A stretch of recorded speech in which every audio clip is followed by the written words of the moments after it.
Laon and Cythna. Percy Shelley. 2. Mary. So now my summer task is ended, Mary. And I return to thee, mine own heart's home. As to his queen some victor knight of Faray, earning bright spoils for her enchanted dome.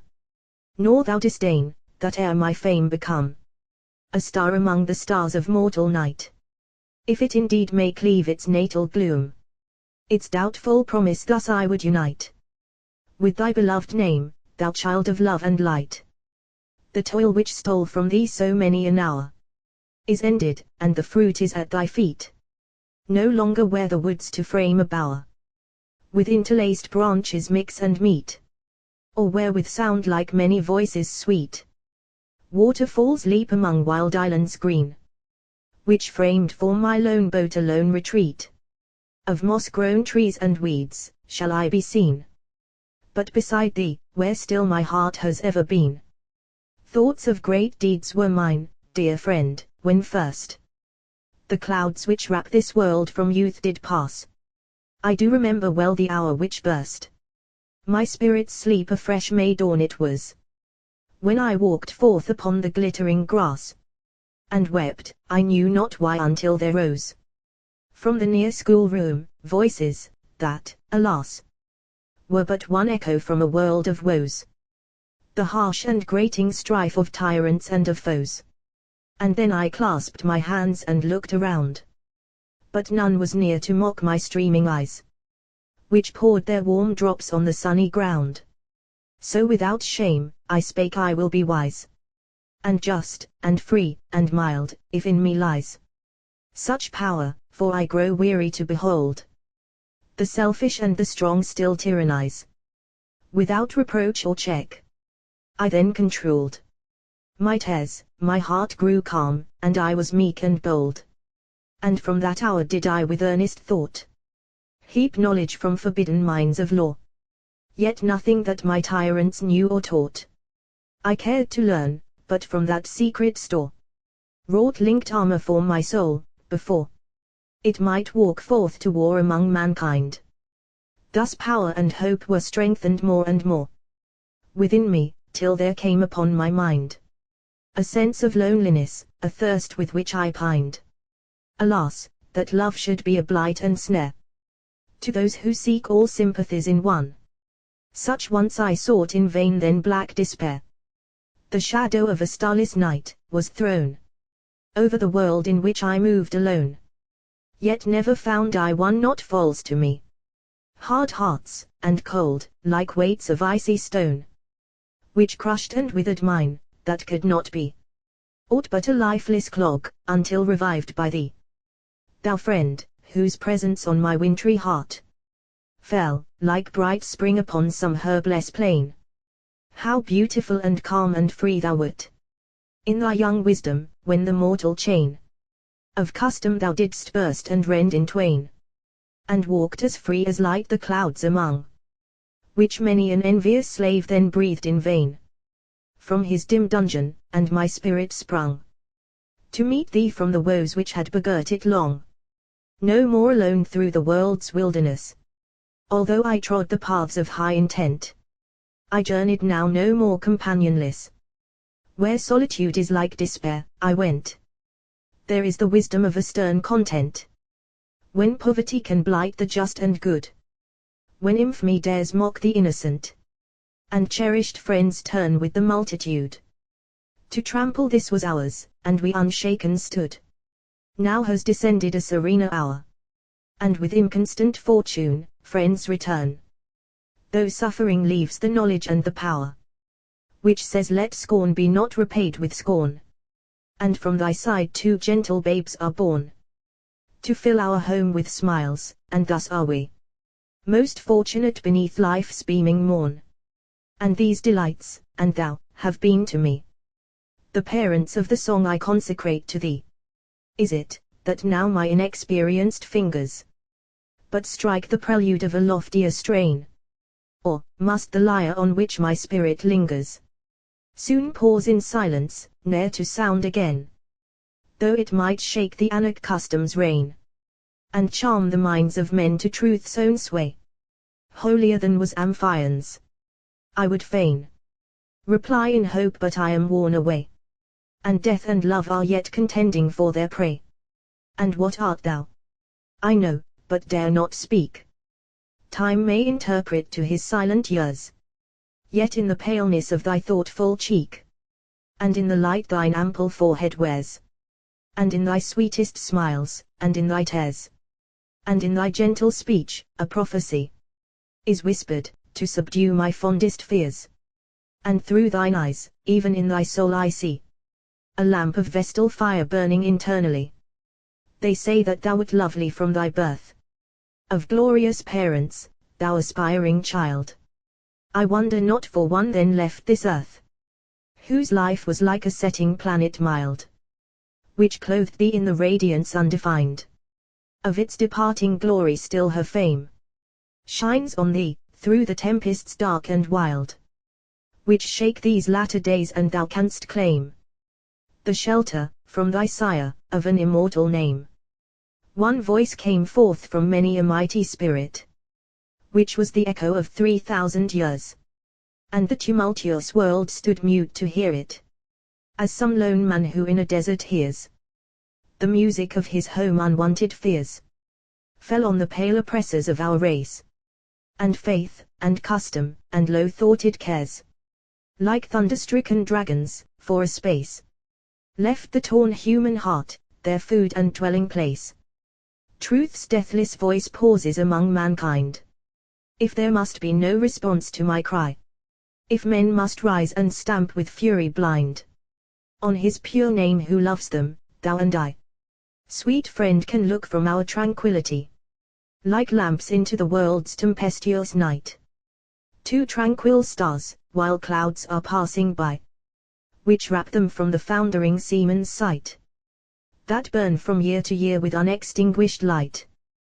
When the last hope of trampled France had failed, like a brief dream of unremaining glory, from visions of despair I rose, and sealed the peak of an aerial promontory, whose caverned base with the vexed surge was hoary, and saw the golden dawn break forth, and waken each cloud, and every wave but transitory.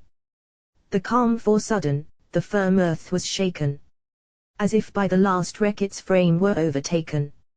So as I stood, one blast of muttering thunder burst in far peals along the waveless deep, when, gathering fast, around, above and under, long trains of tremulous mist began to creep, until their complicating lines did steep the orient sun in shadow. Not a sound was heard, one horrible repose did keep the forests and the floods, and all around darkness more dread than night was poured upon the ground.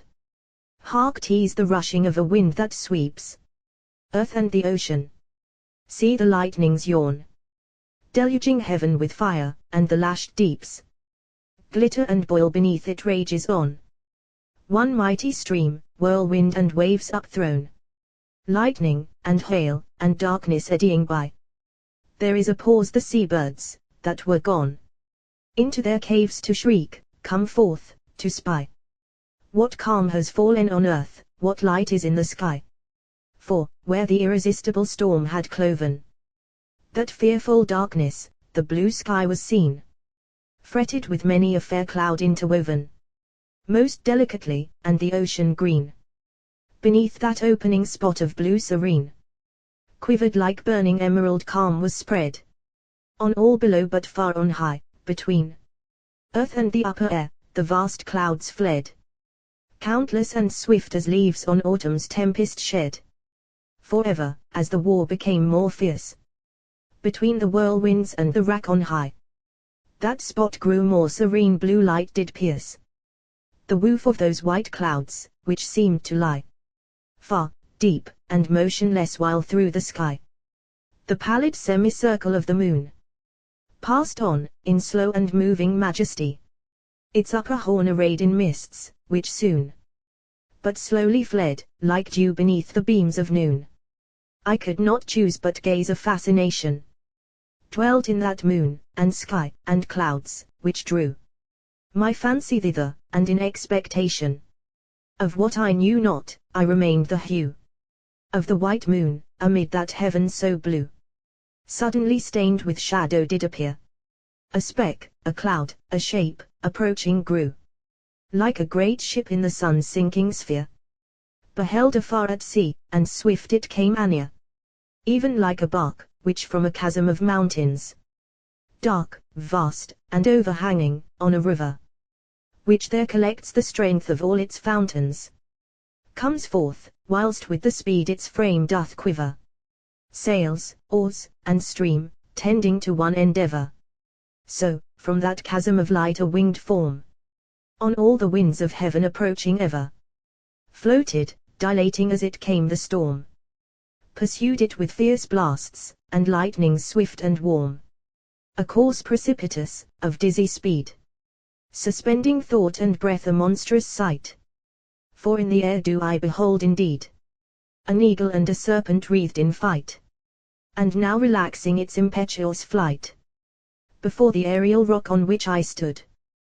The eagle, hovering, wheeled to left and right, and hung with lingering wings over the flood, and startled with its yells the wide air's solitude. A shaft of light upon its wings descended, and every golden feather gleamed therein, feather and scale inextricably blended.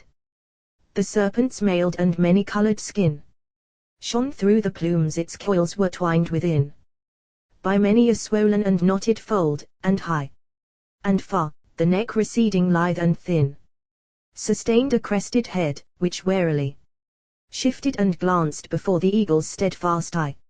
Around, around, in ceaseless circles wheeling, with clang of wings and scream, the eagle sailed, incessantly sometimes on high concealing its lessening orbs, sometimes as if it failed, drooped through the air and still it shrieked and wailed, and casting back its eager head, with beak and talon unremittingly assailed the wreathed serpent, who did ever seek upon his enemy's heart a mortal wound to wreak.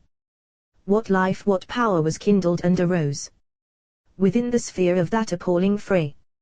For, from the encounter of those wondrous foes, a vapor like the sea's suspended spray hung gathered in the void air, far away floated the shattered plumes, bright scales did leap, where the eagle's talons made their way, like sparks into the darkness as they sweep. Blood stains the snowy foam of the tumultuous deep. Swift chances in that combat many a check, and many a change, a dark and wild turmoil. Sometimes the snake around his enemy's neck locked in stiff rings his adamantine coil, until the eagle, faint with pain and toil, remitted his strong flight, and near the sea languidly fluttered, hopeless so to foil his adversary, who then reared on high his red and burning crest, radiant with victory.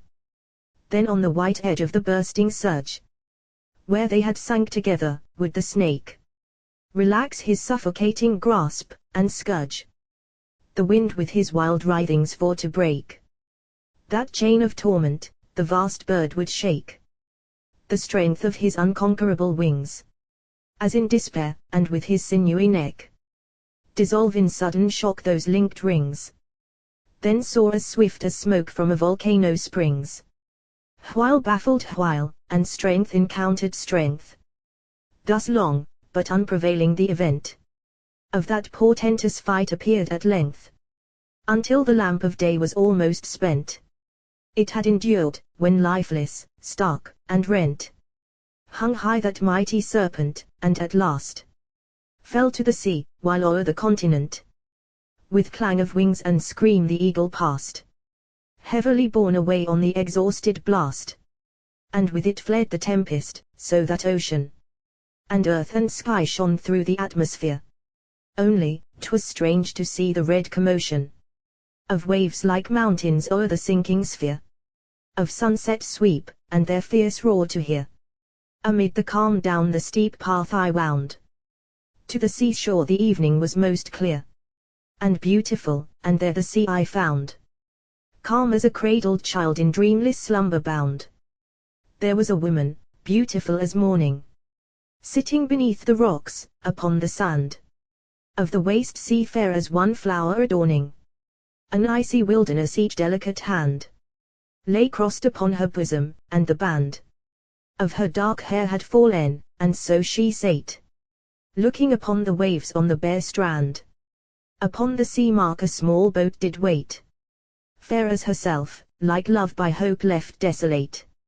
It seemed that this fair shape had looked upon that unimaginable fight, and now that her sweet eyes were weary of the sun, as brightly it illustrated her woe. For in the tears which silently to flow paused not, its lustre hung she watching the foam wreaths which the faint tide wove below upon the spangled sands, groaned heavily, and after every groan looked up over the sea. And when she saw the wounded serpent make his path between the waves, her lips grew pale, parted, and quivered, the tears ceased to break. From her immovable eyes no voice of wail escaped her, but she rose, and on the gale, loosening her star-bright robe and shadowy hair, poured forth her voice. The caverns of the veil that opened to the ocean caught it there, and filled with silver sounds the overflowing air. She spake in language whose strange melody might not belong to earth. I heard, alone, what made its music more melodious be the pity and the love of every tone. But to the snake those accents sweet were known. His native tongue and her snore did he beat. The horse prey idly then, but winding on through the green shadows of the waves that meet near to the shore, did pause beside her snowy feet. Then on the sands the woman sate again, and wept and clasped her hands, and all between renewed the unintelligible strain of her melodious voice and eloquent mien. And she unveiled her bosom, and the green and glancing shadows of the sea did play o'er its marmoreal depth one moment seen. For ere the next, the serpent did obey her voice, and, coiled in rest in her embrace it lay. Then she arose, and smiled on me with eyes serene yet sorrowing, like that planet fair, while yet the daylight lingereth in the skies, which cleaves with arrowy beams the dark red air. And said to grieve is wise, but the despair was weak and vain which led thee here from sleep. This shalt thou know, and more, if thou dost dare, with me and with this serpent, o'er the deep, a voyage divine and strange, companionship to keep. Her voice was like the wildest, saddest tone, yet sweet, of some loved voice heard long ago. I wept, shall this fair woman all alone over the sea with that fierce serpent go? His head is on her heart, and who can know how soon he may devour his feeble prey? Such were my thoughts, when the tide 'gan to flow, and that strange boat, like the moon's shade did sway amid reflected stars that in the waters lay.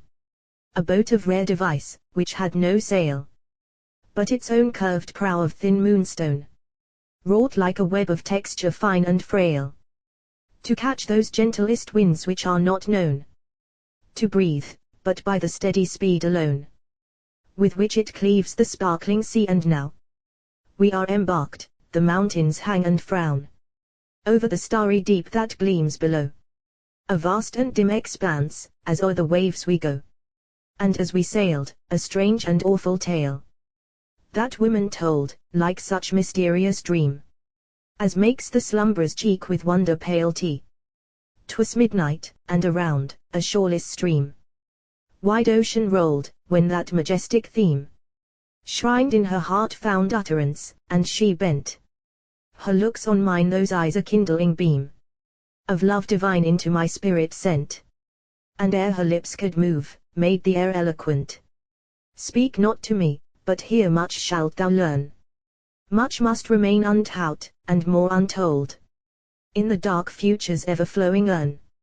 Know then, that from the depth of ages old, two powers o'er mortal things dominion hold, ruling the world with a divided lot. Immortal, all-pervading, manifold.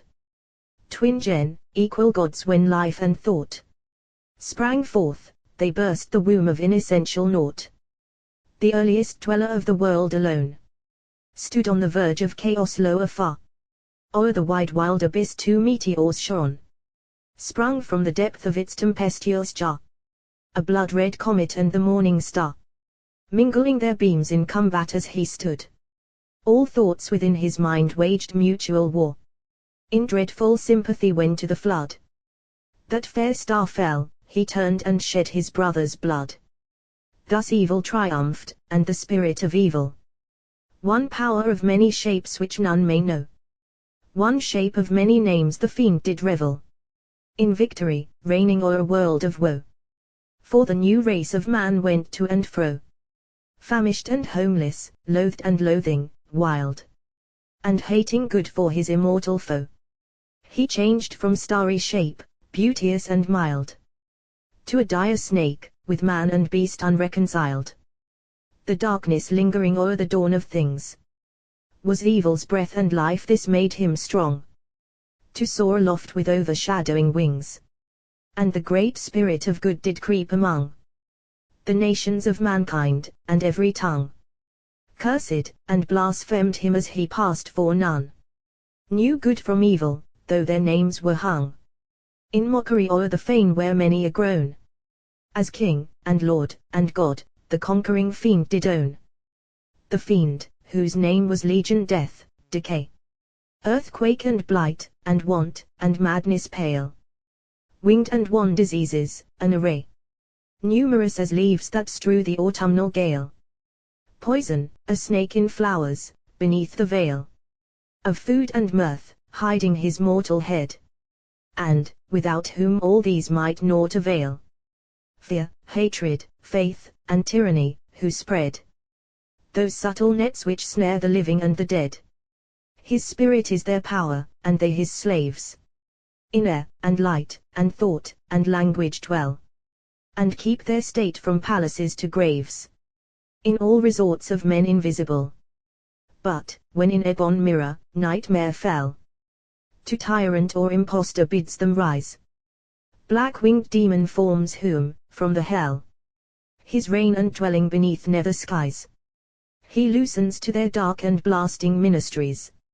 In the world's youth his empire was as firm as its foundation. Soon the spirit of good, though in the likeness of a loathsome worm, sprang from the billows of the formless flood, which shrank and fled, and with that fiend of blood renewed the doubtful war. Thrones then first shook, and earth's immense and trampled multitude in hope on their own powers began to look, and fear, the demon pale, his sanguine shrine forsook. Then Greece arose, and to its bards and sages, in dream, the golden pinioned gen came, even where they slept amid the night of ages, steeping their hearts in the divinest flame, which thy breath kindled, power of holiest name. And oft in cycles since, when darkness gave new weapons to thy foe, their sun-like fame upon the combat shone a light to save, like paradise spread forth beyond the shadowy grave. Such is this conflict when mankind doth strive with its oppressors in a strife of blood, or when free thoughts, like lightnings, are alive, and in each bosom of the multitude justice and truth, with custom's hydra brood, wage silent war when priests and kings dissemble in smiles or frowns their fierce disquietude. When round pure hearts, a host of hopes assemble, the snake and eagle meet, the world's foundations tremble. Thou hast beheld that fight when to thy home thou dost return, steep not its hearth in tears, though thou mayest hear that earth is now become the tyrant's garbage, which to his compeers the vile reward of their dishonored years he will dividing give. The victor fiend, omnipotent of yore, now quails, and fears his triumph dearly won, which soon will lend an impulse swift and sure to his approaching end. List, stranger, list, mine is an human form, like that thou wearest. Touch me, shrink not now, my hand thou feelest is not a ghost's, but warm with human blood. 'Twas many years ago, since first my thirsting soul aspired to know the secrets of this wondrous world, when deep my heart was pierced with sympathy for woe, which could not be mine own and thought did keep. In dream, unnatural watch beside an infant's sleep. Woe could not be mine own, since far from men I dwelt, a free and happy orphan child. By the seashore, in a deep mountain glen, and near the waves, and through the forests wild, I roamed, to storm and darkness reconciled. For I was calm while tempest shook the sky, but when the breathless heavens in beauty smiled, I wept, sweet tears, yet too tumultuously, for peace, and clasped my hands aloft in ecstasy. These were forebodings of my fate before. A woman's heart beat in my virgin breast. It had been nurtured in divinest lore. A dying poet gave me books, and blessed with wild but holy talk the sweet unrest, in which I watched him as he died away. A youth with hoary hair, a fleeting guest of our lone mountains, and this law did sway my spirit like a storm, contending there alway. Thus the dark tale which history doth unfold, I knew, but not, methinks, as others know. For they weep not, and wisdom had unrolled the clouds which hide the gulf of mortal woe. To few can she that warning vision show.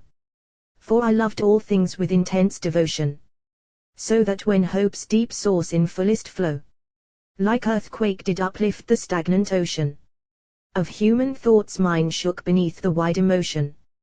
When first the living blood through all these veins kindled a thought in sense, great France sprang forth, and seized, as if to break, the ponderous chains which bind in woe the nations of the earth. I saw, and started from my cottage hearth, and to the clouds and waves in tameless gladness shrieked, till they caught immeasurable mirth, and laughed in light and music. Soon, sweet madness was poured upon my heart, a soft and thrilling sadness. Deep slumber fell on me, my dreams were fire.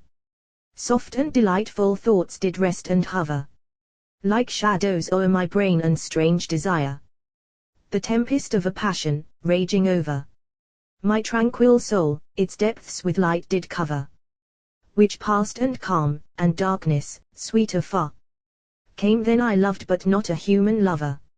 For when I rose from sleep, the morning star shone through the woodbine wreaths which round my casement were. 'Twas like an eye which seemed to smile on me. I watched, till by the sun made pale, it sank under the billows of the heaving sea. But from its beams deep love my spirit drank, and to my brain the boundless world now shrank into one thought, one image, yes, forever. Even like the day spring, poured on vapors dank, the beams of that one star did shoot and quiver through my benighted mind, and were extinguished never. The day passed thus at night, met out in dream. A shape of speechless beauty did appear. It stood like light on a careering stream of golden clouds which shook the atmosphere. A winged youth, his radiant brow did wear the morning star, a wild dissolving bliss. Over my frame he breathed, approaching near, and bent his eyes of kindling tenderness near mine, and on my lips impressed a lingering kiss, and said, a spirit loves thee, mortal maiden. How wilt thou prove thy worth? Then joy and sleep together fled, my soul was deeply laden, and to the shore I went to muse and weep. But as I moved, over my heart did creep a joy less soft, but more profound and strong than my sweet dream, and it forbade to keep the path of the seashore that spirit's tongue deemed whispering in my heart, and bore my steps along. How, to that vast and peopled city led, which was a field of holy warfare then, I walked among the dying and the dead, and shared in fearless deeds with evil men, calm as an angel in the dragon's den. How I braved death for liberty and truth, and spurned at peace, and power, and fame, and when those hopes had lost the glory of their youth, how sadly I returned might move the hearer's ruth. Warm tears throng fast, the tale may not be said. Know then, that when this grief had been subdued, I was not left, like others, cold and dead. The spirit whom I loved in solitude sustained his child the tempest-shaken wood. The waves, the fountains, and the hush of night. These were his voice, and well I understood. His smile divine, when the calm sea was bright with silent stars, and heaven was breathless with delight. In lonely glens, amid the roar of rivers, when the dim nights were moonless, have I known joys which no tongue can tell, my pale lip quivers. When thought revisits them, know thou alone, that after many wondrous years were flown, was awakened by a shriek of woe, and over me a mystic robe was thrown by viewless hands, and a bright star did glow. Before my steps the snake then met his mortal foe. Thou fearest not then the serpent on thy heart? Fear it, she said, with brief and passionate cry, and spake no more. That silence made me start. I looked, and we were sailing pleasantly, swift as a cloud between the sea and sky. Beneath the rising moon seen far away, mountains of ice, like sapphire, piled on high, hemming the horizon round, in silence lay. On the still waters these we did approach alway, and swifter grew the vessel's motion, so that a dizzy trance fell on my brain. Wild music woke me, we had passed the ocean, which girds the pole, nature's remotest reign, and we glode fast o'er a pellucid plain of waters, azure with the noontide day. Ethereal mountains shone around a fane, stood in the midst, girt by green isles which lay on the blue sunny deep, resplendent far away. It was a temple, such as mortal hand has never built, nor ecstasy, nor dream reared in the cities of enchanted land. 'Twas likest heaven, ere yet day's purple stream ebbs o'er the western forest, while the gleam of the unrecent moon among the clouds is gathering, when with many a golden beam the thronging constellations rush in crowds, paving with fire the sky and the marmoreal floods. Like what may be conceived of this vast dome, when from the depths which thought can seldom pierce, genius beholds it rise, his native home, girt by the desarts of the universe. Yet, nor in painting's light, or mightier verse, or sculpture's marble language can invest that shape to mortal sense such glooms immerse, that incommunicable sight, and rest upon the laboring brain and overburthened breast, winding among the lawny islands fair, whose blosmy forests starred the shadowy deep. The wingless boat paused where an ivory stair its fretwork in the crystal sea did steep, encircling that vast fane's aerial heap. We disembarked, and through a portal wide we passed, whose roof of moonstone carved did keep a glimmering o'er the forms on every side, sculptures like life and thought immovable, deep-eyed. We came to a vast hall, whose glorious roof was diamond, which had drank the lightning's sheen in darkness, and now poured it through the woof of spell-enwoven clouds hung there to screen its blinding splendor. Through such veil was seen that work of subtlest power, divine and rare, orb above orb, with starry shapes between, and horned moons, and meteors strange and fair. On night black columns poised one hollow hemisphere, 10,000 columns in that quivering light, distinct between whose shafts wound far away the long and labyrinthine aisles, more bright with their own radiance than the heaven of day.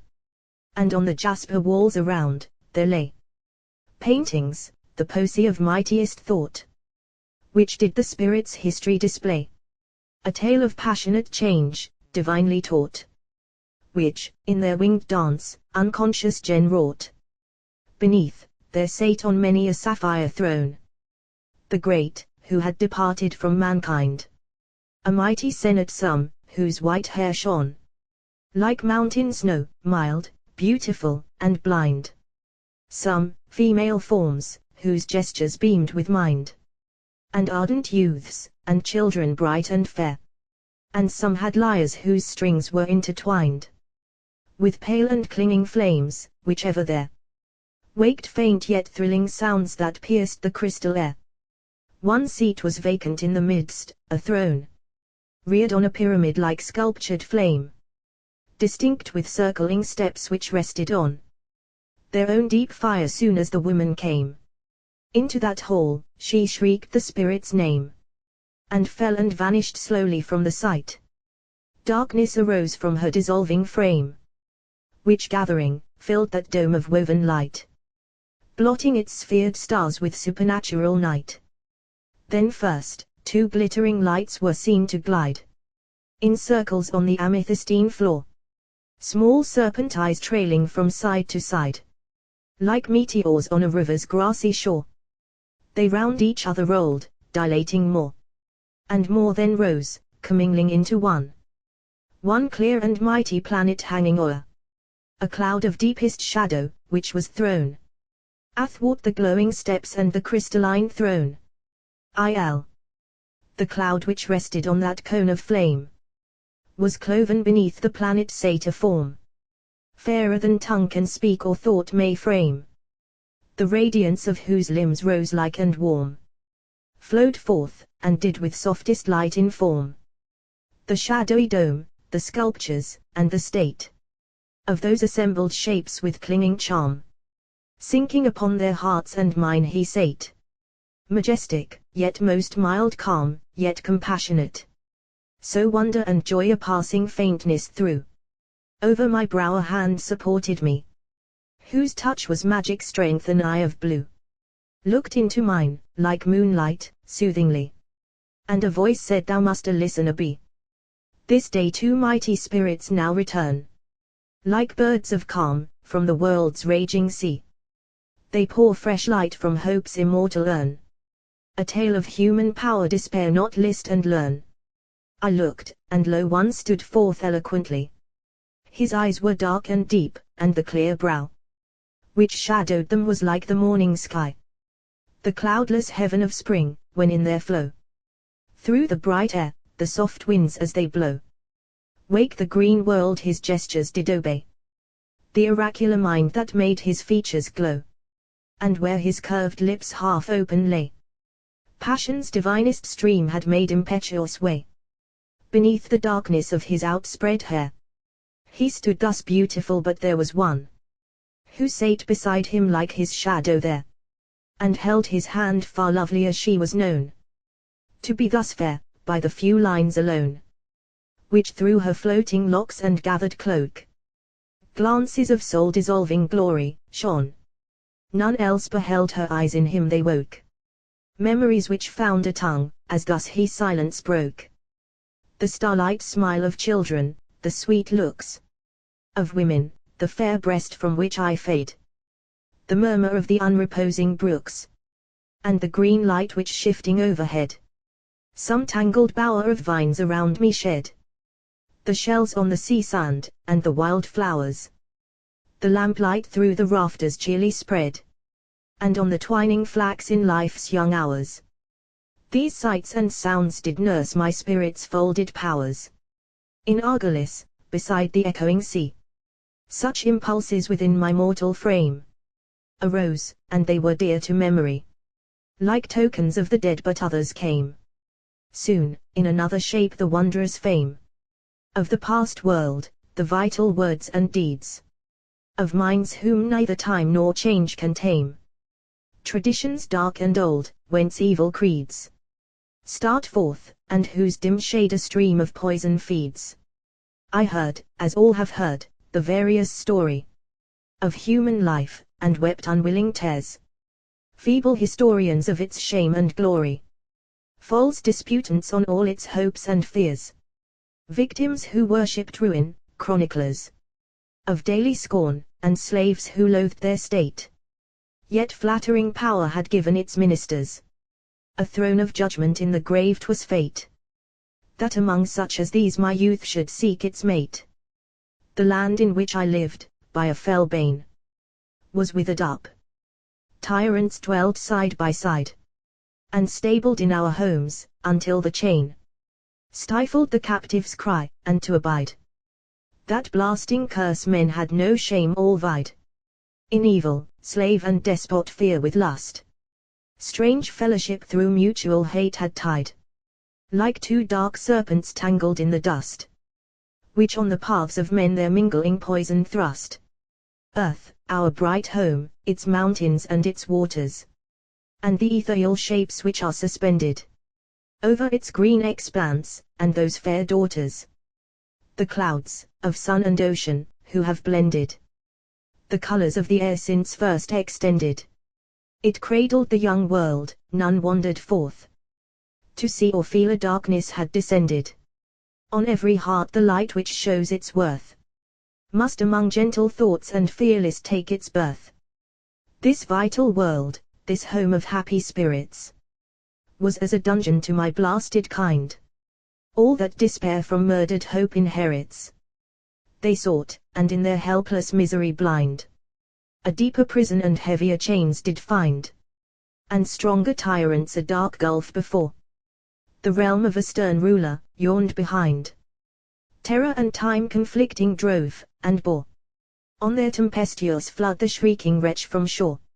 Out of that ocean's wrecks had guilt and woe framed a dark dwelling for their homeless thought, and, starting at the ghosts which to and fro glide o'er its dim and gloomy strand, had brought the worship thence which they each other taught.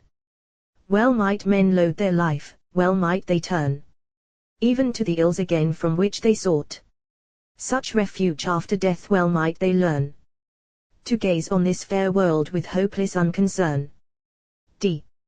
For they all pined in bondage body and soul, tyrant and slave, victim and torturer, bent before one power, to which supreme control over their will by their own weakness lent, made all its many names omnipotent, all symbols of things evil, all divine, and hymns of blood or mockery, which rent the air from all its veins, did intertwine imposture's impious toils round each discordant shrine. I heard, as all have heard, life's various story, and in no careless heart transcribed the tale, but, from the sneers of men who had grown hoary in shame and scorn, from groans of crowds made pale by famine, from a mother's desolate wail o'er her polluted child, from innocent blood poured on the earth, and brows anxious and pale. With the heart's warfare did I gather food to feed my many thoughts a tameless multitude. I wandered through the wrecks of days departed, far by the desolate shore, when even o'er the still sea and jagged islets darted the light of moon rays in the northern heaven. Among the clouds near the horizon driven, the mountains lay beneath our planet pale. Around me, broken tombs and columns riven looked vast in twilight, and the sorrowing gale waked in those ruins grey its everlasting wail. I knew not who had framed these wonders then, nor had I heard the story of their deeds, but dwellings of a race of mightier men, and monuments of less and gentle creeds, tell their own tale to him who wisely heeds the language which they speak. And now, to me, the moonlight making pale the blooming weeds, the bright stars shining in the breathless sea, interpreted those scrolls of mortal mystery. Such man has been, and such may yet become. I, wiser, greater, gentler, even than they, who on the fragments of yon shattered dome have stamped the sign of power. I felt the sway of the vast stream of ages bear away my floating thoughts. My heart beat loud and fast, even as a storm let loose beneath the ray of the still moon.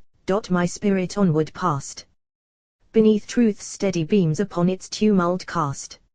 It shall be thus no more. Too long, too long, sons of the glorious dead, have ye lain bound in darkness and in ruin. Hope is strong, justice and truth their winged child have found. Awake, arise, until the mighty sound of your career shall scatter in its gust the thrones of the oppressor, and the ground hide the last altar's unregarded dust. Whose idol has so long betrayed your impious trust? It must be so. I will arise and waken the multitude, and like a sulphurous hill, which on a sudden from its snows has shaken the swoon of ages, it shall burst and fill The world with cleansing fire it must, it will. It may not be restrained, and who shall stand amid the rocking earthquake steadfast still? But Laon on high freedom's desert land, a tower whose marble walls the leagued storms withstand.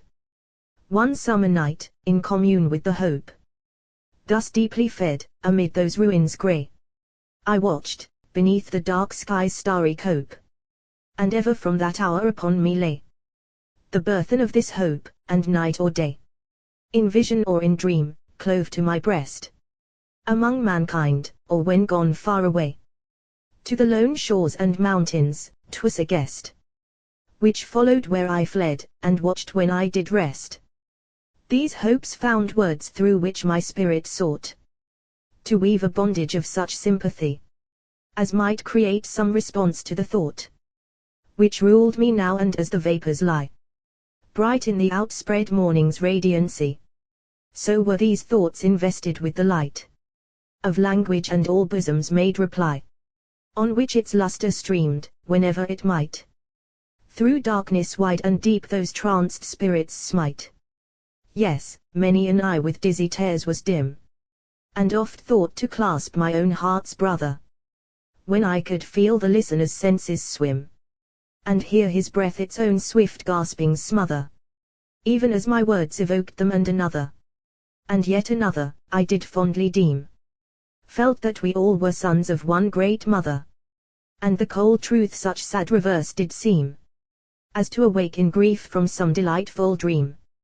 Yes, oft beside the ruined labyrinth, which skirts the hoary caves of the green deep, did Laon and his friend on one grey plinth, round whose worn base the wild waves hiss and leap, resting at eve, a lofty converse keep. And that this friend was false, may now be said calmly, that he like other men could weep tears which are lies, and could betray and spread snares for that guileless heart which for his own had bled. Then, had no great aim recompensed my sorrow, I must have sought dark respite from its stress, in dreamless rest, in sleep that sees no morrow. For to tread life's dismaying wilderness, without one smile to cheer, one voice to bless, amid the snares and scoffs of humankind, is hard, but I betrayed it not, nor less, with love that scorned return, sought to unbind the interwoven clouds which make its wisdom blind, with deathless minds which leave where they have passed a path of light, my soul communion knew, till from that glorious intercourse, at last, as from a mine of magic store, I drew words which were weapons, round my heart there grew the adamantine armor of their power, and from my fancy wings of golden hue sprang forth, yet not alone, from wisdom's tower, a minister of truth. These plumes young Laon bore. I had a little sister, whose fair eyes were lodestars of delight, which drew me home when I might wander forth, nor did I prize aught human thing beneath heaven's mighty dome. Beyond this child, so when sad hours were come, and baffled hope like ice still clung to me, since kin were cold, and friends had now become heartless and false, I turned from all, to be Cythna, the only source of tears and smiles to thee. What wert thou then? A child most infantine, yet wandering far beyond that innocent age, in all but its sweet looks and mien divine. Even then, without, with the world's tyrant rage, a patient warfare thy young heart did wage, when those soft eyes of scarcely conscious thought some tale, or thine own fancies would engage, to overflow with tears, or converse fraught with passion, o'er their depths its fleeting light had wrought.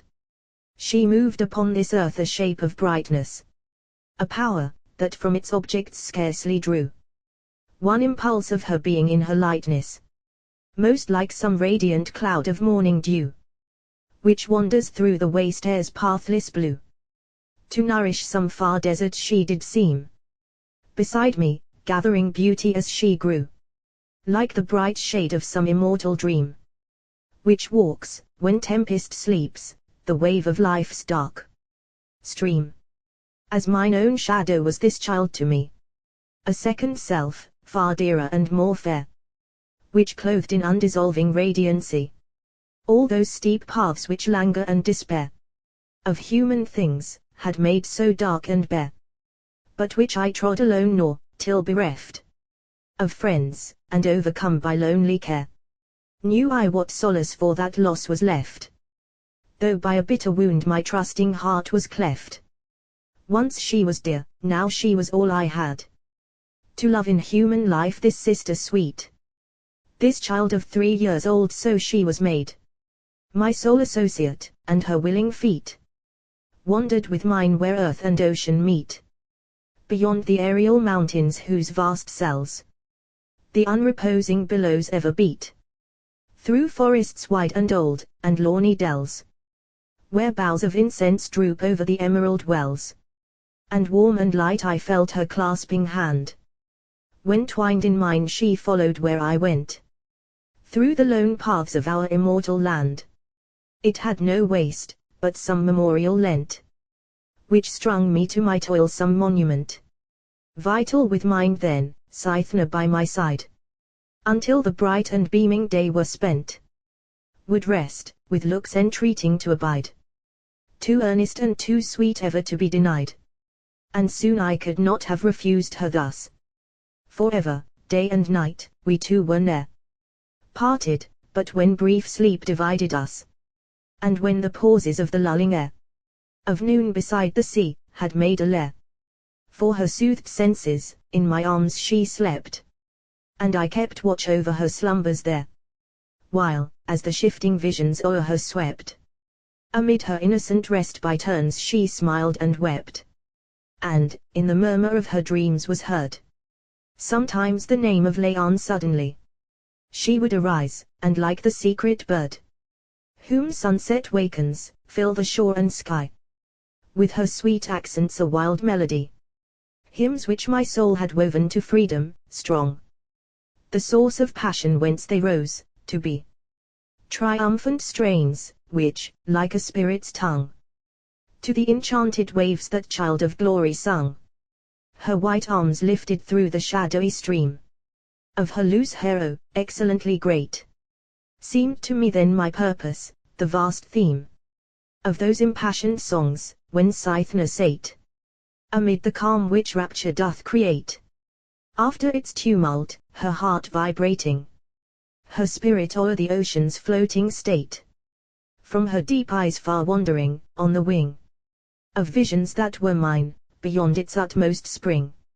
For, before Cythna loved it, had my song peopled with thoughts the boundless universe, a mighty congregation, which were strong where they trod the darkness to disperse the cloud of that unutterable curse, which clings upon mankind. All things became slaves to my holy and heroic verse. Earth, sea and sky, the planets, life and fame, and fate, all waiter else binds the world's wondrous frame. And this beloved child thus felt the sway of my conceptions, gathering like a cloud, the very wind on which it rolls away. Hers too were all my thoughts, ere yet endowed with music and with light, their fountains flowed in Percy, and her still and earnest face, pallid with feelings which intensely glowed within, was turned on mine with speechless grace, watching the hopes which there her heart had learned to trace. In me, communion with this purest being kindled intenser zeal, and made me wise in knowledge, which in her mine own mind seeing, left in the human world few mysteries. How without fear of evil or disguise was Cythna I, what a spirit strong and mild, which death, or pain or peril could despise, yet melt in tenderness. What genius wild, yet mighty, was enclosed within one simple child. New law was this old age with its grey hair, and wrinkled legends of unworthy things, and icy sneers, is naught it cannot dare to burst the chains which life forever flings on the entangled soul's aspiring wings. So is it cold and cruel, and is made the careless slave of that dark power which brings evil, like blight on man, who still betrayed, laughs o'er the grave in which his living hopes are laid. Nor are the strong and the severe to keep the empire of the world, thus Cythna taught, even in the visions of her eloquent sleep, unconscious of the power through which she wrought the woof of such intelligible thought, as from the tranquil strength which cradled lay in her smile-peopled rest, my spirit sought. Why the deceiver and the slave has sway o'er heralds so divine of truth's arising day? Within that fairest form, the female mind, untainted by the poison clouds which rest on the dark world, a sacred home did find. But else, from the wide earth's maternal breast, victorious evil, which had dispossessed all native power, had those fair children torn, and made them slaves to soothe his vile unrest, and minister to lust its joys forlorn, till they had learned to breathe the atmosphere of scorn. This misery was but coldly felt, till she became my only friend, who had endued my purpose with a wider sympathy. Thus, Cythna mourned with me the servitude in which the half of humankind were mute, victims of lust and hate, the slaves of slaves. She mourned that grace and power were thrown as food to the hyener lust, who, among graves, over his loathed meal, laughing in agony, raves.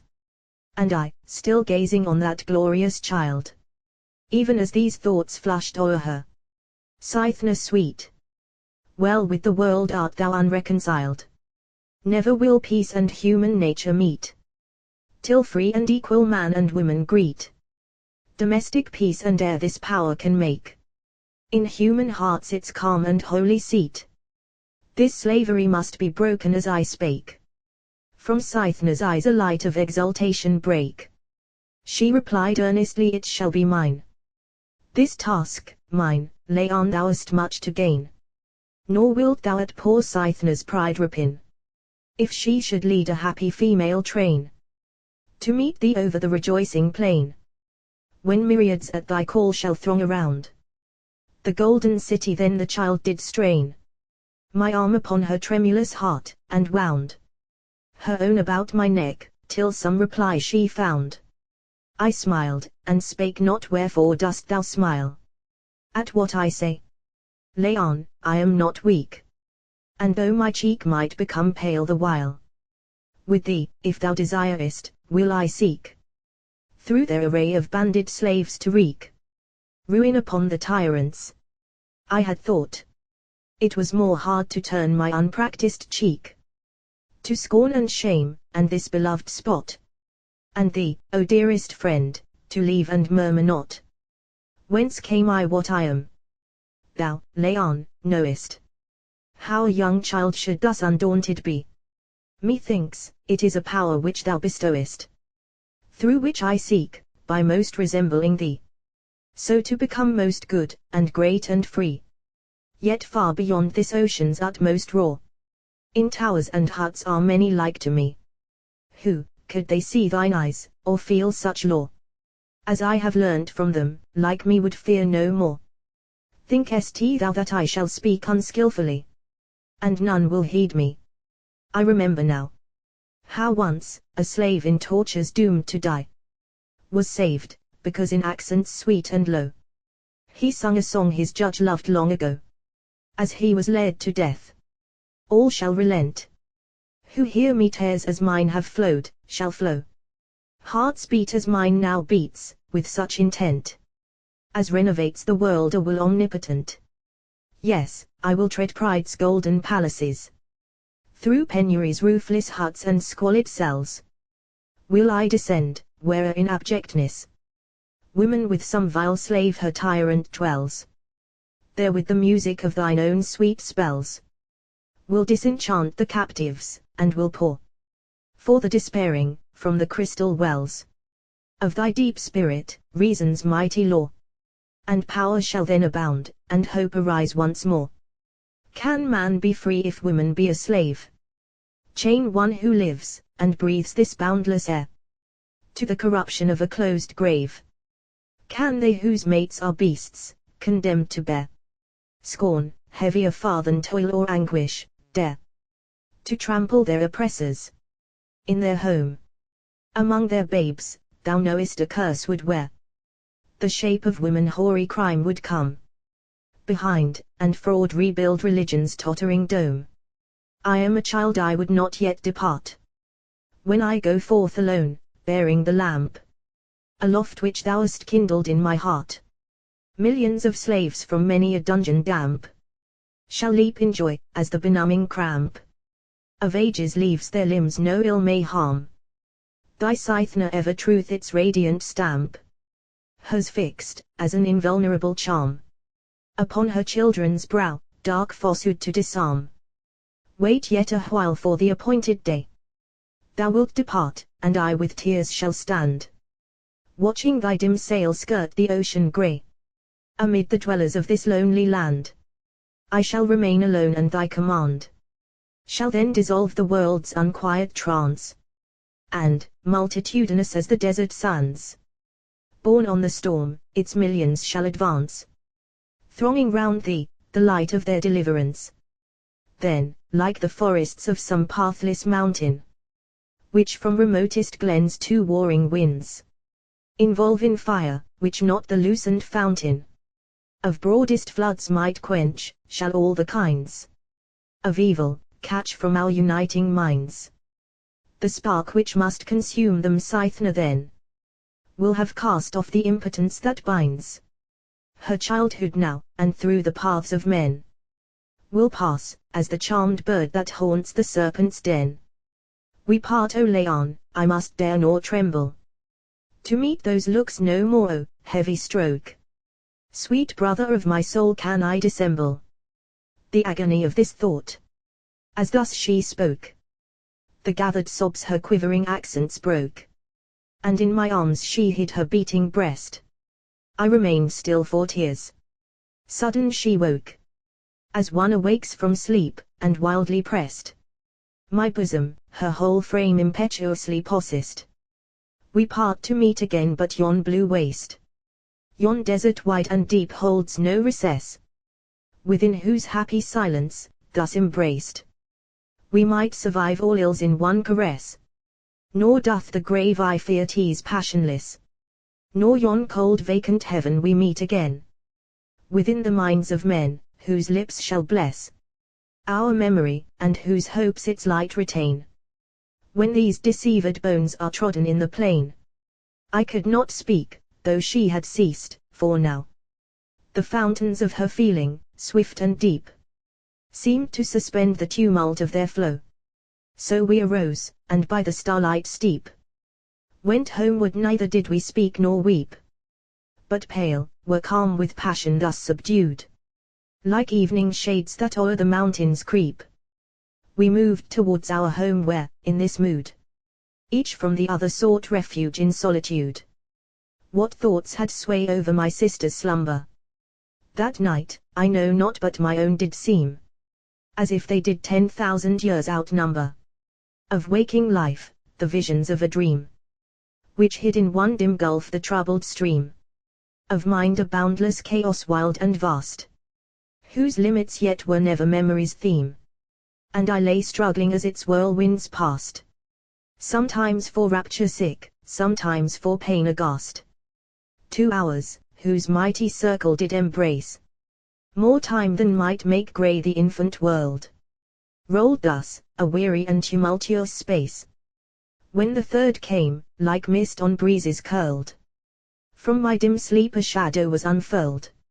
Methought, upon the threshold of a cave, I sate with Cythna drooping bryony, pearled with dew from the wild streamlet's shattered wave.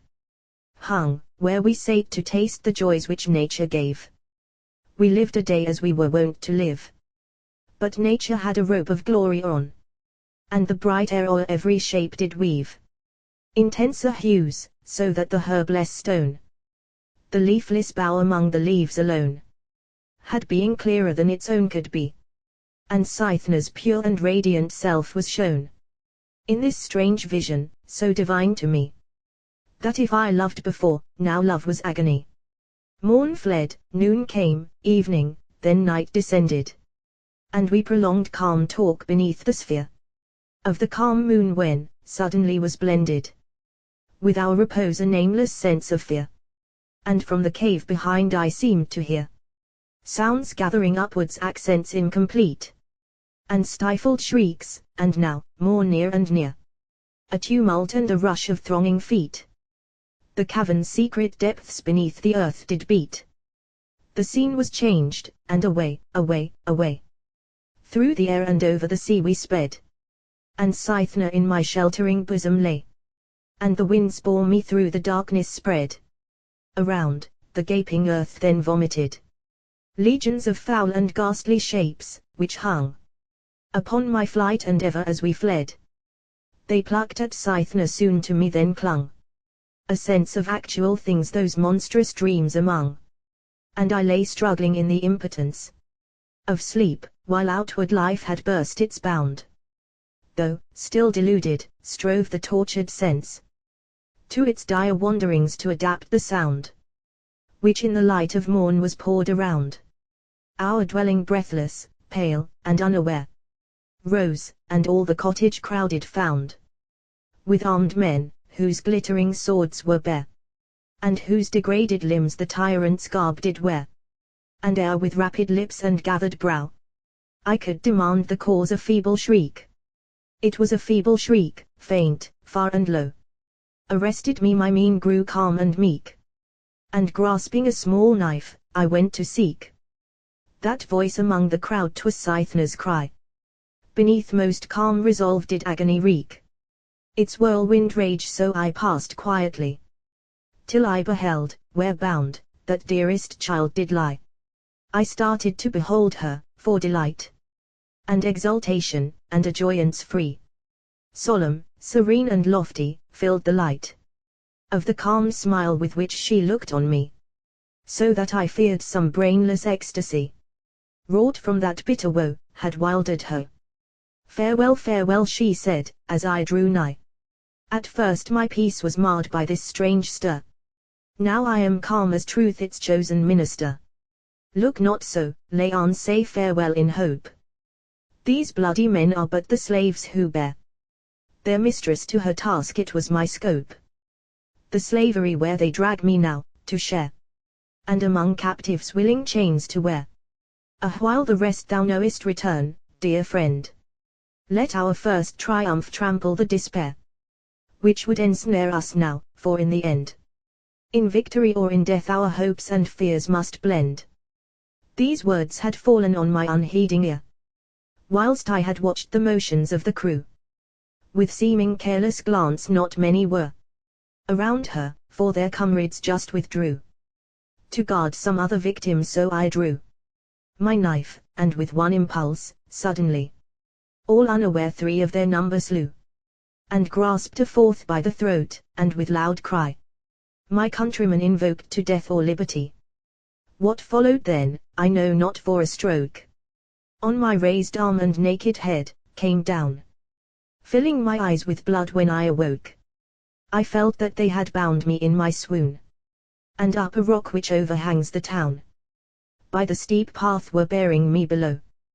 The plain was filled with slaughter, overthrown the vineyards and the harvests, and the glow of blazing roofs shone far o'er the white ocean's flow. Upon that rock a mighty column stood, whose capital seemed sculptured in the sky, which to the wanderers o'er the solitude of distant seas, from ages long gone by, had made a landmark o'er its height to fly. Scarcely the cloud, the vulture, or the blast has power, and when the shades of evening lie on earth and ocean, its carved summits cast the sunken daylight far through the aerial waste. They bore me to a cavern in the hill beneath that column, and unbound me there. And one did strip me stark, and one did fill a vessel from the putrid pool. One bare a lighted torch, and 4 with friendless care guided my steps the cavern paths along. Then up a steep and dark and narrow stair we wound, until the torch's fiery tongue amid the gushing day beamless and pallid hung.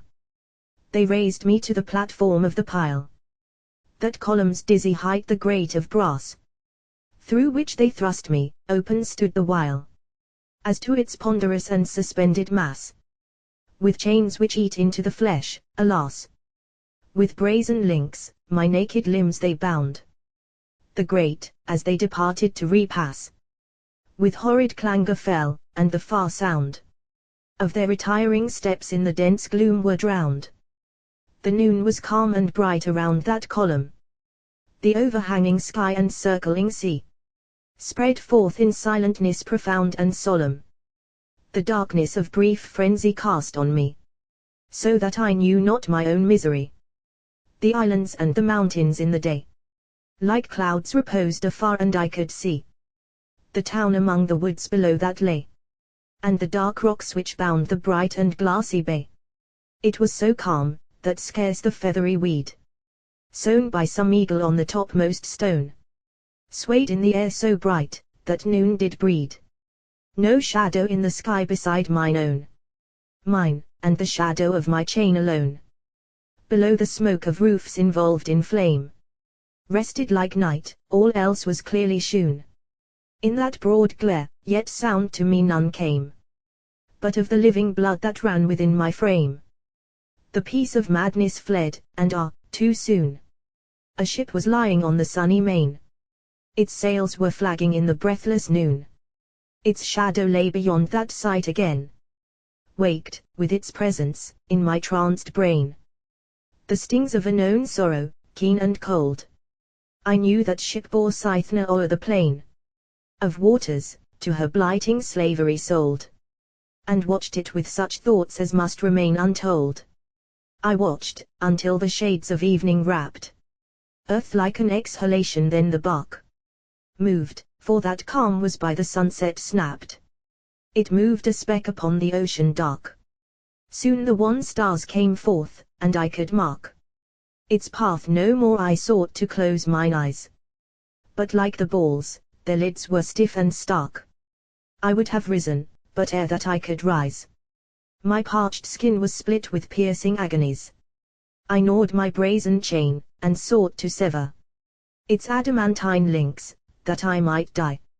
O liberty, forgive the base endeavor. Forgive me, if reserved for victory. The champion of thy faith ere sought to fly. That starry night, with its clear silence, sent tameless resolve which laughed at misery. Into my soul linked remembrance lent. To that such power, to me such a severe content. To breathe, to be, to hope, or to despair. And die, I questioned not, nor, though the sun, its shafts of agony kindling through the air, moved over me, nor though in evening done, or when the stars their visible courses run, or morning, the wide universe was spread in dreary calmness round me, did I shun its presence, nor seek refuge with the dead, from one faint hope whose flower a dropping poison shed. 2 days thus passed, I neither raved nor died. Thirst raged within me, like a scorpion's nest, built in mine entrails I had spurned aside the water vessel, while despair possessed my thoughts, and now no drop remained. The oppressed of the third sun brought hunger, but the crust which had been left, was to my craving breast fuel, not food.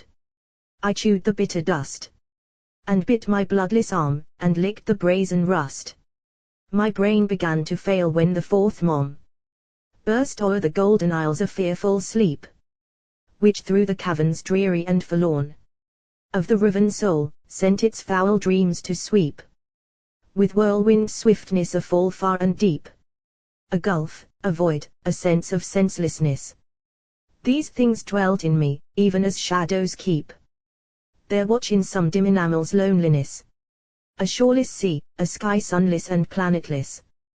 The forms which peopled this terrific trance, I well remember like a choir of devils. Around me they involved a giddy dance. Legions seemed gathering from the misty levels of ocean, to supply those ceaseless revels. Foul, ceaseless shadows thought could not divide the actual world from these entangling evils, which so bemocked themselves, that I descried all shapes like mine own self, hideously multiplied. The sense of day and night, of false and true, was dead within me. Yet two visions burst. That darkness one, as since that hour I knew, was not a phantom of the realms accursed, where then my spirit dwelt but of the first. I know not yet, was it a dream or no? But both, though not distincter, were immersed in hues which, when through memory's waste they flow, make their divided streams more bright and rapid now. Without that gate was lifted, and the seven who brought me thither, four stiff corpses bare, and from the frieze to the four winds of heaven, hung them on high by the entangled hair. Swarthy were three, the fourth was very fair. As they retired, the golden moon upsprung, and eagerly, out in the giddy air, leaning that I might eat, I stretched and clung over the shapeless depth in which those corpses hung. A woman's shape, now lank and cold and blue, the dwelling of the many-colored worm, hung there, the white and hollow cheek I drew. To my dry lips what radiance did inform those horny eyes? Whose was that withered form? Alas, alas, it seemed that Cythna's ghost laughed in those looks, and that the flesh was warm. Within my teeth a whirlwind keen as frost. Then in its sinking gulfs my sickening spirit tossed. Then seemed it that a tameless hurricane arose, and bore me in its dark career beyond the sun, beyond the stars that wane. On the verge of formless space it languished there, and dying, left a silence lone and drear, more horrible than famine in the deep. The shape of an old man did then appear, stately and beautiful, that dreadful sleep. His heavenly smiles dispersed, and I could wake and weep. And when the blinding tears had fallen, I saw that column, and those corpses, and the moon, and felt the poisonous tooth of hunger gnaw my vitals. I rejoiced, as if the boon of senseless death would be accorded soon. When from that stony gloom a voice arose, solemn and sweet as when low winds attune the midnight pines, the grate did then unclose, and on that reverend form the moonlight did repose. He struck my chains, and gently spake and smiled, as they were loosened by that hermit old. Mine eyes were of their madness half beguiled. To answer those kind looks he did enfold his giant arms around me, to uphold my wretched frame. My scorched limbs he wound in linen moist and balmy, and as cold as dew to drooping leaves the chain, with sound like earthquake, through the chasm of that steep stair did bound. As lifting me, it fell, what next I heard were billows leaping on the harbor bar, and the shrill sea wind, whose breath idly stirred my hair. I looked abroad, and saw a star shining beside a sail, and distant far that mountain and its column, the known mark of those who in the wide deep wandering are. So that I feared some spirit, fell and dark, in trance had lain me thus within a fiendish bark. For now indeed, over the salt sea below, I sailed, yet dared not look upon the shape of him who ruled the helm, although the pillow for my light head was hollowed in his lap, and my bare limbs his mantle did enwrap. Fearing it was a fiend at last, and bent o'er me his aged face, as if to snap those dreadful thoughts the gentle grand sea bent, and to my inmost soul his soothing looks he sent, a soft and healing potion to my lips.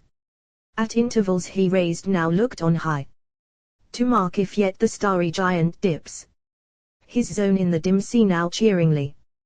Though he said little, did he speak to me. It is a friend beside thee, take good cheer. Poor victim, thou art now at liberty. I joyed as those a human tone to hear, who in cells deep and lone have languished many a year. A dim and feeble joy, whose glimpses oft were quenched in a relapse of wildering dreams. Yet still without we sailed, until aloft the stars of night grew pallid, and the beams of morn descended on the ocean streams. And still that aged man, so grand and mild, tended me, even as some sick mother seems to hang in hope over a dying child. till in the azure east darkness again was piled. And then the night wind steaming from the shore sent odors dying sweet across the sea. And the swift boat the little waves which bore were cut by its keen keel, though slantingly. Soon I could hear the leaves sigh, and could see the myrtle blossoms starring the dim grove. As past the pebbly beach the boat did flee, on sidelong wing, into a silent cove, where ebon pines a shade under the starlight wove. The old man took the oars, and soon the bark smote on the beach beside a tower of stone. It was a crumbling heap, whose portal dark with blooming ivy trails was overgrown, upon whose floor the spangling sands were strown, and rarest seashells, which the eternal flood, slave to the mother of the months, had thrown within the walls of that grey tower, which stood a changeling of man's art, nursed amid nature's brood. When the old man his boat had anchored, he wound me in his arms with tender care, and very few, but kindly words he said, and bore me through the tower adown a stair, whose smooth descent some ceaseless step to wear. For many a year had fallen we came at last to a small chamber, which with mosses rare was tapestried, where me his soft hands placed upon a couch of grass and oak leaves interlaced. The moon was darting through the lattices, its yellow light, warm as the beams of day, so warm, that to admit the dewy breeze, the old man opened them. The moonlight lay upon a lake whose waters wore their play, even to the threshold of that lonely home. Within was seen in the dim wavering ray the antique sculptured roof, and many a tome, whose lore had made that sage all that he had become. The rock-built barrier of the sea was past, and was on the margin of a lake, a lonely lake, amid the forests vast, and snowy mountains did my spirit wake from sleep, as many-colored as the snake that girds eternity in life and truth. Might not my heart its cravings ever slake? Was Cythna then a dream, and all my youth, and all its hopes and fears, and all its joy and ruth?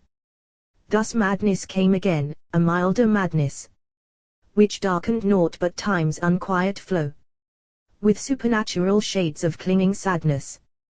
That gentle hermit, in my helpless woe, by my sick couch was busy to and fro, like a strong spirit ministrant of good.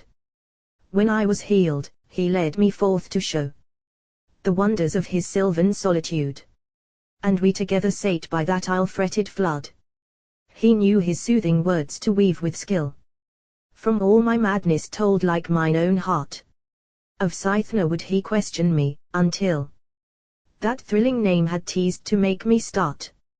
From his familiar lips it was not art of wisdom and of justice when he spoke, when mid soft looks of pity, there would dart a glance as keen as is the lightning's stroke, when it doth rive the knots of some ancestral oak. Thus slowly from my brain the darkness rolled, my thoughts their due array did reassume, through the enchantments of that hermit old. Then I bethought me of the glorious doom of those who sternly struggle to relume the lamp of hope o'er man's bewildered lot, and, sitting by the waters, in the gloom of eve, to that friend's heart I told my thought, that heart which had grown old, but had corrupted not. That hoary man had spent his livelong age in converse with the dead, who leave the stamp of ever-burning thoughts on many a page. When they are gone into the senseless damp of graves, his spirit thus became a lamp of splendor, like to those on which it fed. Through peopled haunts, the city and the camp, deep thirst for knowledge had his footsteps led, and all the ways of men among mankind he read. But custom maketh blind and obdurate the loftiest hearts. He had beheld the woe in which mankind was bound, but deemed that fate, which made them abject, would preserve them so. And in such faith, some steadfast joy to know, he sought this cell. But when fame went abroad, that one in Argolis did undergo torture for liberty, and that the crowd high truths from gifted lips had heard and understood, and that the multitude was gathering wide. His spirit leaped within his aged frame. In lonely peace he could no more abide, but to the land on which the victor's flame had fade, my native land, the hermit came. Each heart was there a shield, and every tongue was as a sword of truth. Young Laon's name rallied their secret hopes, though tyrants sung hymns of triumphant joy our scattered tribes among. He came to the lone column on the rock, and with his sweet and mighty eloquence, the hearts of those who watched it did unlock, and made them melt in tears of penitence. They gave him entrance free to bear me thence. Since this, the old man said, 7 years are spent, while slowly truth on thy benighted sense has crept the hope which wildered it has lent. Meanwhile, to me the power of a sublime intent. Yes, from the records of my youthful state, and from the lore of bards and sages old, from whatsoe'er my wakened thoughts create, out of the hopes of thine aspirings bold, have I collected language to unfold truth to my countrymen from shore to shore. Doctrines of human power my words have told. They have been heard, and men aspire to more than they have ever gained or ever lost of yore. In secret chambers parents read, and weep, my writings to their babes, no longer blind. And young men gather when their tyrants sleep, and vows of faith each to the other bind. I, and marriageable maidens, who have pined with love, till life seemed melting through their looks, a warmer zeal, a nobler hope now find. And every bosom thus is wrapped and shook, like autumn's myriad leaves in one swell mountain brook. The tyrants of the golden city tremble at voices which are heard about the streets. The ministers of fraud can scarce dissemble the lies of their own heart, but when one meets another at the shrine, he inly weeps, though he says nothing, that the truth is known. Murderers are pale upon the judgment seats, and gold grows vile even to the wealthy crone, and laughter fills the fane, and curses shake the throne. Kind thoughts, and mighty hopes, and gentle deeds abound, for fearless love, and the pure law of mild equality and peace, succeeds to faiths which long have held the world in awe. Bloody and false, and cold as whirlpools draw all wrecks of ocean to their chasm, the sway of thy strong genius, Laon, which foresaw this hope, compels all spirits to obey, which round thy secret strength now throng in wide array. For I have been thy passive instrument. As thus the old man spake, his countenance gleamed on me like a spirit's. Thou hast lent to me, to all, the power to advance towards this unforeseen deliverance. From our ancestral chains thou didst rear that lamp of hope on high, which time nor chance nor change may not extinguish, and my share of good was o'er the world its gathered beams to bear. But I, alas, am both unknown and old, and though the woof of wisdom I know well, to die in hues of language, I am cold in seeming, and the hopes which inly dwell. Thy manners note that I did long repel, but Laon's name to the tumultuous throng were like the star whose beams the waves compel, and tempests, and his soul-subduing tongue were as a lance to quell the mailed crest of wrong. Perchance blood need not flow, if thou at length wouldst rise, perchance the very slaves would spare their brethren and themselves. Great is the strength of words, for lately did a maiden fair, who from her childhood has been taught to bear the tyrant's heaviest yoke, arise, and make her sex the law of truth and freedom here. And with these quiet words for thine own sake, I prithee spare me, did with ruth so take all hearts, that even the torturer who had bound her meek calm frame, ere it was yet impaled, loosened her weeping then, nor could be found one human hand to harm her unassailed. Therefore she walks through the great city, veiled in virtue's adamantine eloquence, gainst scorn, and death and pain thus trebly mailed, and blending in the smiles of that defense, the serpent and the dove, wisdom and innocence. The wild-eyed women throng around her path, from their luxurious dungeons, from the dust of meaner thralls, from the oppressor's wrath, or the caresses of his sated lust. They congregate in her, they put their trust. The tyrants send their armed slaves to quell her power, they, even like a thunder gust, caught by some forest, bend beneath the spell of that young maiden's speech, and to their chief's rebel. Thus she doth equal laws and justice teach to woman, outraged and polluted long, gathering the sweetest fruit in human reach. For those fair hands now free, while armed wrong trembles before her look, though it be strong. Thousands thus dwell beside her, virgins bright, and matrons with their babes, a stately throng. Lovers renew the vows which they did plight. La early faith, and hearts long parted now unite. And homeless orphans find a home near her. And those poor victims of the proud, no less fair wrecks, on whom the smiling world with stir thrusts the redemption of its wickedness. In squalid huts, and in its palaces, sits lust alone, while o'er the land is born her voice, whose awful sweetness doth repress all evil, and her foes relenting turn, and cast the vote of love in hope's abandoned urn. So in the populous city, a young maiden has baffled havoc of the prey which he marks as his own, whenever with chains o'erladen men make them arms to hurl down tyranny. Falls arbiter between the bound and free, and o'er the land, in hamlets and in towns, the multitudes collect tumultuously, and throng in arms, but tyranny disowns their claim, and gathers strength around its trembling thrones. Blood soon, all hoe unwillingly to shed. The free cannot forbear the queen of slaves, the hoodwinked angel of the blind and dead. Custom, with iron mace points to the graves, when her own standard desolately waves over the dust of prophets and of kings. Many yet stand in her array, she paves her path with human hearts, and o'er it flings the wildering gloom of her immeasurable wings. There is a plain beneath the city's wall, bounded by misty mountains, wide and vast. Millions there lift at freedom's thrilling call. 10,000 standards wide, they load the blast, which bears one sound of many voices past, and startles on his throne their sceptred foe.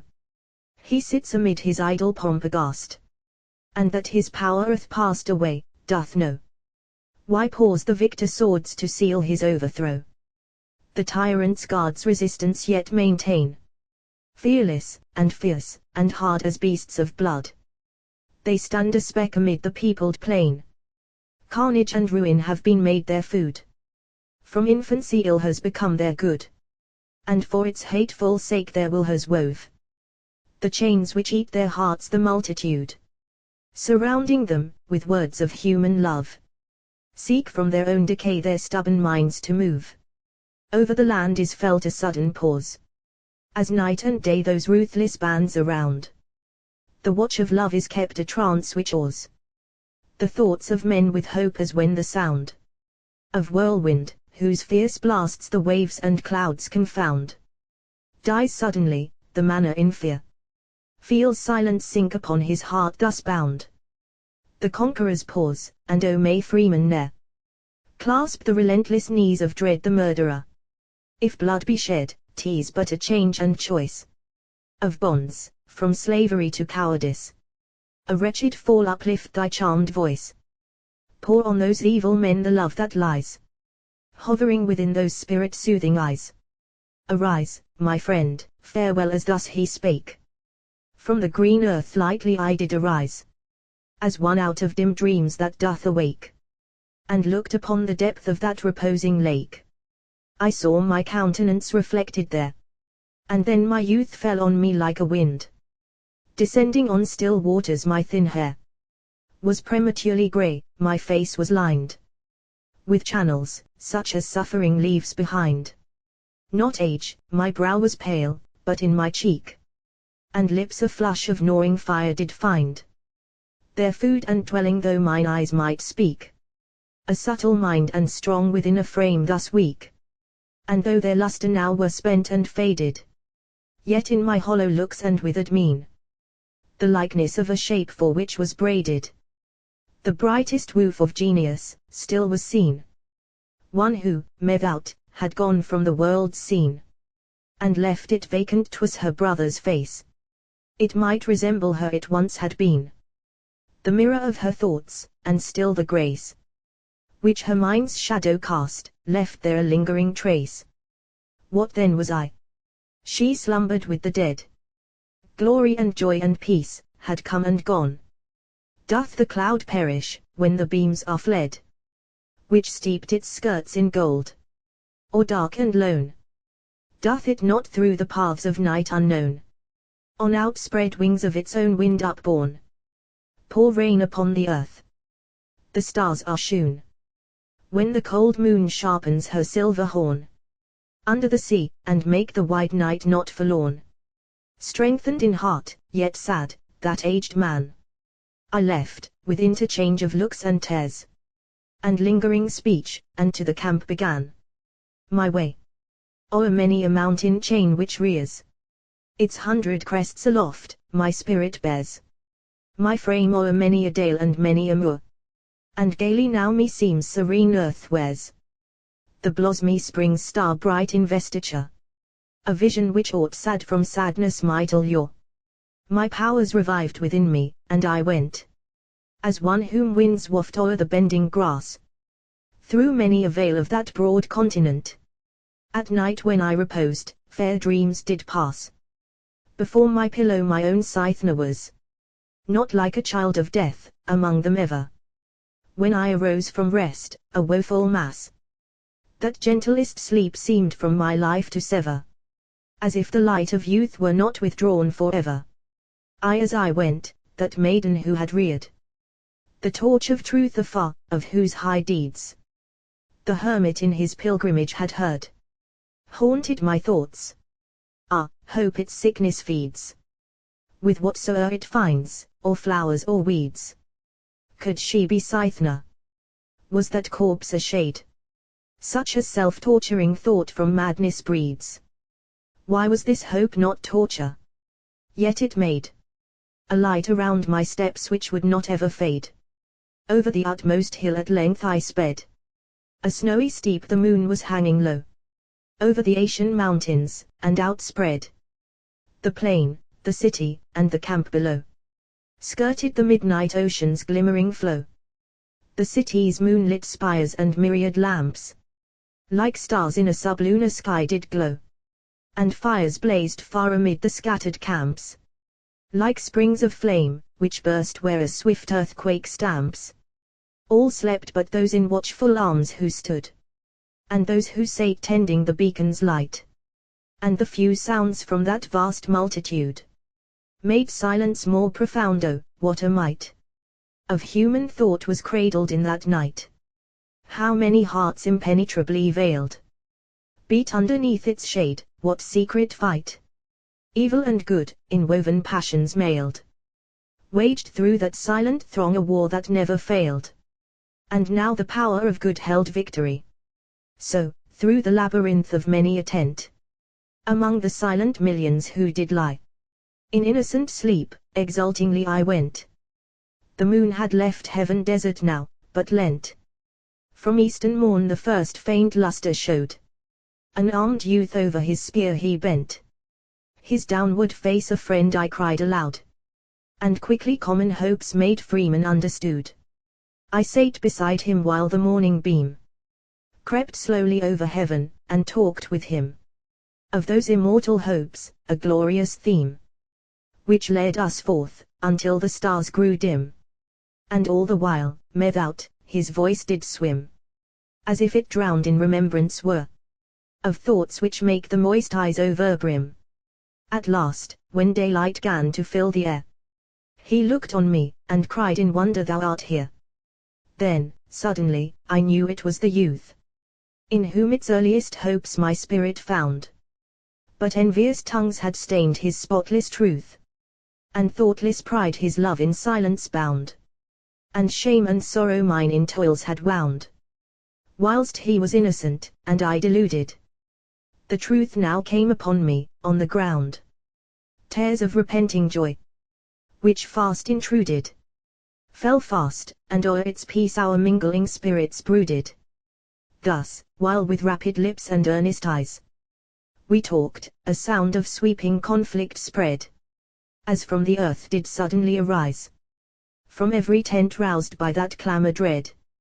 Our bands outsprung and seized their arms we sped, towards the sound our tribes were gathering far, those sanguine slaves amid 10,000 dead, stabbed in their sleep, trampled in treacherous war, the gentle hearts whose power their lives had sought to spare, like rabid snakes, that sting some gentle child, who brings them food, when winter falls and fair allures them forth with its cold smiles, so wild they rage among the camp they overbear. The patriot host's confusion, then despair, descends like night when Laon one did cry, like a bright ghost from heaven that shout did scare the slaves, and widening through the vaulted sky, seemed sent from earth to heaven in sign of victory. In sudden panic those false murderers fled, like insect tribes before the northern gale. But swifter still, our hosts encompassed their shattered ranks, and in a craggy vale, where even their fierce despair might naught avail, hemmed them around, and then revenge and fear made the high virtue of the patriots fail. One pointed on his foe the mortal spear. I rushed before its point, and cried, "Forbear, forbear!" The spear transfixed my arm that was uplifted in swift expostulation, and the blood gushed round its point. I smiled, and "O thou gifted with eloquence which shall not be withstood, flow thus," I cried in joy, "thou vital flood, until my heart be dry, ere thus the cause for which thou ought worthy be subdued. Ah, ye are pale, ye weep, your passions pause. 'Tis well ye feel the truth of love's benignant laws. Soldiers, our brethren and our friends are slain. Ye murdered them, think, as they did sleep. Alas, what have ye done? The slightest pain which ye might suffer, there were eyes to weep. But ye have quenched them, there were smiles to steep your hearts in balm, but they are lost in woe. And those whom love did set his watch to keep around your tents truth's freedom to bestow, ye stabbed as they did sleep, but they forgive ye now. Oh, wherefore should ill ever flow from ill, and pain still keener pain forever breed? We all are brethren, even the slaves who kill for hire are men, and to avenge misdeed on the misdoer doth but misery feed. With her own broken heart, O earth, O heaven, and thou, dread nature, which to every deed and all that lives, or is, to be hath given, even to thee have these done ill, and are forgiven. Join then your hands and hearts, and let the past be as a grave which gives not up its dead. To evil thoughts a film then overcast my sense with dimness, for the wound, which bled freshly, swift shadows o'er mine eyes had shed. When I awoke, I lay mid friends and foes, and earnest countenances on me shed the light of questioning looks, whilst one did close my wound with balmiest herbs, and soothed me to repose. And one whose spear had pierced me, leaned beside, with quivering lips and humid eyes, and all seemed like some brothers on a journey wide gone forth, whom now strange meeting did befall in a strange land, round one whom they might call their friend, their chief, their father, for assay of peril, which had saved them from the thrall of death, now suffering. Thus the vast array of those fraternal bands were reconciled that day, lifting the thunder of their acclamation towards the city. Then the multitude, and I among them, went in joy, a nation made free by love, a mighty brotherhood linked by a jealous interchange of good, a glorious pageant, more magnificent than kingly slaves arrayed in gold and blood. When they return from carnage, and are sent in triumph bright beneath the populous battlement. Afar, the city walls were thronged on high, and myriads on each giddy turret clung, and to each spire far lessening in the sky, bright pennons on the idle winds were hung. As we approached, a shout of joyance sprung at once from all the crowd, as if the vast and peopled earth its boundless skies among the sudden clamor of delight had cast, when from before its face some general wreck had passed.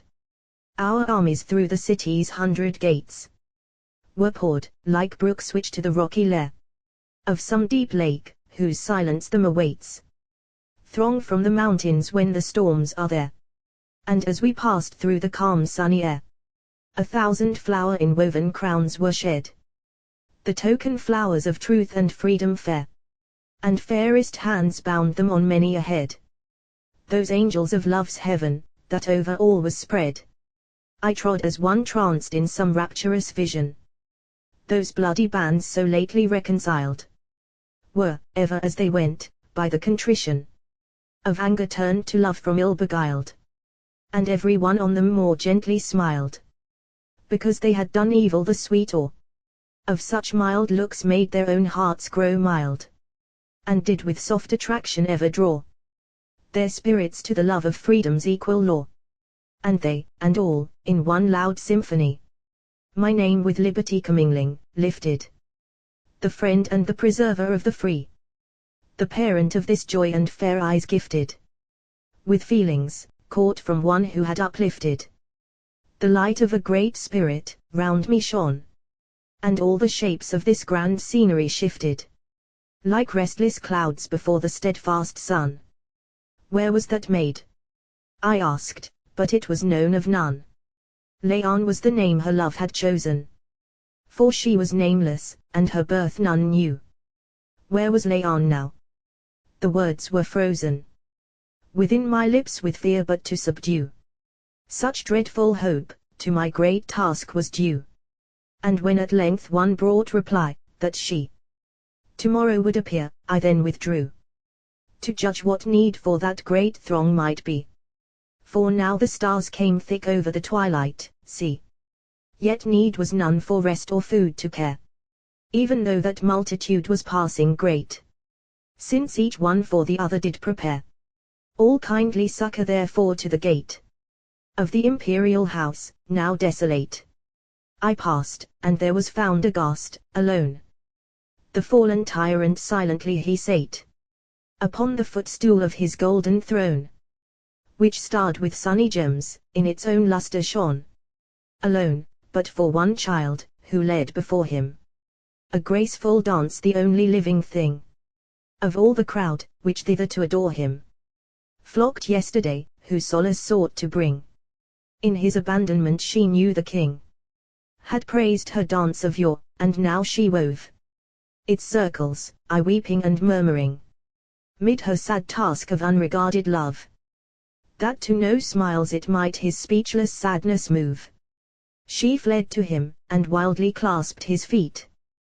When human steps were heard he moved nor spoke, nor changed his hue, nor raised his looks to meet the gaze of strangers. Our loud entrance woke the echoes of the hall, which circling broke the calm of its recesses are like a tomb, its sculptured walls vacantly to the stroke of footfalls answered, and the twilight's gloom lay like a charnel's mist within the radiant dome.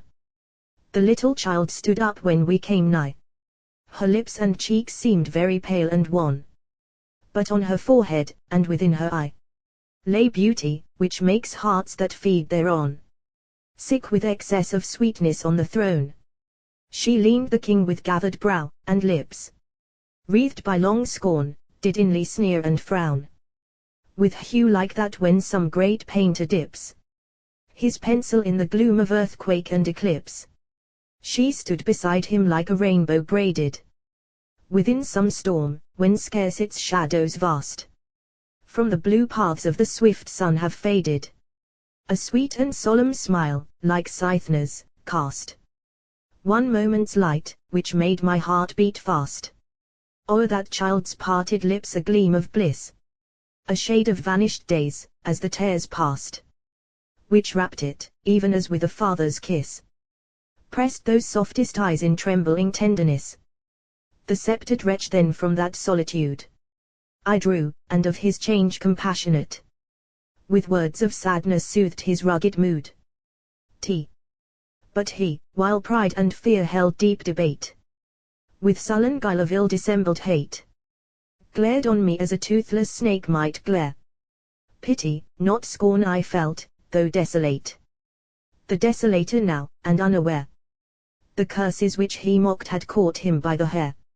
I led him forth from that which now might seem a gorgeous grave through portals sculptured deep, with imagery beautiful as dream.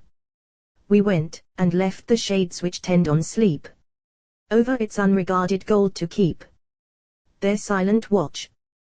The child trod faintingly, and as she went, the tears which she did weep glanced in the starlight wildered seemed she. And when I spake, for sobs she could not answer me. At last the tyrant cried, she hungers, slave. Stab her, or give her bread. It was a tone such as sick fancies in a new-made grave might hear. I trembled, for the truth was known. He with this child had thus been left alone, and neither had gone forth for food, but he, in mingled pride and awe cowered near his throne. And she, a nursling of captivity, knew naught beyond those walls, nor what such change might be. And he was troubled at a charm withdrawn, thus suddenly that scepters ruled no more, that even from gold the dreadful strength was gone. William made all things subject to its power. Such wonder seized him, as if hour by hour the past had come again, and the swift fall of one so great and terrible of yore to desolateness in the hearts of all. Like wonder stirred, who saw such awful change befall. A mighty crowd, such as the wide land pours once in 1,000 years, now gathered round the fallen tyrant like the rush of showers of hail in spring, pattering along the ground. Their many footsteps fell, else came no sound from the wide multitude. That lonely man then knew the burthen of his change, and found, concealing in the dust his visage wan, refuge from the keen looks which through his bosom ran. And he was faint withal. I sate beside him upon the earth, and took that child so fair from his weak arms, that ill might none betide him, or her when food was brought to them, her share to his averted lips the child did bear. But when she saw he had enough, she ate, and wept the while the lonely man's despair. Hunger then overcame, and of his state forgetful, on the dust as in a trance he sate. Slowly the silence of the multitudes passed, as when far is heard in some lone dell the gathering of a wind among the woods. And he is fallen, they cry, he who did dwell like famine or the plague, or aught more fell among our homes, is fallen the murderer, who slaked his thirsting soul as from a well of blood and tears. With ruin he is here, sunk in a gulf of scorn from which none may him rear. Then was heard he who judged, let him be brought to judgment. Blood for blood cries from the soil on which his crimes have deep pollution wrought. Shall Uthman only unavenged despoil? Shall they who by the stress of grinding toil wrest from the unwilling earth his luxuries, perish for crime, while his foul blood may boil, or creep within his veins at will? Arise, and to high justice make her chosen sacrifice. What do ye seek? What fear ye?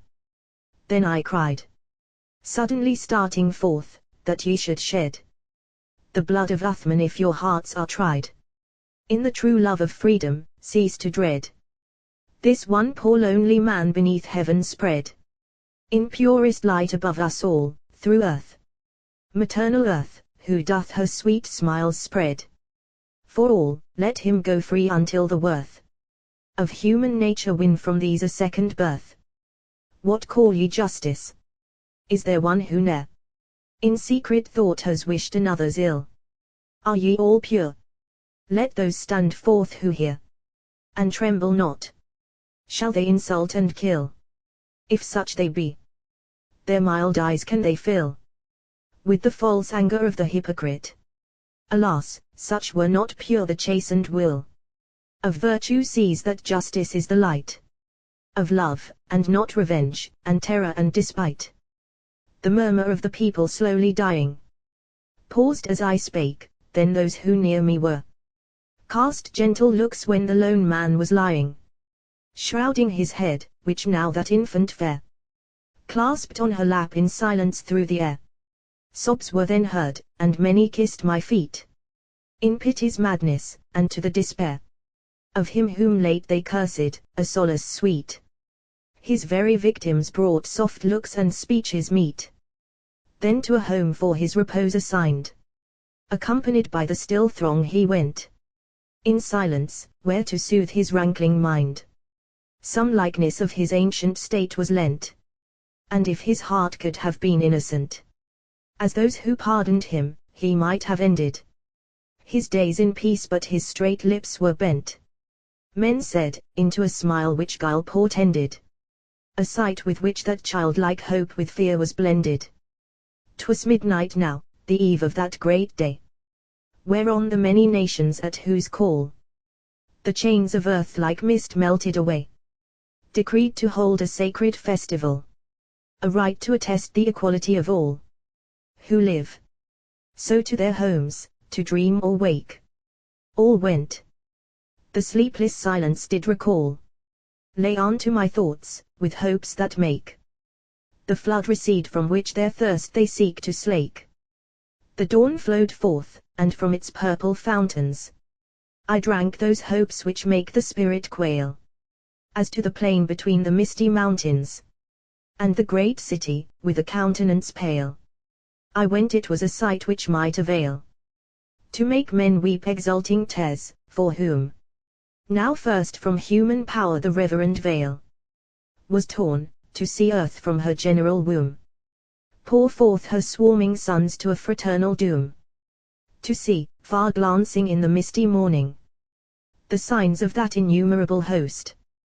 To hear one sound of many made, the warning of earth to heaven from its free children tossed, while the eternal hills, and the sea lost in wavering light, and, starring the blue sky, the city's myriad spires of gold, almost with human joy made mute society its witnesses with men who must hereafter be, to see like some vast island from the ocean, the altar of the Federation rear its pile in the midst, a work which the devotion of millions in one night created there. Sudden, as when the moon wreath makes appear strange clouds in the east, a marble pyramid, distinct with steps that mighty shape did wear the light of genius its still shadow hid. Far ships to know its height the morning mists forbid, to hear the restless multitudes forever around the base of that great altar flow, as on some mountain islet burst and shiver Atlantic waves, and solemnly and slow as the wind bore that tumult to and fro, to feel the dream-like music, which did swim like beams through floating clouds on waves below, falling in pauses, from that altar dim, as silver-sounding tongues breathed an aerial hymn. To hear, to see, to live, was on that morn Lethean joy, so that all those assembled cast off their memories of the past outworn, to only bosoms with their own life trembled, and mine was one, and we had both dissembled. So with a beating heart I went, and one who having much, covets yet more, resembled a lost and dear possession, which not won. He walks in lonely gloom beneath the noonday sun. To the great pyramid I came, its stair with female choirs was thronged the loveliest among the free, grouped with its sculptures rare.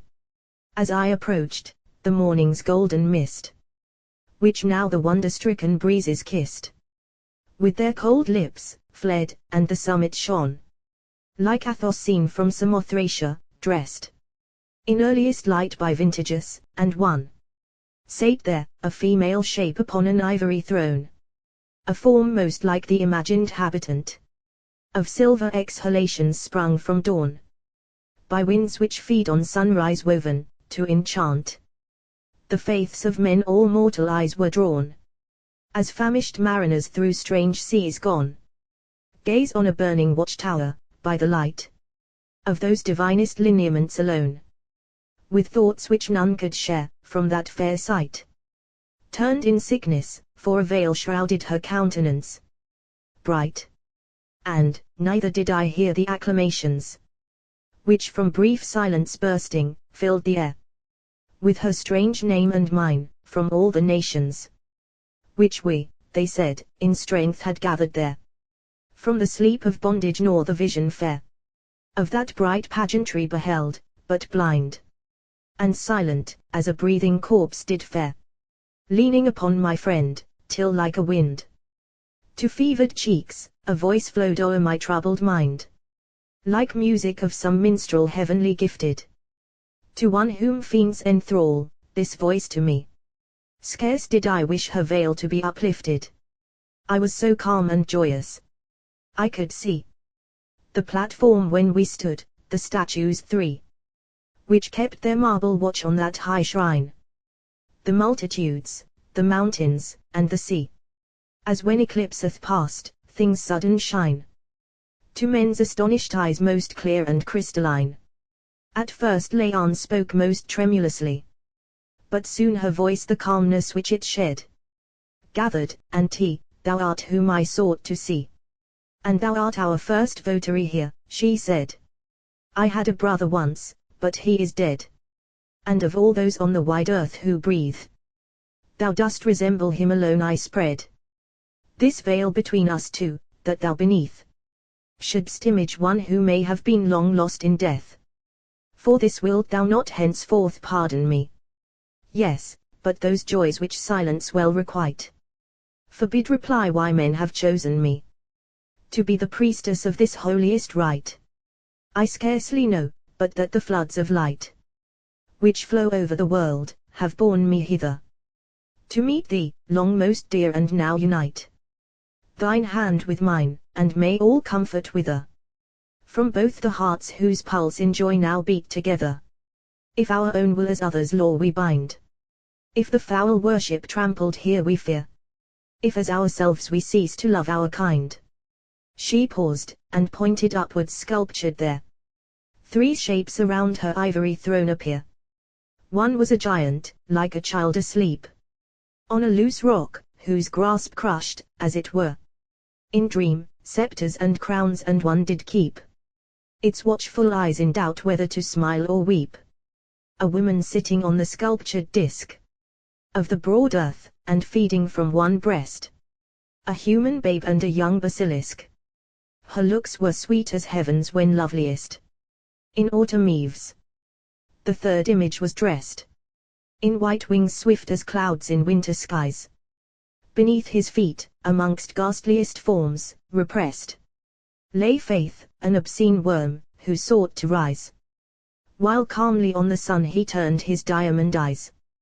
Beside that image then I sate, white she stood, mid the throngs which ever ebbed and flowed, like light amid the shadows of the sea, cast from one cloudless star, and on the crowd that touch which none who feels forgets, bestowed.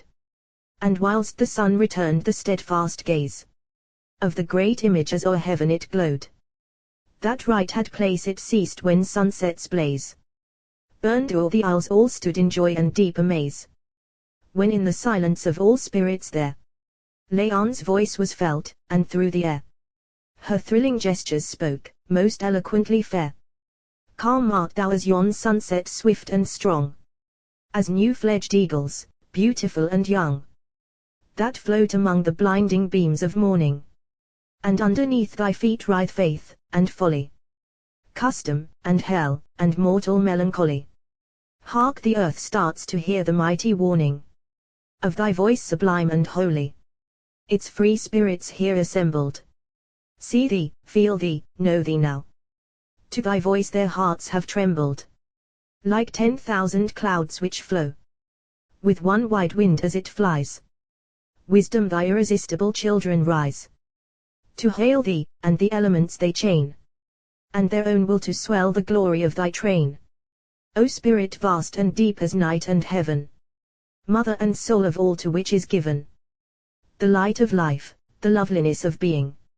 Lo, thou dost reascend the human heart, thy throne of power, almighty as thou wert, in dreams of poets old grown pale by seeing the shade of thee now. Millions start to feel thy lightnings through them burning. Nature, or God, or love, or pleasure, or sympathy, the sad tears turning to mutual smiles, a drainless treasure descends amidst us. Scorn and hate, revenge and selfishness are desolate. 100 nations swear that there shall be pity and peace and love among the good and free. Eldest of things, divine equality, wisdom and love are but the slaves of thee. The angels of thy sway, who pour around thee treasures from all the cells of human thought, and from the stars, and from the ocean brought, and the last living heart whose beatings bound thee, the powerful and the wise had sought. Thy coming, thou in light descending o'er the wide land which is thine own, like the spring whose breath is blending all blasts of fragrance into one, comest upon the paths of men. Earth bears her general bosom to thy ken, and all her children here in glory meet to feed upon thy smiles, and clasp thy sacred feet. My brethren, we are free. The plains and mountains, the grey seashore, the forests and the fountains, are haunts of happiest dwellers, man and woman. Their common bondage burst, may freely borrow from lawless love a solace for their sorrow.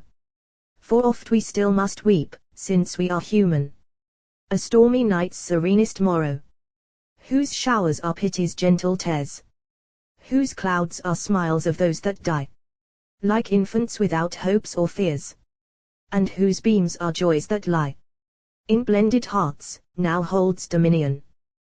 The dawn of mind, which upwards on opinion borne, swift as sunrise, far illumines space, and clasps this barren world in its own bright embrace. My brethren, we are free. The fruits are glowing beneath the stars, and the night winds are flowing o'er the ripe corn. The birds and beasts are dreaming. Never again may blood of bird or beast stain with its venomous stream a human feast. To the pure skies in accusation steaming, avenging poisons shall have ceased to feed disease and fear and madness. The dwellers of the earth and air shall throng around our steps in gladness, seeking their food or refuge there. Our toil from thought all glorious forms shall cull, to make this earth, our home, more beautiful. And science, and her sister Percy, shall clothe in light the fields and cities of the free. Victory, victory to the prostrate nations. Bear witness, night, and ye mute constellations, who gaze on us from your crystalline cars. Thoughts have gone forth whose powers can sleep no more.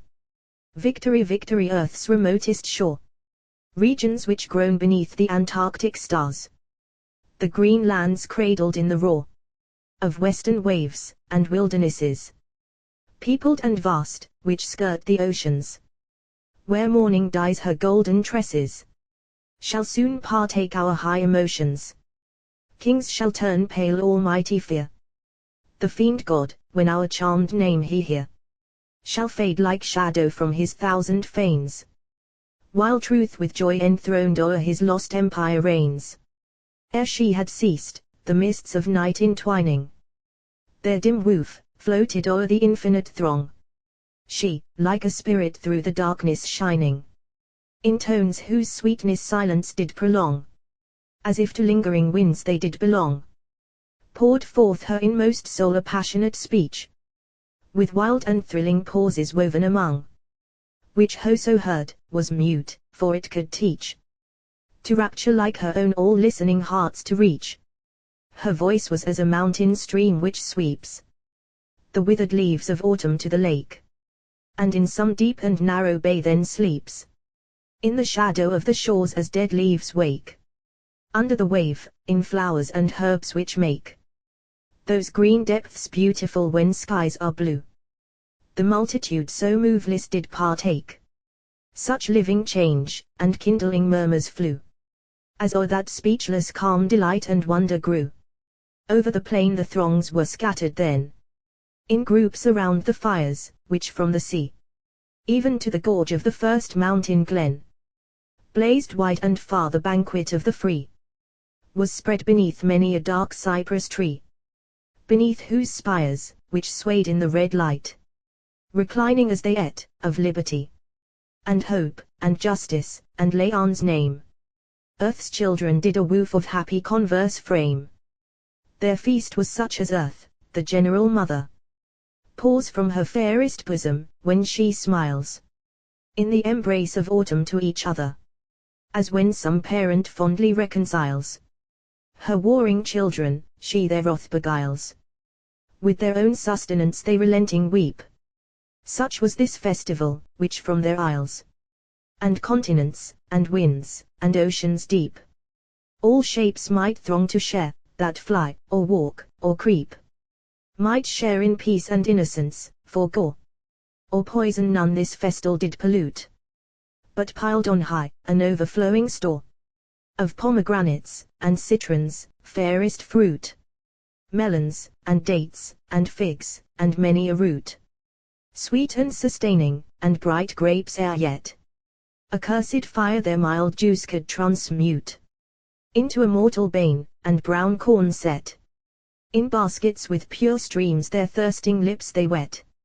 Laon had descended from the shrine, and every deepest look and holiest mind fed on her form, though now those tones divine were silent as she passed. She did unwind her veil, as with the crowds of her own kind she mixed. Some impulse made my heart refrain from seeking her that night, so I reclined amidst a group, where on the utmost plain a festal watch-fire burned beside the dusky main, and joyous was our feast, pathetic talk, and wit, and harmony of choral strains, while far Orion o'er the waves did walk, that flow among the isles, held us in chains of sweet captivity, which none disdains, who feels but when his zone grew dim in mist, which clothes the ocean's bosom, o'er the plains.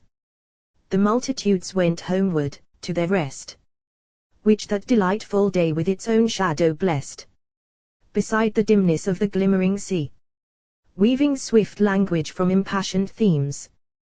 With that dear friend I lingered, who to me so late had been restored, beneath the gleams of the silver stars, and ever in soft dreams of future love and peace sweet converse lapped our willing fancies, till the pallid beams of the last watch-fire fell, and darkness wrapped the waves, and each bright chain of floating fire was snapped, until we came even to the city's wall, and the great gate. Then, none knew whence or why, disquiet on the multitudes did fall, and first, one pale and breathless passed us by, and stared and spoke not then with piercing cry. A troop of wild-eyed women, by the shrieks of their own terror driven, tumultuously hither and thither hurrying with pale cheeks, each one from fear unknown a sudden refuge seeks. Then, rallying cries of treason and of danger resounded, and they come to arms, to arms. The tyrant is amongst us, and the stranger comes to enslave us in his name to arms. In vain for panic, the pale fiend who charms strength to forswear her right, those millions swept like waves before the tempest. These alarms came to me, as to know their cause I leapt on the gate's turret, and in rage and grief and scorn I wept. For to the north I saw the town on fire, and its red light made morning pallid now, which burst over wide Asia louder, higher, the yells of victory and the screams of woe I heard approach, and saw the throng below stream through the gates like foam-wrought waterfalls, fed from 1,000 storms. The fearful glow of bombs flares overhead at intervals, the red artillery's bolt mangling among them falls, and now the horsemen come, and all was done. Swifter than I have spoken I beheld their red swords flash in the unreasoned sun. I rushed among the rout to have repelled that miserable flight one moment quelled by voice, and looks, and eloquent despair, as if reproach from their own hearts withheld their steps. They stood but soon came pouring there new multitudes, and did those rallied bands o'erbear. I strove, as drifted on some cataract by irresistible streams, some wretch might strive, who hears its fatal roar the files compact whelmed me, and from the gate availed to drive with quickening impulse, as each bolt did rive their ranks with bloodier chasm into the plain, disgorged at length the dead and the alive in one dread mass, were parted, and the stain of blood from mortal steel fell o'er the fields like rain. For now the despots' bloodhounds with their prey, unarmed and unaware, were gorging deep their gluttony of death. The loose array of horsemen o'er the wide fields murdering sweep, and with loud laughter for their tyrant reap a harvest sown with other hopes, the while far overhead ships from Propontis keep a killing rain of fire when the waves smile, as sudden earthquakes light many a volcano isle. Thus sudden, unexpected feast was spread for the carrion fowls of heaven. I saw the sight, I moved, I lived as o'er the heaps of dead, whose stony eyes glared in the morning light. I trod, to me there came no thought of flight, but with loud cries of scorn which whoso heard that dreaded death, felt in his veins the might of virtuous shame return. The crowd I stirred, and desperation's hope in many hearts recurred. A band of brothers gathering round me, made, although unarmed, a steadfast front, and still retreating, with stern looks beneath the shade gathered eyebrows, did the victors fill with doubt. Even in success deliberate will inspired our growing troop, not overthrown. It gained the shelter of a grassy hill, and ever still our comrades were hewn down, and their defenseless limbs beneath our footsteps strown. Immovably we stood in joy I found beside me then, firm as a giant pine, among the mountain vapors driven around, the old man whom I loved. His eyes divine with a mild look of courage answered mine, and my young friend was near, and ardently his hand grasped mine. A moment now the line of war extended to our rallying cry, as myriads flocked in love and brotherhood to die forever while the sun was climbing heaven. The horsemen hewed our unarmed myriads down safely, though when by thirst of carnage driven too near, those slaves were swiftly overthrown by hundreds leaping on them flesh and bone. Soon made our ghastly ramparts then the shaft of the artillery from the sea was thrown more fast and fiery, and the conquerors laughed in pride to hear the wind our screams of torment waft. For on one side alone the hill gave shelter, so vast that phalanx of unconquered men, and there the living in the blood did welter, of the dead and dying, which, in that green glen, like stifled torrents, made a plashy fen.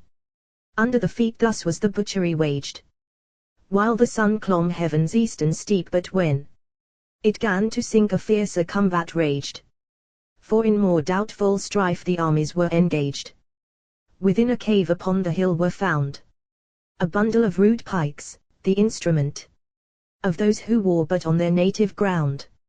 For natural rights a shout of joyance sent, even from our hearts the wide air pierced and rent, as those few arms, the bravest and the best, seized, and each sixth, thus armed, did now present a line which covered and sustained the rest, a confident phalanx, which the foes on every side invest. That onset turned the foes to flight almost, but soon they saw their present strength, and knew that coming night would to our resolute host bring victory. So dismounting close they drew their glittering files, and then the combat grew unequal but most horrible, and ever our myriads, whom the swift bolt overthrew, or the red sword, failed like a mountain river, which rushes forth in foam to sink in sands forever. Sorrow and shame, to see with their own kind.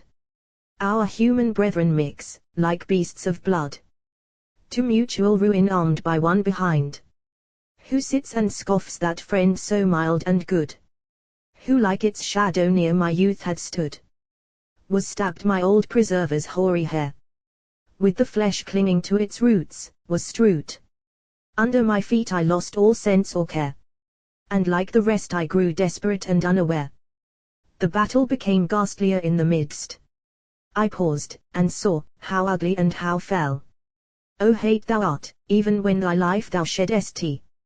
For love.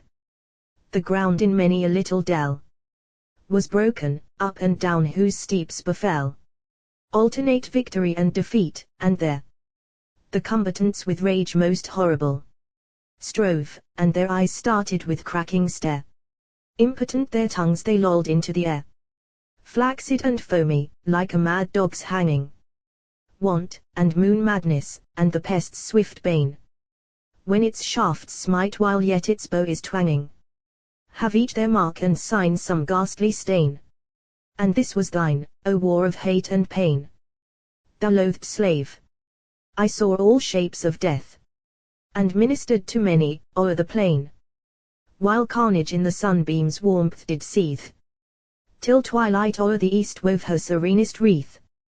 The few who yet survived, resolute and firm, around me fought, at the decline of day, winding above the mountain's snowy term. New banners shone, they quivered in the ray of the sun's unseen or bare night. The array of fresh troops hemmed us in of those brave bands. I soon survived alone, and now I lay vanquished and faint, the grasp of bloody hands I felt, and saw on high the glare of falling brands. When on my foes a sudden terror came, and they fled, scattering low with rainless speed.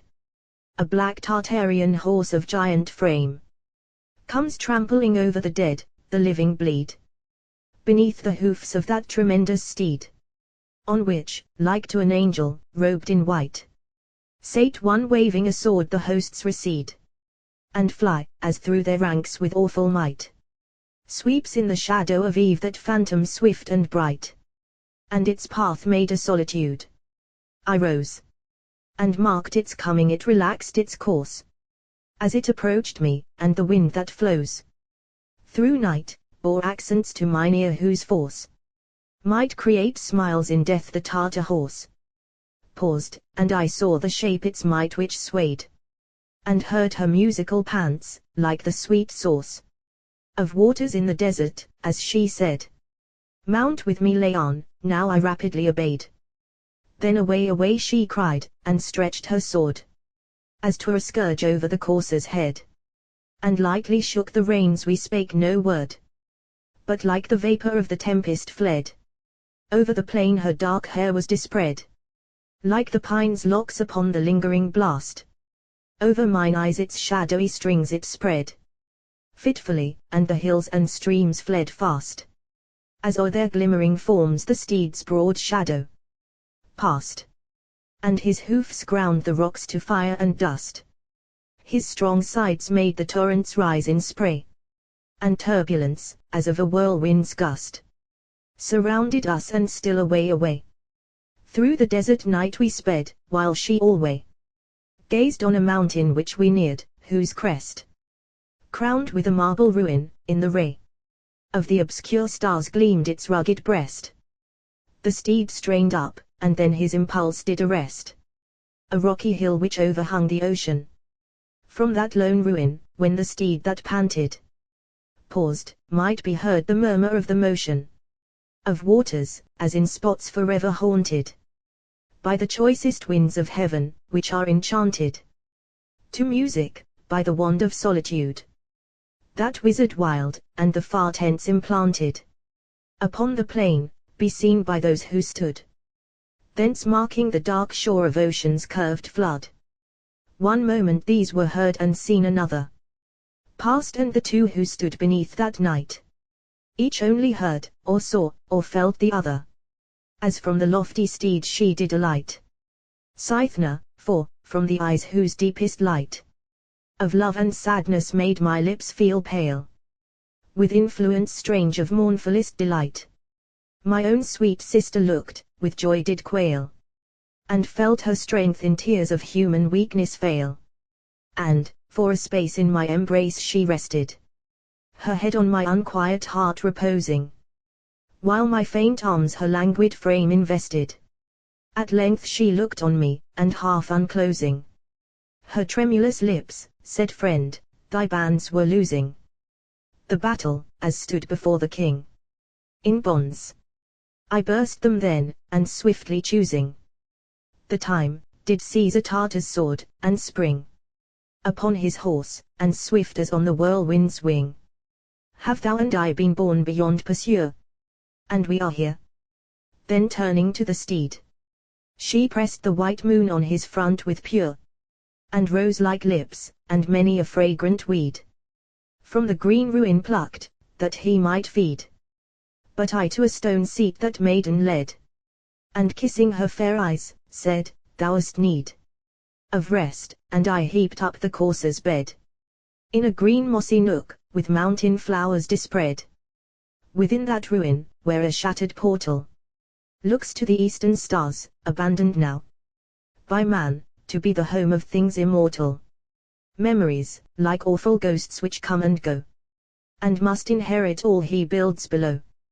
When he is gone, a hall stood o'er whose roof fair clinging weeds with ivy pale did grow, clasping its grey rents with a verdurous woof, a hanging dome of leaves, a canopy moon-proof.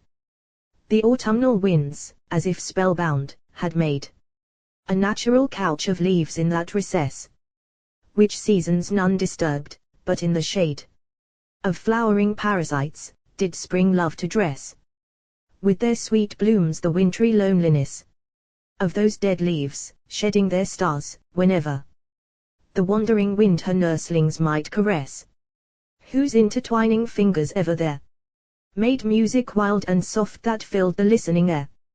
We know not where we go, or what sweet dream may pilot us through caverns strange and fair, of far and pathless passion, while the stream of life, our bark doth on its whirlpools bear, spreading swift wings as sails to the dim air.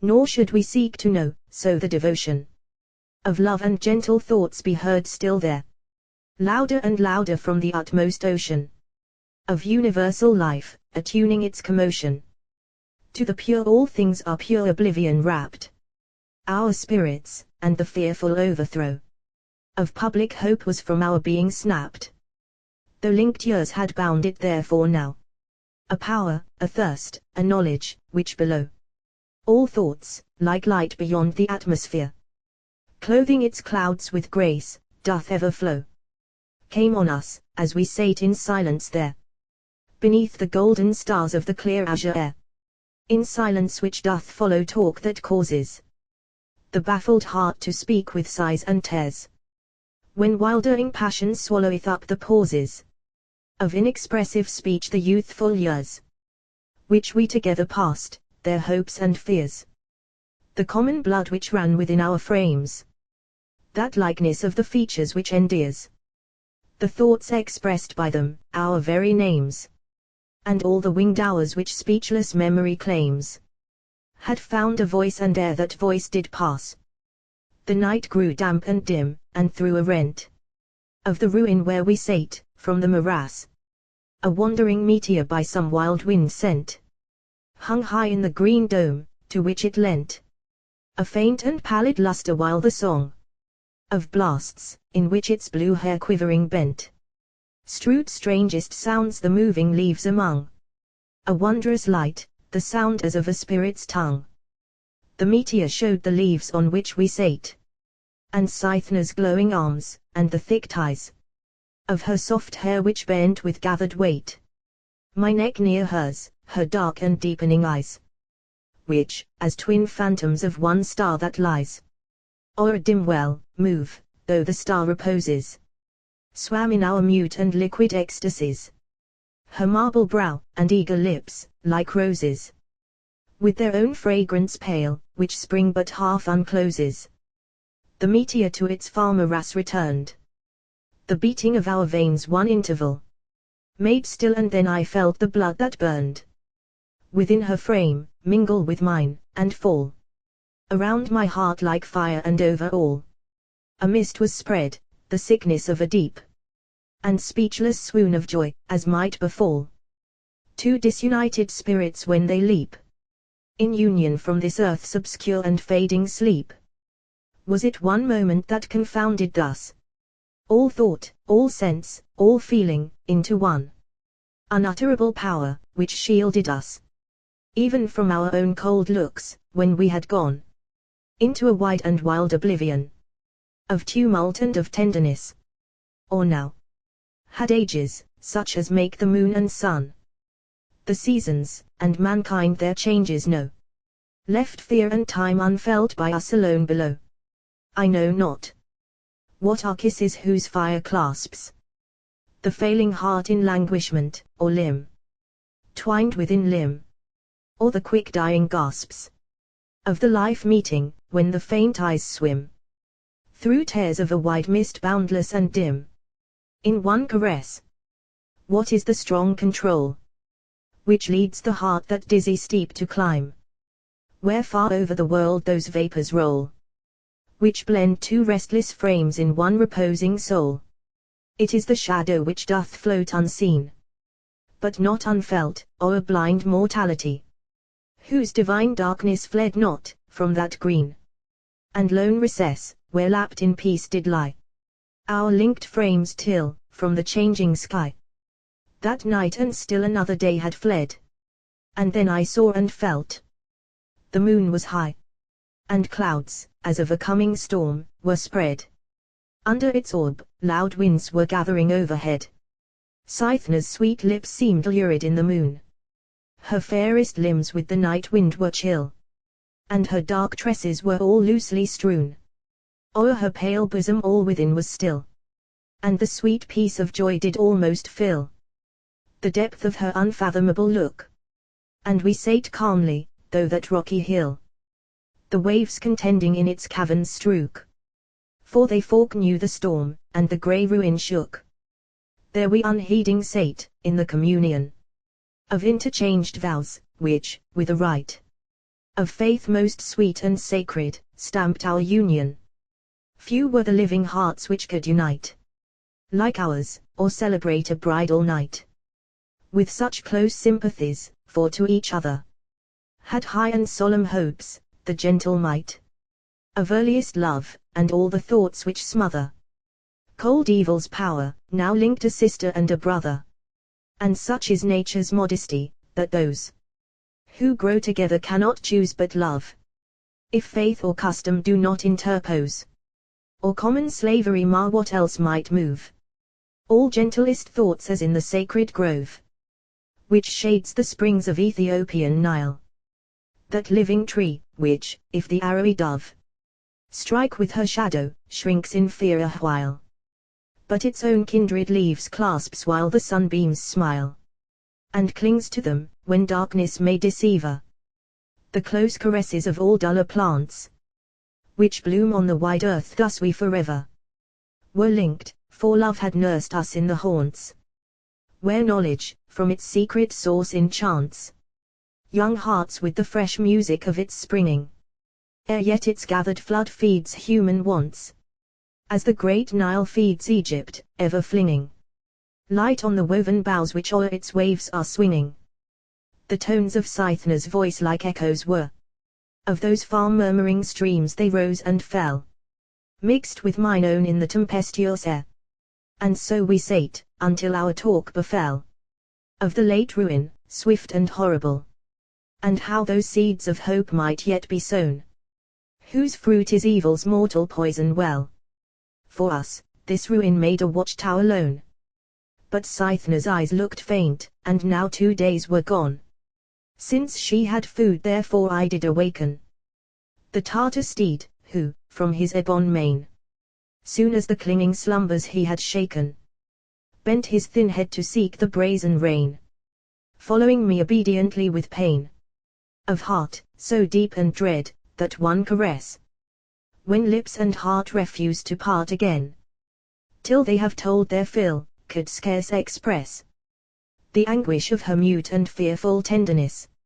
Cythna beheld me part, as I bestrode that willing steed the tempest and the night, which gave my path its safety as I rode down the ravine of rocks, did soon unite the darkness and the tumult of their might, borne on all winds, far through the streaming rain, floating at intervals the garments white of Cythna gleamed, and her voice once again came to me on the gust, and soon I reached the plain.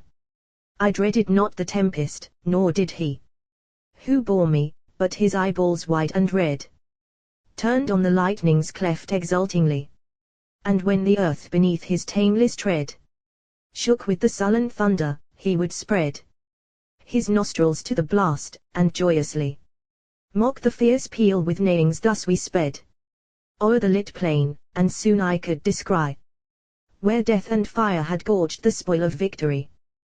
There was a desolate village in a wood, whose bloom-inwoven leaves now scattering fed the hungry storm. It was a place of blood, a heap of hearthless walls, the flames were dead. Within those dwellings now, the life had fled from all those corpses now, but the wide sky, flooded with lightning, was ripped overhead by the black rafters, and around did lie women, and babes, and men, slaughtered confusedly beside the fountain in the marketplace. Dismounting, I beheld those corpses stare with horny eyes upon each other's face, and on the earth and on the vacant air, and upon me, close to the waters where I stooped to slake my thirst. I shrank to taste, for the salt bitterness of blood was there, but tied the steed beside, and sought in haste if any yet survived amid that ghastly waste. No living thing was there beside one woman, whom I found wandering in the streets, and she was withered from a likeness of aught human into a fiend, by some strange misery. Soon as she heard my steps she leaped on me, and glued her burning lips to mine, and laughed with a loud, long, and frantic laugh of glee, and cried, "Now mortal, thou hast deeply quaffed the plague's blue kisses, soon millions shall pledge the draught. My name is Pestilence, this bosom dry once fed 2 babes, a sister and a brother. When I came home, one in the blood did lie, of 3 death wounds the flames had ate the other. Since then I have no longer been a mother, but I am Pestilence hither and thither. I flit about, that I may slay and smother. All lips which I have kissed must surely wither. But Death's, if thou art he, we'll go to work together. What seekest thou here? The moonlight comes in flashes, the dew is rising dankly from the dell. 'Twill moisten her, and thou shalt see the gashes in my sweet boy, now full of worms. But tell first what thou seekest. I seek for food. Tea's well. Thou shalt have food. Famine, my paramour, waits for us at the feast. Cruel and fell is famine, but he drives not from his door those whom these lips have kissed, alone. No more, no more. As thus she spake, she grasped me with the strength of madness, and by many a ruined hearth she led, and over many a corpse at length we came to a lone hut, where on the earth, which made its floor, she in her ghastly mirth, gathering from all those homes now desolate, had piled 3 heaps of loaves, making a dearth among the dead, round which she set in state a ring of cold, stiff babes, silent and stark they sate. She leaped upon a pile, and lifted high her mad looks to the lightning, and cried, "Eat, share the great feast, tomorrow we must die." And then she spurned the loaves with her pale feet towards her bloodless guests, that sight to meet. Mine eyes and my heart ached, and but that she, who loved me, did with absent looks defeat despair, I might have raved in sympathy. But now I took the food that woman offered me, and vainly having with her madness striven, if I might win her to return with me, departed in the eastern beams of heaven. The lightning now grew pallid rapidly, as by the shore of the tempestuous sea. The dark steed bore me, and the mountain grey soon echoed to his hoofs, and I could see Cythna among the rocks, where she alway had sate, with anxious eyes fixed on the lingering day. And joy was ours to meet. She was most pale, famished, and wet and weary, so I cast my arms around her, lest her steps should fail. As to our home we went, and thus embraced. Her full heart seemed a deeper joy to taste. The near the prosperous know the steed behind trod peacefully along the mountain waste. We reached our home ere morning could unbind night's latest veil, and on our bridal couch reclined, her chilled heart having cherished in my bosom, and sweetest kisses past, we two did share our peaceful meal as an autumnal blossom, which spreads its shrunk leaves in the sunny air, after cold showers, like rainbows woven there. Thus in her lips and cheeks the vital spirit mantled, and in her eyes, an atmosphere of health, and hope and sorrow languished near it, and fear, and all that dark despondence doth inherit. So we sate joyous as the morning ray, which fed upon the wrecks of night and storm, now lingering on the wind's light airs did play. Among the dewy weeds, the sun was warm, and we sate linked in the inwoven charm of converse and caresses sweet and deep, speechless caresses, talk that might disarm time, though he wield the darts of death and sleep, and those thrice mortal barbs in his own poison steep. I told her of my sufferings and my madness, and how, awakened from that dreamy mood, by liberty's uprease, the strength of gladness came to my spirit in my solitude, and all that now I was, while tears pursued each other down her fair and listening cheek, fast as the thoughts which fed them, like a flood, from sun-bright dales. And when I ceased to speak, her accents soft and sweet the pausing air did wake. She told me a strange tale of strange endurance, like broken memories of many a heart, woven into one to which no firm assurance, so wild were they, could her own faith impart. She said that not a tear did dare to start from the swole brain, and that her thoughts were firm, when from all mortal hope she did depart, borne by those slaves across the ocean's term, and that she reached the port without one fear infirm. One was she among many there, the thralls of the cold tyrant's cruel lust, and they laughed mournfully in those polluted halls. But she was calm and sad, musing alway on loftiest enterprise, till on a day the tyrant heard her singing to her lute a wild, and sad, and spirit-thrilling lay, like winds that die in wastes one moment mute. The evil thoughts it made, which did his breast pollute, even when he saw her wondrous loveliness, one moment to great nature's sacred power he bent, and was no longer passionless.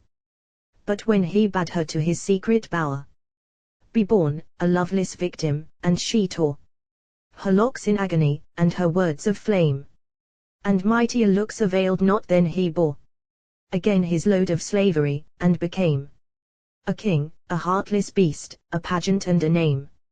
She told me what a loathsome agony is that when selfishness mocks love's delight, foul as in dreams most fearful imagery, to dally with the mowing dead that night, all torture, fear, or horror made seem light, which the soul dreams or knows. And when the day shone on her awful frenzy, from the sight where like a spirit in fleshly chains she lay, struggling, aghast and pale the tyrant fled away. Her madness was a beam of light, a power which dawned through the rent soul, and words it gave, gestures and looks, such as in whirlwinds bore, which might not be withstood, whence none could save all who approached their sphere, like some calm wave, vexed into whirlpools by the chasms beneath, and sympathy made each attendant slave, fearless and free, and they began to breathe deep curses, like the voice of flames far underneath. The king felt pale upon his noonday throne, At night 2 slaves he to her chamber sent. One was a green and wrinkled eunuch, grown from human shape into an instrument of all things ill distorted, bowed and bent. The other was a wretch from infancy, made dumb by poison, who naught knew or meant but to obey. From the fire isles came he, a diver lean and strong, of Oman's coral sea. They bore her to a bark, and the swift stroke of silent rowers clove the blue moonlight seas, until upon their path the morning broke. They anchored then, where, be there calm or breeze, the gloomiest of the drear simple goods shakes with the sleepless surge. The Ethiop there wound his long arms around her, and with knees like iron clasped her feet, and plunged with her among the closing waves out of the boundless air. Swift as an eagle stooping from the plain of morning light, into some shadowy wood, he plunged through the green silence of the main, through many a cavern which the eternal flood had scooped, as dark lairs for its monster brood, and among mighty shapes which fled in wonder, and among mightier shadows which pursued his heels, he wound until the dark rocks under he touched a golden chain. A sound arose like thunder, a stunning clang of massive bolts redoubling beneath the deeper burst of waters driven, as from the roots of the sea, raging and bubbling. And in that roof of crags a space was riven, through which these shone the emerald beams of heaven, shot through the lines of many waves inwoven, like sunlight through acacia woods at even, through which, his way the diver having cloven, passed like a spark sent up out of a burning oven. And then, she said, he laid me in a cave, above the waters, by that chasm of sea, a fountain round and vast, in which the wave, imprisoned, boiled and leaped perpetually, down which, one moment resting, he did flee, winning the adverse depth that spacious cell, like an up-Aethric temple wide and high, whose airy dome is inaccessible, was pierced with one round cleft through which the sunbeams fell. Below, the fountain's brink was richly paven with the deep's wealth, coral, and pearl, and sand, like spangling gold, and purple shells engraven with mystic legends by no mortal hand, left there, when thronging to the moon's command, the gathering waves rent the Hesperian gate of mountains, and on such bright floor did stand columns, and shapes like statues, and the slate of kingless thrones, which earth did in her heart create. The fiend of madness which had made its prey of my poor heart, was lulled to sleep a while. There was an interval of many a day, and a sea-eagle brought me food the while, whose nest was built in that untrodden isle, and who, to be the jailer, had been taught of that strange dungeon as a friend whose smile, like light and rest at morn and even, is sought. That wild bird was to me, till madness misery brought, the misery of a madness slow and creeping, which made the earth seem fire, the sea seem air, and the white clouds of noon which oft were sleeping in the blue heaven so beautiful and fair, like hosts of ghastly shadows hovering there. And the sea-eagle looked a fiend, who bore thy mangled limbs for food. Thus all things were transformed into the agony which I wore, even as a poisoned robe around my bosom's core. Again I knew the day and night fast fleeing, the eagle, and the fountain, and the air. Another frenzy came, there seemed a being within me, a strange load my heart did bear, as if some living thing had made its lair, even in the fountains of my life along, and wondrous vision wrought from my despair, then grew, like sweet reality among dim visionary woes, an unreposing throng.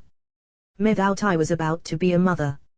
Month after month went by, and still I dreamed that we should soon be all to one another, I and my child, and still new pulses seemed to beat beside my heart, and still I deemed there was a babe within. And when the rain of winter through the rifted cavern streamed, methought, after a lapse of lingering pain, I saw that lovely shape, which near my heart had e'en. It was a babe, beautiful from its birth, It was like thee, dear love, its eyes were thine, its brow, its lips, and so upon the earth it laid its fingers, as now rest on mine. Thine own beloved, 'twas a dream divine, even to remember how it fled, how swift, how utterly, might make the heart repin, though 'twas a dream. Then Cythna did uplift her looks on mine, as if some doubt she sought to shift, a doubt which would not flee, a tenderness of questioning grief, a source of thronging tears, which, having passed, as one whom sobs oppressed, she spoke yes, in the wilderness of years. Her memory, like a green home appears. She sucked her fill even at this breast, sweet love. For many months I had no mortal fears. Methought I felt her lips and breath approve. It was a human thing which to my bosom clove. I watched the dawn of her first smiles, and soon, when zenith stars were trembling on the wave, or when the beams of the invisible moon or sun, from many a prism within the cave, their gem-born shadows to the water gave, her looks would hunt them, and with outspread hand, from the swift lights which might that fountain pave, she would mark one, and laugh, when that command, slighting, it lingered there, and could not understand. Methought her looks began to talk with me, and no articulate sounds, but something sweet, her lips would frame, so sweet it could not be, that it was meaningless her touch would meet mine, and our pulses calmly flow and beat, in response while we slept, and on a day when I was happiest in that strange retreat, with heaps of golden shells we two did play, both infants, weaving wings for time's perpetual way. Ere night, methought, her waning eyes were grown weary with joy, and tired with our delight. We, on the earth, like sister twins lay down, on one fair mother's bosom from that night. She fled like those illusions clear and bright, which dwell in lakes, when the red moon on high pours ere it wakens tempest and her flight. Though 'twas the death of brainless fantasy, yet smote my lonesome heart more than all misery. It seemed that in the dreary night, the diver who brought me thither, came again, and bore my child away. I saw the waters quiver when he so swiftly sunk, as once before. Then morning came, it shone even as of yore, but I was changed, the very life was gone. Out of my heart I wasted more and more, day after day, and sitting there alone, vexed the inconstant waves with my perpetual moan. I was no longer mad, and yet methought my breasts were swollen and changed in every vein. The blood stood still one moment, while that thought was passing with a gush of sickening pain. It ebbed even to its withered springs again, when my wan eyes in stern resolve I turned from that most strange delusion, which would fain have waked the dream for which my spirit yearned, with more than human love, then left it unreturned. So now my reason was restored to me. I struggled with that dream, which, like a beast, most fierce and beauteous, in my memory, had made its lair, and on my heart did feast. But all that cave and all its shapes possessed, by thoughts which could not fade, renewed each one. Some smile, some look, some gesture which had blessed me heretofore. I, sitting there alone, vexed the inconstant waves with my perpetual moan. Time passed, I know not whether months or years, for day, nor night, nor change of seasons made its note, but thoughts and unavailing tears. And I became at last even as a shade, a smoke, a cloud on which the winds have preyed, till it be thin as air, until, one even, a nautilus upon the fountain played, spreading his azure sail where breath of heaven descended not, among the waves and whirlpools driven.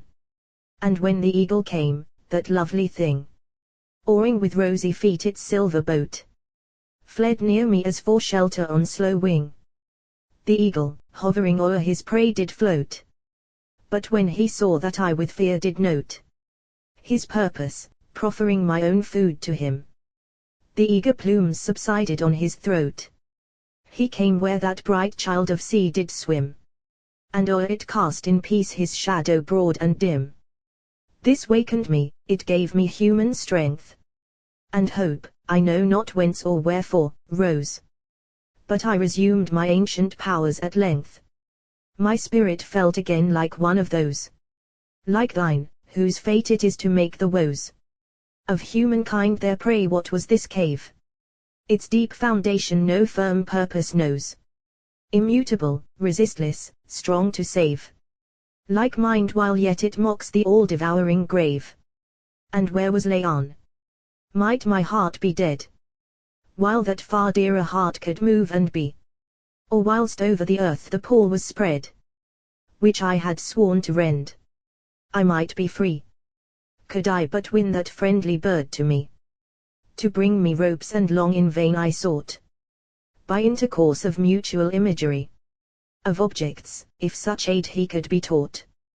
But fruit, and flowers, and boughs, yet never ropes he brought. We live in our own world, and mine was made from glorious fantasies of hope departed. We are darkened with their floating shade, or cast a lustre on them time imparted.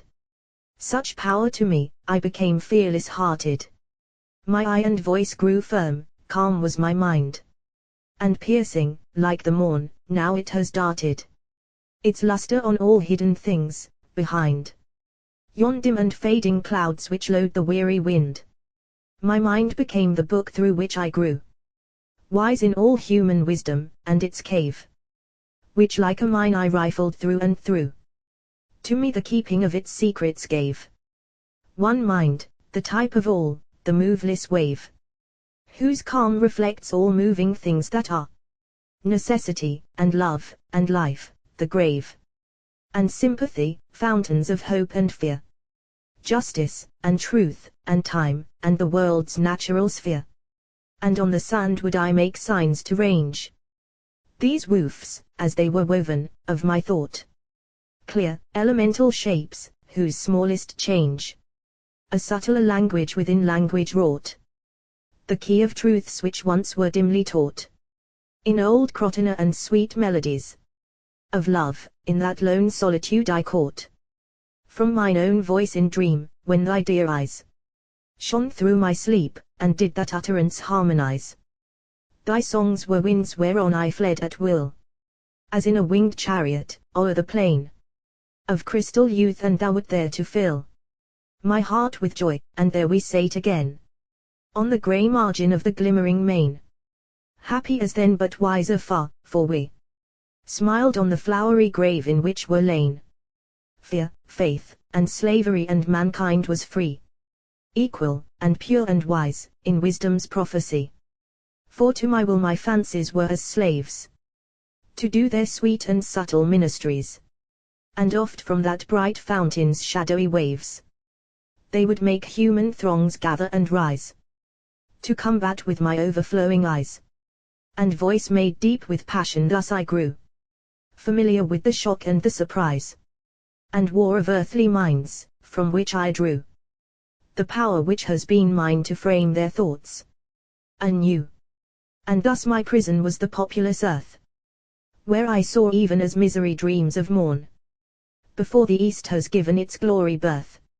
Religion's pomp made desolate by the scorn of wisdom's faintest smile, and thrones uptorn, and dwellings of mild people interspersed with undivided fields of ripening corn, and love made free, a hope which we have nursed, even with our blood and tears, until its glory burst.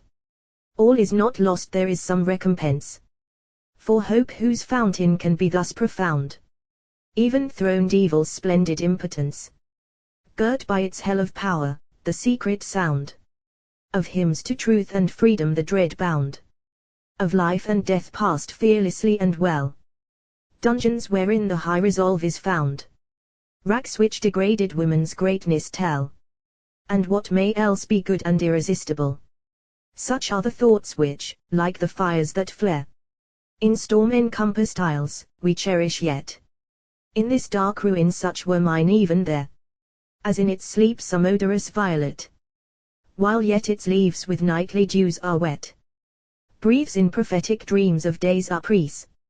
Or, as ere Scythian frost in fear has met Spring's messengers descending from the skies, the buds fork know their life this hope must ever rise. So years had passed, when sudden earthquake rent the depth of ocean, and the cavern cracked with sound, as if the world's wide continent had fallen in universal ruin racked, and through the cleft streamed in one cataract the stifling waters. When I woke, the flood, whose banded waves that crystal cave had sacked, was ebbing round me, and my bright abode before me yawned a chasm desert, and bare, and broad. Above me was the sky, beneath the sea. I stood upon a point of shattered stone, and heard loose rocks rushing tumultuously, with splash and shock into the deep anon. All ceased, and there was silence wide and lone. I felt that I was free. The ocean spray quivered beneath my feet, the broad heaven shone around, and in my hair the winds did play, lingering as they pursued their unimpeded way. My spirit moved upon the sea like wind, which round some thymy cape will lag and hover, though it can wake the still cloud, and unbind. The strength of tempest day was almost over, when through the fading light I could discover a ship approaching. Its white sails were fade, with the north wind its moving shade did cover.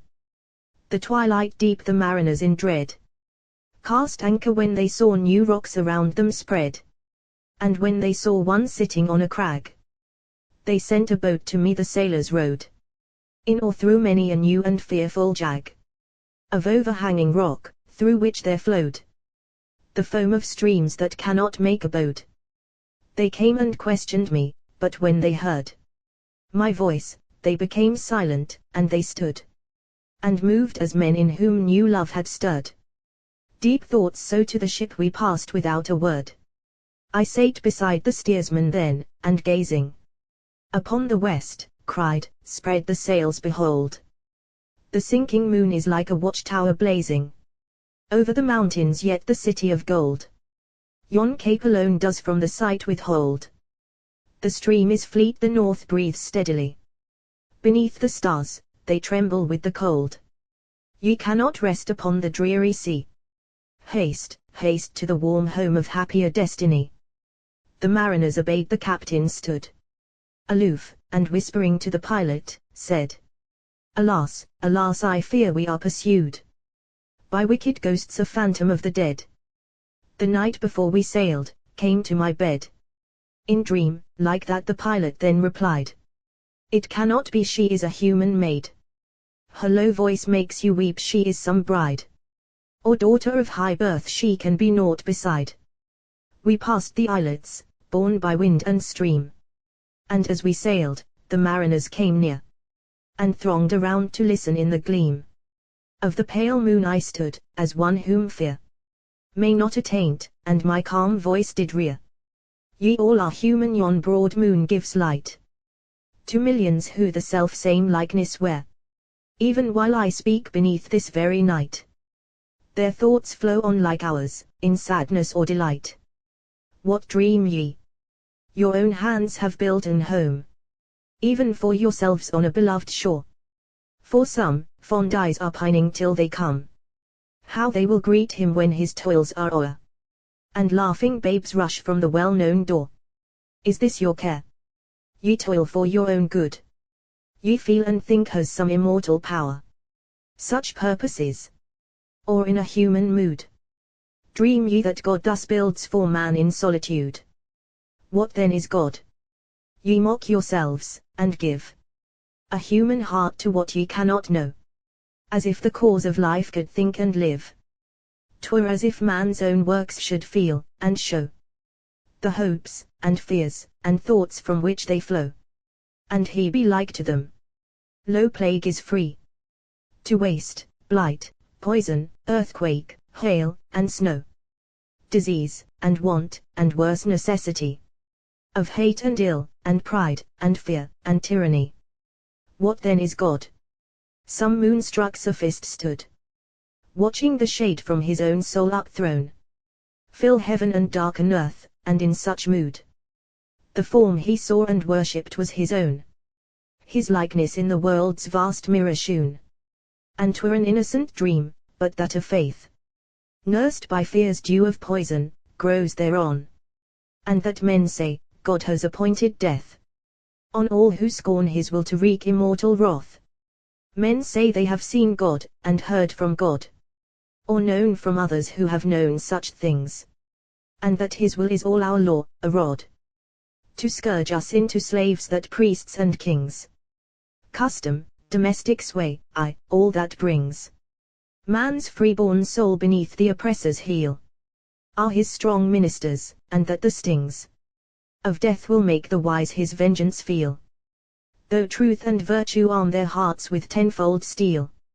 And it is said, that God will punish wrong, yes, add despair to crime, and pain to pain, and his red hell's undying snakes among will bind the wretch on whom he fixed a stain, which, like a plague, a burthen, and a bane, clung to him while he lived. For love and hate, virtue and vice, they say, are difference vain. The will of strength is right this human state. Tyrants that they may rule, with lies thus desolate. Alas, what strength!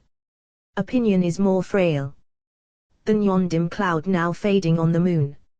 Even while we gaze, though it a while avail to hide the orb of truth and every throne of earth or heaven, though shadow rests thereon.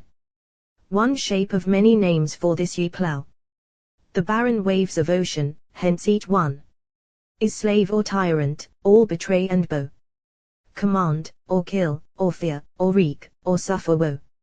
Its names are each a sign which maketh holy all power, I, the ghost, the shade, the dream of power, lust, falsehood, hate, and pride, and folly. Dollar, the pattern whence all fraud and wrong is made, a law to which mankind has been betrayed. And human love is as the name well known of a dear mother, whom the murderer laid in bloody grave, and into darkness thrown, gathered her wildered babes around him as his own. O love, who to the hearts of wandering men art as the calm to ocean's weary waves.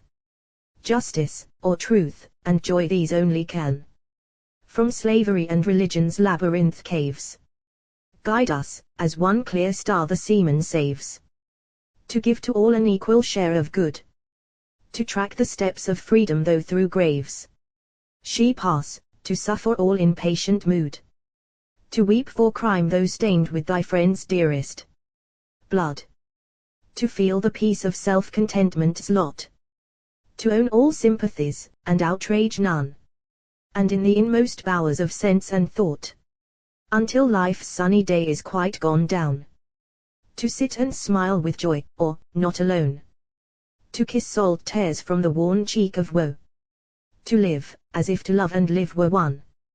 This is not faith or law, nor those who bow to thrones on heaven or earth, such destiny may know. But children near their parents tremble now, because they must obey one rules another. For it is said God rules both high and low, and man is made the captive of his brother, and hate is throned on high with fear his mother, above the highest and those fountain cells, whence love yet flowed when faith had choked all other. Our darkened woman, as the bond slave, dwells of man a slave, and life is poisoned in its wells. Man seeks for gold in mines, that he may weave a lasting chain for his own slavery, in fear and restless care that he may live. He toils for others, who must ever be the joyless thralls of like captivity. He murders, for his chief's delight in ruin. He builds the altar, that its idol's fee may be his very blood he is pursuing. Oh, blind and willing wretch, his own obscure undoing. Woman, she is his slave, she has become a thing I weep to speak, the child of scorn, the outcast of a desolate home. Falsehood, and fear, and toil, like waves have worn channels upon her cheek, which smiles adorn, as calm decks the false ocean. Well ye know what woman is, for none of women born can choose but drain the bitter dregs of woe. whichever from the oppressed to the oppressors flow. This need not be ye might arise, and will. That gold should lose its power, and thrones their glory.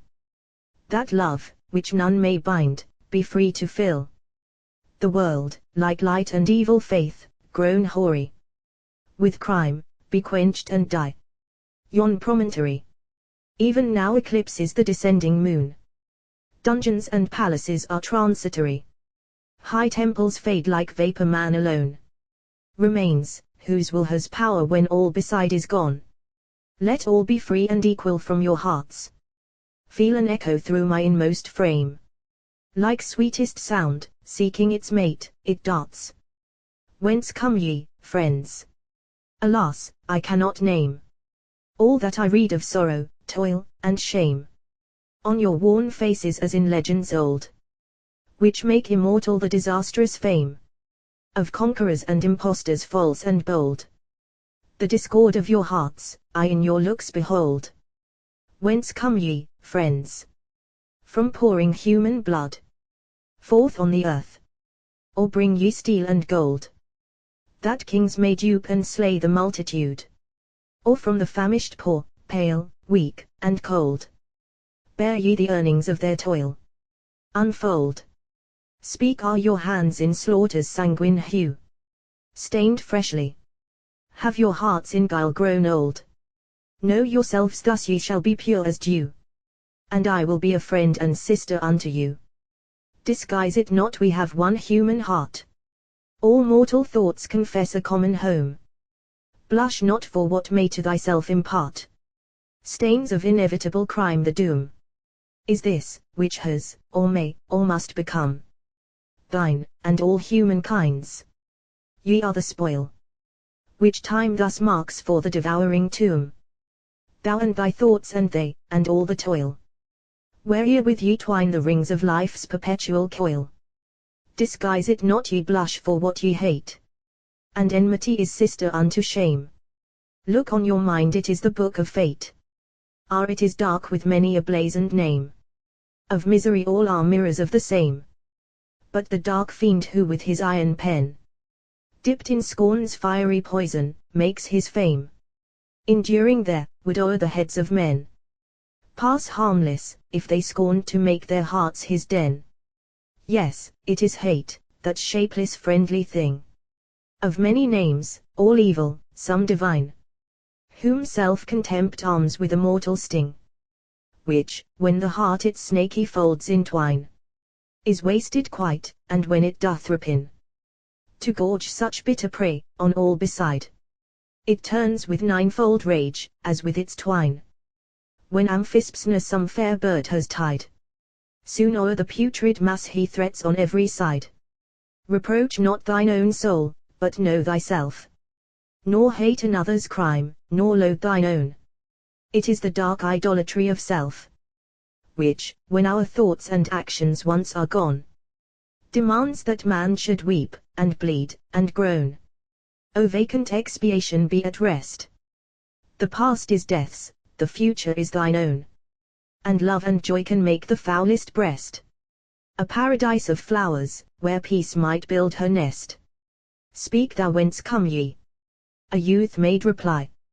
Wearily, wearily o'er the boundless deep we sail, thou readest well the misery told in these faded eyes, but much doth sleep within, which there the poor heart loves to keep, or dare not write on the dishonored brow. Even from our childhood have we learned to steep the bread of slavery in the tears of woe, and never dreamed of hope or refuge until now. Yes, I must speak, my secret should have perished, even with the heart it wasted, as a brand fades in the dying flame whose life it cherished, but that no human bosom can withstand. Thee, wondrous lady, and the mild command of thy keen eyes, yes, we are wretched slaves, who from their wonted loves and native land are reft, and bear o'er the dividing waves the unregarded prey of calm and happy graves. We drag afar from pastoral vales the fairest among the daughters of those mountains lone. We drag them there, where all things best and rarest Our stained and trampled years have come and gone, since, like the ship which bears me, I have known no thought but now the eyes of one dear maid on mine with light of mutual love have shone. She is my life, I am but as the shade of her, a smoke sent up from ashes, soon to fade. For she must perish in the tyrant's hall. Alas, alas, he ceased, and by the sail sate cowering, but his sobs were heard by all. And still before the ocean and the gale, the ship fled fast till the stars 'gan to fail.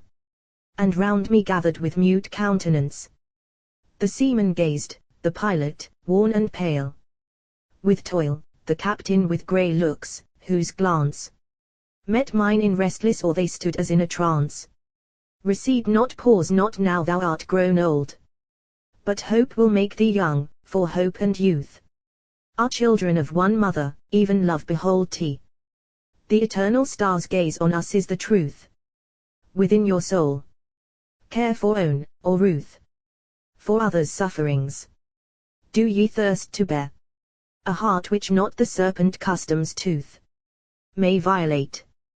Be free and even here swear to be firm till death. They cried, we swear, we swear. The very darkness shook, as with a blast of subterranean thunder at the cry. The hollow shore its thousand echoes cast into the night, as if the sea, and sky, and earth, rejoiced with newborn liberty. For in that name they swore bolts were undrawn. And on the deck, with unaccustomed eye, the captives gazing stood, and every one shrank as the inconstant torch upon her countenance shone. They were earth's purest children, young and fair, with eyes the shrines of unawakened thought, and brows as bright as spring or morning air. Dark time had there its evil legend wrought, in characters of cloud which wither not. The change was like a dream to them, but soon they knew the glory of their altered lot, in the bright wisdom of youth's breathless noon. Sweet talk, and smiles, and sighs, all bosoms did attune. But one was mute, her cheeks and lips most fair, changing their hue like lilies newly blown, beneath a bright acacia's shadowy hair, waved by the wind amid the sunny noon, showed that her soul was quivering and full soon. That youth arose, and breathlessly did look on her and me, as for some speechless boon. I smiled, and both their hands in mine I took, and felt a soft delight from what their spirits shook. That night we anchored in a woody bay, and sleep no more around us dared to hover.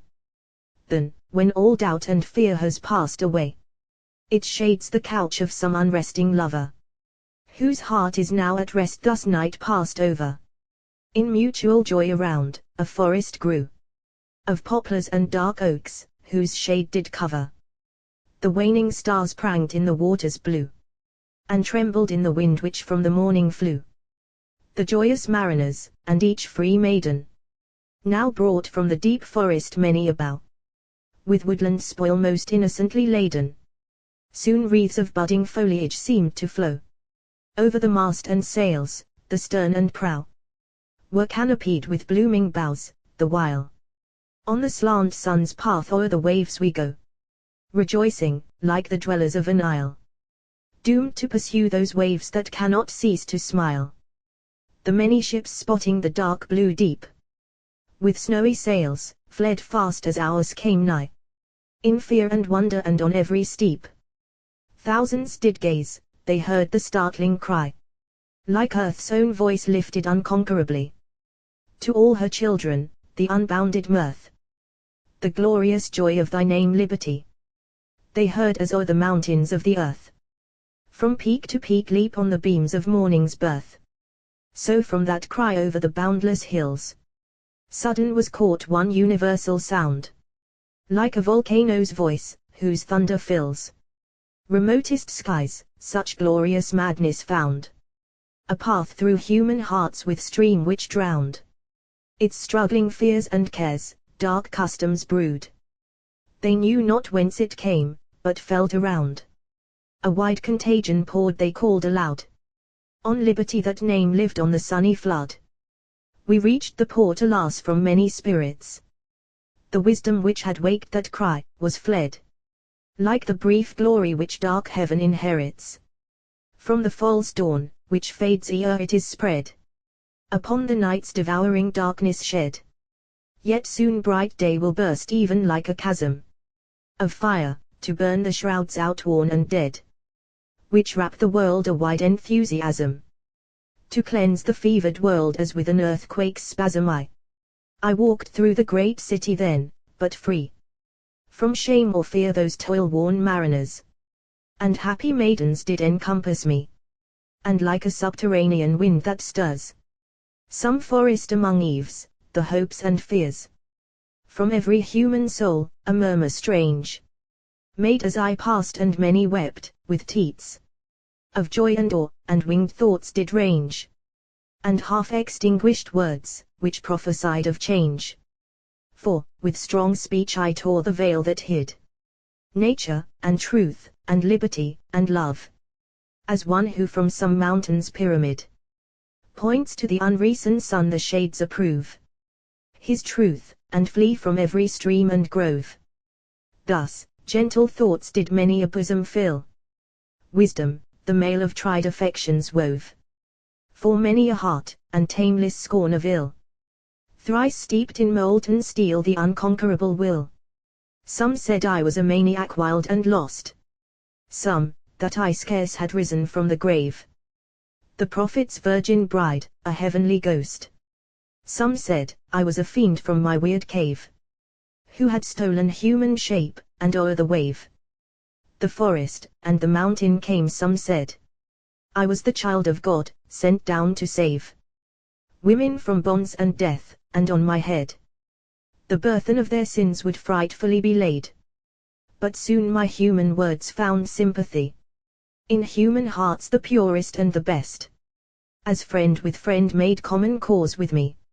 And they were few, but resolute the rest. Ere yet success the enterprise had blessed. Leagued with me in their hearts their meals, their slumber. Then hourly occupations were possessed. By hopes which I had armed to overnumber. Those hosts of meaner cares, which life's strong wings encumber. But chiefly women, whom my voice did waken. From their cold, careless, willing slavery. Sought me one truth their dreary prison has shaken. They looked around, and lo they became free. Their many tyrants sitting desolately. In slave deserted halls, could none restrain. For wrath's red fire had withered in the eye. Whose lightning once was death, nor fear, nor gain. Could tempt one captive now to lock another's chain. Those who were sent to bind me, wept, and felt. Their minds outsaw the bonds which clasped them round. Even as a waxen shape may waste and melt. In the white furnace and a vision swooned. A pause of hope and o'er the city bound. Which, like the silence of a tempest's birth. When in its awful shadow it has bound. The sun, the wind, the ocean, and the earth. Hung terrible, ere yet the lightnings have leapt forth. Like clouds inwoven in the silent sky. By winds from distant regions meeting there. In the high name of truth and liberty. Around the city millions gathered were. By hopes which sprang from many a hidden lair. Words, which the law of truth in hues of grace. Arrayed, thine own wild songs which in the air. Like homeless odors floated, and the name. Of thee, and many a tongue which thou hadst dipped in. Flame. The tyrant knew his power was gone, but fear. The nurse of vengeance, bade him wait the event. That perfidy and custom, gold and prayer. And whatsoe'er, when force is impotent. To fraud the scepter of the world has lent. Might, as he judged, confirm his failing sway. Therefore throughout the streets, the priests he sent. To curse the rebels. To their God did they. For earthquake, plague, and want, kneel in the public way. And grave and hoary men were bribed to tell. From seats where law is made the slave of wrong. How glorious Athens in her splendor fell. Because her sons were free, and that among mankind, the many to the few belong. by God, and nature, and necessity. They said, that age was truth, and that the young marred with wild hopes the peace of slavery, with which old times and men had quelled the vain and free. And with the falsehood of their poisonous lips, they breathed on the enduring memory of sages and of bards a brief eclipse. There was one teacher, and must ever be, they said, even God, who, the necessity of rule and wrong had armed against mankind, his slave and his avenger there to be. That we were weak and sinful, frail and blind, and that the will of one was peace, and we should seek for naught on earth but toil and misery, for thus we might avoid the hell hereafter. So spake the hypocrites, who cursed and lied. Alas, their sway was past, and tears and laughter clung to their hoary hair, withering the pride which in their hollow hearts dared still abide. And yet obscener slaves with smoother brow, and sneers on their straight lips, thin, blue and wide, said, that the rule of men was over now, and hence, the subject world to women's will must bow. And gold was scattered through the streets, and wine flowed at 100 feasts within the wall. In vain the steady towers in heaven did shine, as they were wont, nor at the priestly call left plague her banquet in the Ethiop's hall, nor famine from the rich man's portal came, where at her ease she ever preys on all who throng to kneel for food, nor fear nor shame, nor faith, nor discord, dimmed hope's newly kindled flame. For gold was as a god whose faith began to fade, so that its worshippers were few. And hell and awe, which in the heart of man is God itself, the priests its downfall knew, as day by day their altars lonelier grew, till they were left alone within the fane. The shafts of falsehood unpolluting flew, and the cold sneers of calumny were vain.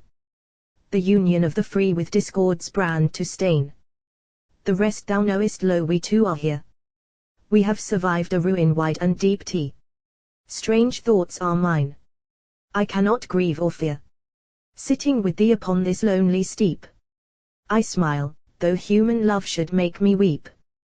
We have survived a joy that knows no sorrow, and I do feel a mighty calmness creep over my heart, which can no longer borrow its hues from chance or change, dark children of tomorrow. We know not what will come yet, Laon, dearest. Cythna shall be the prophetess of love. Her lips shall rob thee of the grace thou wearest, to hide thy heart, and clothe the shapes which rove within the homeless future's wintry grove. For I now, sitting thus beside thee, seem, even with thy breath and blood to live and move, and violence and wrong are as a dream, which rolls from steadfast truth an unreturning stream. The blasts of autumn drive the winged seeds over the earth, next come the snows, and rain, and frosts, and storms, which dreary winter leads out of his Scythian cave, a savage train. Behold, spring sweeps over the world again, shedding soft dews from her ethereal wings. Flowers on the mountains, fruits over the plain, and music on the waves and woods she flings, and love on all that lives, and calm on lifeless things. O spring, of hope, and love, and youth, and gladness, wind-winged emblem brightest, best and fairest, whence comest thou, when, with dark winter's sadness, the tears that fade in sunny smiles thou sharest? Sister of joy, thou art the child who bearest thy mother's dying smile, tender and sweet. Thy mother autumn, for whose grave thou bearest fresh flowers, and beams like flowers, with gentle feet, disturbing not the leaves which are her winding sheet. Virtue, and hope, and love, like light and heaven, surround the world. We are their chosen slaves. Hers not the whirlwind of our spirit driven, truth's deathless germs to thought's remotest caves. Ho, winter comes, the grief of many graves, the frost of death, the tempest of the sword, the flood of tyranny, whose sanguine waves stagnate like ice at faith, the enchanter's word. and bind all human hearts in its repose abhorred. The seeds are sleeping in the soil meanwhile. The tyrant peoples dungeons with his prey.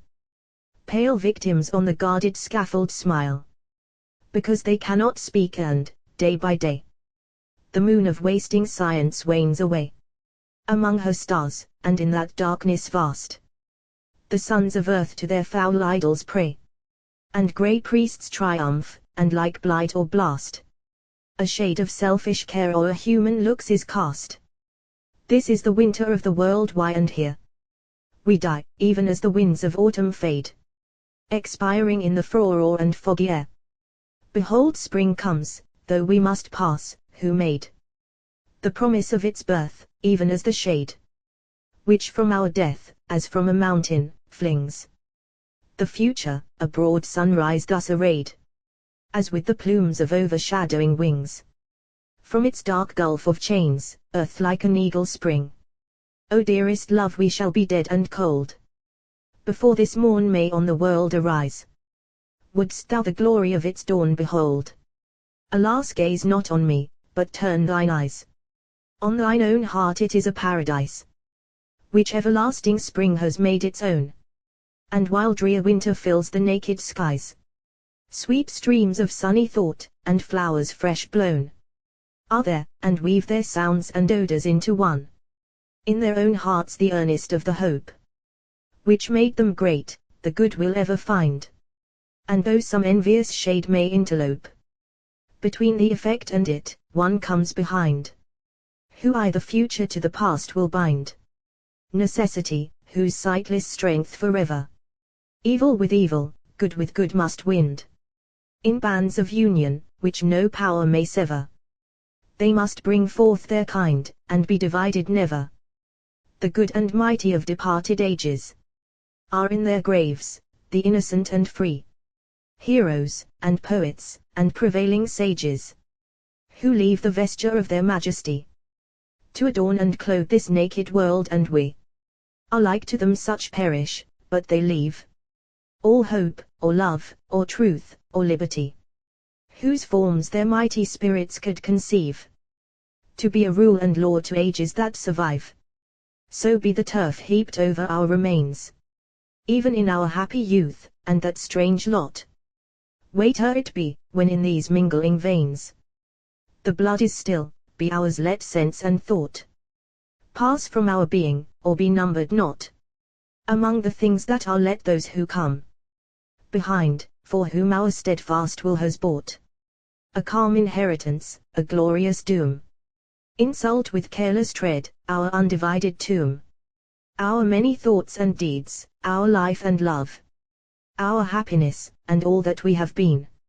Immortally must live, and burn and move, when we shall be no more. The world has seen a type of peace, and some most serene and lovely spot to a poor maniac's eye. After long years, some sweet and moving scene of youthful hope returning suddenly quells his long madness. Thus man shall remember thee, and calumny meanwhile shall feed on us, as worms devour the dead, and near the throne, and at the altar, most accepted thus, shall sneers and curses be what we have done. None shall dare vouch, though it be truly known, that record shall remain, when they must pass, who build their pride on its oblivion, and fame, in human hope which sculptured was, survive the perished scrolls of unenduring brass. The while we too, beloved, must depart, and sense and reason, those enchanters fair, whose wand of power is hope, would bid the heart that gazed beyond the wormy grave despair. These eyes, these lips, this blood, seems darkly there to fade in hideous ruin. No calm sleep, peopling with golden dreams the stagnant air, seems our obscure and rotting eyes to steep in joy, but senseless death, a ruin dark and deep. These are blind fancies reason cannot know, what sense can neither feel, nor thought conceive. There is delusion in the world, and woe, and fear, and pain. We know not whence we live, or why, or how, or what mute power may give their being to each plant, and star, and beast. Or even these thoughts come near me I do weave. A chain I cannot break I am possessed with thoughts too swift and strong for one lone human breast. Yes, yes, thy kiss is sweet, thy lips are warm. O willingly beloved, would these eyes might they no more drink being from thy form, even as to sleep whence we again arise. Close their faint orbs in death I fear nor prize aught that can now betide, unshared by thee.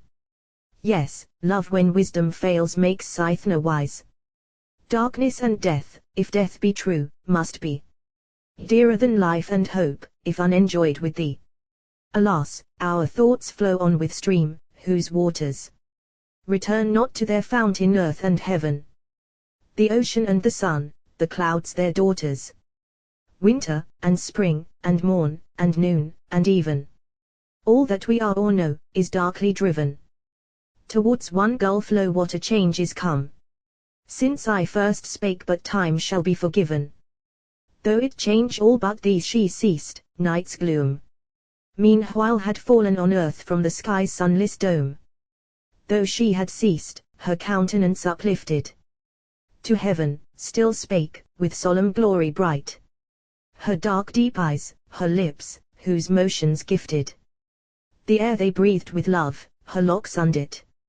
Fair star of life and love, I cried, my soul's delight, why lookest thou on the crystalline skies?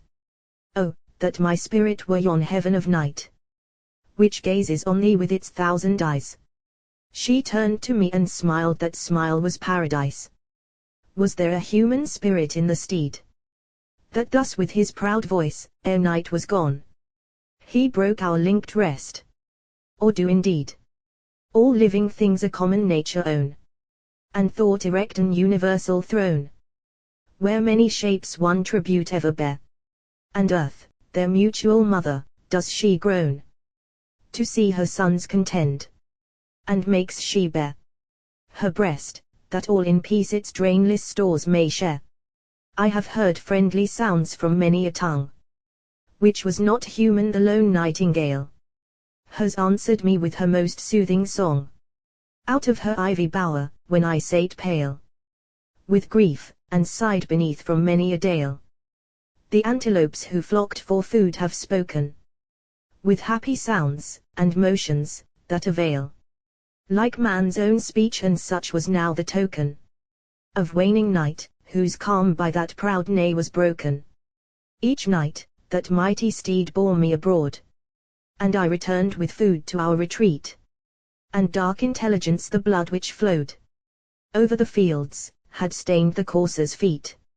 Soon the dust drinks that bitter dew, then meet the vulture, and the wild dog, and the snake, the wolf, and the hyena grey, and eat the dead in horrid truce their throngs did make. Behind the steed, a chasm like waves in a ship's wake. For, from the utmost realms of earth, came pouring the banded slaves whom every despot sent. At that Threndy traitor's summons, like the roaring of fire, whose floods the wild deer circumvent. In the scorched pastures of the south so bent the armies of the leagued kings around. Their files of steel and flame the continent trembled, as with a zone of ruin bound. Beneath their feet, the sea shook with their navies' sound. From every nation of the earth they came, the multitude of moving heartless things, whom slaves call men. Obediently they came, like sheep whom from the fold the shepherd brings to the stall, red with blood their many kings led them, thus erring, from their native home. Tartar and Frank, and millions whom the wings of Indian breezes lull, and many a band the Arctic Anak sent, and Igeme's sand, fertile in prodigies and lies. So there strange natures made a brotherhood of ill. The desert savage ceased to grasp in fear his Asian shield and bow, when, at the will of Europe's subtler son, the bolt would kill some shepherd sitting on a rock secure. But smiles of wondering joy his face would fill, and savage sympathy those slaves impure. Each one the other thus from ill to ill did lure, for traitorously did that foul tyrant robe His countenance in lies, even at the hour when he was snatched from death, then o'er the globe, with secret signs from many a mountain tower, with smoke by day, and fire by night, the power of kings and priests, those dark conspirators. He called they knew his cause their own, and swore, like woes, and serpents to their mutual wars. Strange truce, with many a rite which earth and heaven abhors. Myriads had come, millions were on their way. The tyrant passed, surrounded by the steel of hired assassins, through the public way. Choked with his country's dead, his footsteps reel. On the fresh blood he smiles. Now I feel I am a king in truth, he said, and took his royal seat, and bade the torturing wheel be brought, and fire, and pincers, and the hook, and scorpions, that his soul on its revenge might look. But first, go slay the rebels, why return the victor bands, he said, millions yet live, of whom the weakest with one word might turn the scales of victory, yet let none survive, but those within the walls each fifth shall give the expiation for his brethren here. Go forth, and waste and kill, O king, forgive my speech, a soldier answered, but we fear the spirits of the night, and morn is drawing near, for we were slaying still without remorse, and now that dreadful chief beneath my hand defenseless lay, when, on a hell-black horse, an angel bright as day, waving a brand which flashed among the stars, passed. Dost thou stand parleying with me, thou wretch? The king replied, slaves, bind him to the wheel end of this band. Whoso will drag that woman to his side, that scared him thus, may burn his dearest foe beside, and gold and glory shall be his. Go forth. They rushed into the plain. Loud was the roar of their career, the horsemen shook the earth. The wheeled artillery's speed the pavement tore. The infantry, file after file, did pour their clouds on the utmost hills. 5 days they slew. Among the wasted fields the 6th saw gore stream through the city. On the 7th, the dew of slaughter became stiff, and there was peace anew. Peace in the desert fields and villages, between the glutted beasts and mangled dead. Peace in the silent streets, save when the cries of victims to their fiery judgment led, made pale their voiceless lips who seemed to dread, even in their dearest kindred, lest some tongue be faithless to the fear yet unbetrayed. Peace in the tyrant's palace, where the throng waste the triumphal hours in festival and song. Day after day the burning sun rolled on. Over the death-polluted land it came, out of the east like fire, and fiercely shone, a lamp of autumn, ripening with its flame. The few lone ears of corn the sky became stagnate with heat, so that each cloud and blast languished and died, the thirsting air did claim all moisture, and a rotting vapor passed from the unburied dead, invisible and fast. First want, then plague came on the beasts, their food failed, and they drew the breath of its decay. Millions on millions, whom the scent of blood had lured, or who, from regions far away, had tracked the hosts in festival array, from their dark deserts gaunt and wasting now, stalked like fell shades among their perished prey. In their green eyes a strange disease did glow. They sank in hideous spasm, or pains severe and slow. The fish were poisoned in the streams, the birds in the green woods perished, the insect race was withered up, the scattered flocks and herds who had survived the wild beasts' hungry chase died moaning, each upon the other's face, in helpless agony gazing round the city. All night, the lean hyenas their sad case, like starving infants, wailed a woeful ditty, and many a mother wept, pierced with unnatural pity.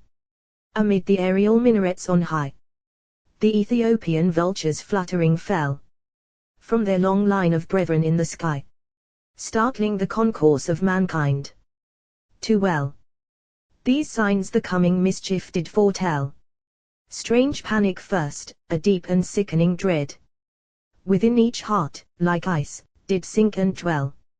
A voiceless thought of evil, which did spread. With the quick glance of eyes, like withering lightnings shed. Day after day, when the year wanes, the frosts strip its green crown of leaves, till all is bare.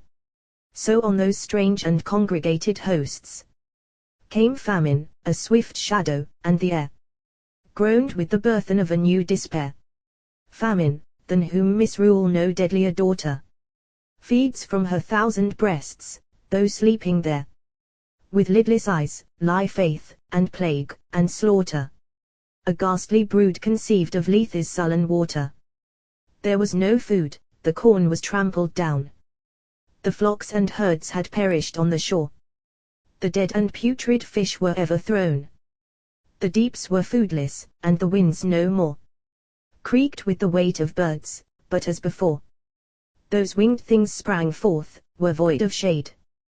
The vines and orchards, autumn's golden store, were burned so that the meanest food was weighed with gold, and avarice died before the god it made. There was no corn in the wide marketplace. All loathliest things, even human flesh, was sold. They weighed it in small scales, and many a face was fixed in eager horror then his gold. The miser brought, the tender maid, grown bold through hunger, bared her scorned charms in vain. The mother brought her eldest born, controlled by instinct blind as love, but turned again, and bade her infant suck, and died in silent pain. Then fell blue plague upon the race of man. It for the sheathed steel, so late which gave oblivion to the dead, when the streets ran with brothers' blood, that the earthquake's grave would gape, or ocean lift its stifling wave. Vain cries throughout the streets, thousands pursued, each by his fiery torture howl and rave, or sit, in frenzy's unimagined mood, upon fresh heaps of dead, a ghastly multitude. It was not hunger now, but thirst. Each well was choked with rotting corpses, and became a cauldron of green mist made visible at sunrise. Thither still the myriads came, seeking to quench the agony of the flame, which raged like poison through their bursting veins. Naked they were from torture, without shame, spotted with nameless scars and lurid blains. Childhood, and youth, and age, writhing in savage pains. It was not thirst but madness many saw, their own lean image everywhere it went, a ghastlier self beside them, till the awe of that dread sight to self-destruction sent those shrieking victims some, ere life was spent, sought, with a horrid sympathy, to shed contagion on the sound, and others rent their matted hair, and cried aloud, we tread on fire, Almighty God his hell on earth has spread. Sometimes the living by the dead were hid near the great fountain in the public square, where corpses made a crumbling pyramid. Under the sun, was heard one stifled prayer for life, in the hot silence of the air. And strange 'twas amid that hideous heap to see some shrouded in their long and golden hair, as if not dead, but slumbering quietly, like forms which sculptors carve, then love to agony. Famine had spared the palace of the king. He rioted in festival the while. He and his guards and priests but plague did fling one shadow upon all. Famine can smile on him who brings it food, and pass, with guile of thankful falsehood, like a courtier grey, the house dog of the throne. But many a mile comes plague, a winged wolf, who loathes alway the garbage and the scum that strangers make her prey. So, near the throne, amid the gorgeous feast, sheathed in resplendent arms, or loosely dight to luxury, ere the mockery yet had ceased, that lingered on his lips, the warrior's might was loosened, and a new and ghastlier night in dreams of frenzy lapped his eyes. He fell headlong, or with stiff eyeballs sate upright among the guests, or raving mad, did tell strange truths, a dying seer of dark oppression's hell. The princes and the priests were pale with terror. That monstrous faith wherewith they ruled mankind fell, like a shaft loosed by the bowman's error. On their own hearts they sought and they could find no refuge. 'Twas the blind who led the blind. So, through the desolate streets to the high fane of their almighty God, the armies wind in sad procession each among the train. To his own idol lifts his supplications vain. O God, they cried, we know our secret pride has scorned thee, and thy worship, and thy name. Secure in human power we have defied thy fearful might, we bend in fear and shame. Before thy presence with the dust we claim. Kindred, be merciful, O King of heaven. Most justly have we suffered for thy fame. Made dim, but be at length our sins forgiven. Ere to despair and death thy worshippers be driven. O God Almighty, thou alonest power. Who can resist thy will? Who can restrain thy wrath, when on the guilty thou dost shower the shafts of thy revenge, a blistering rain?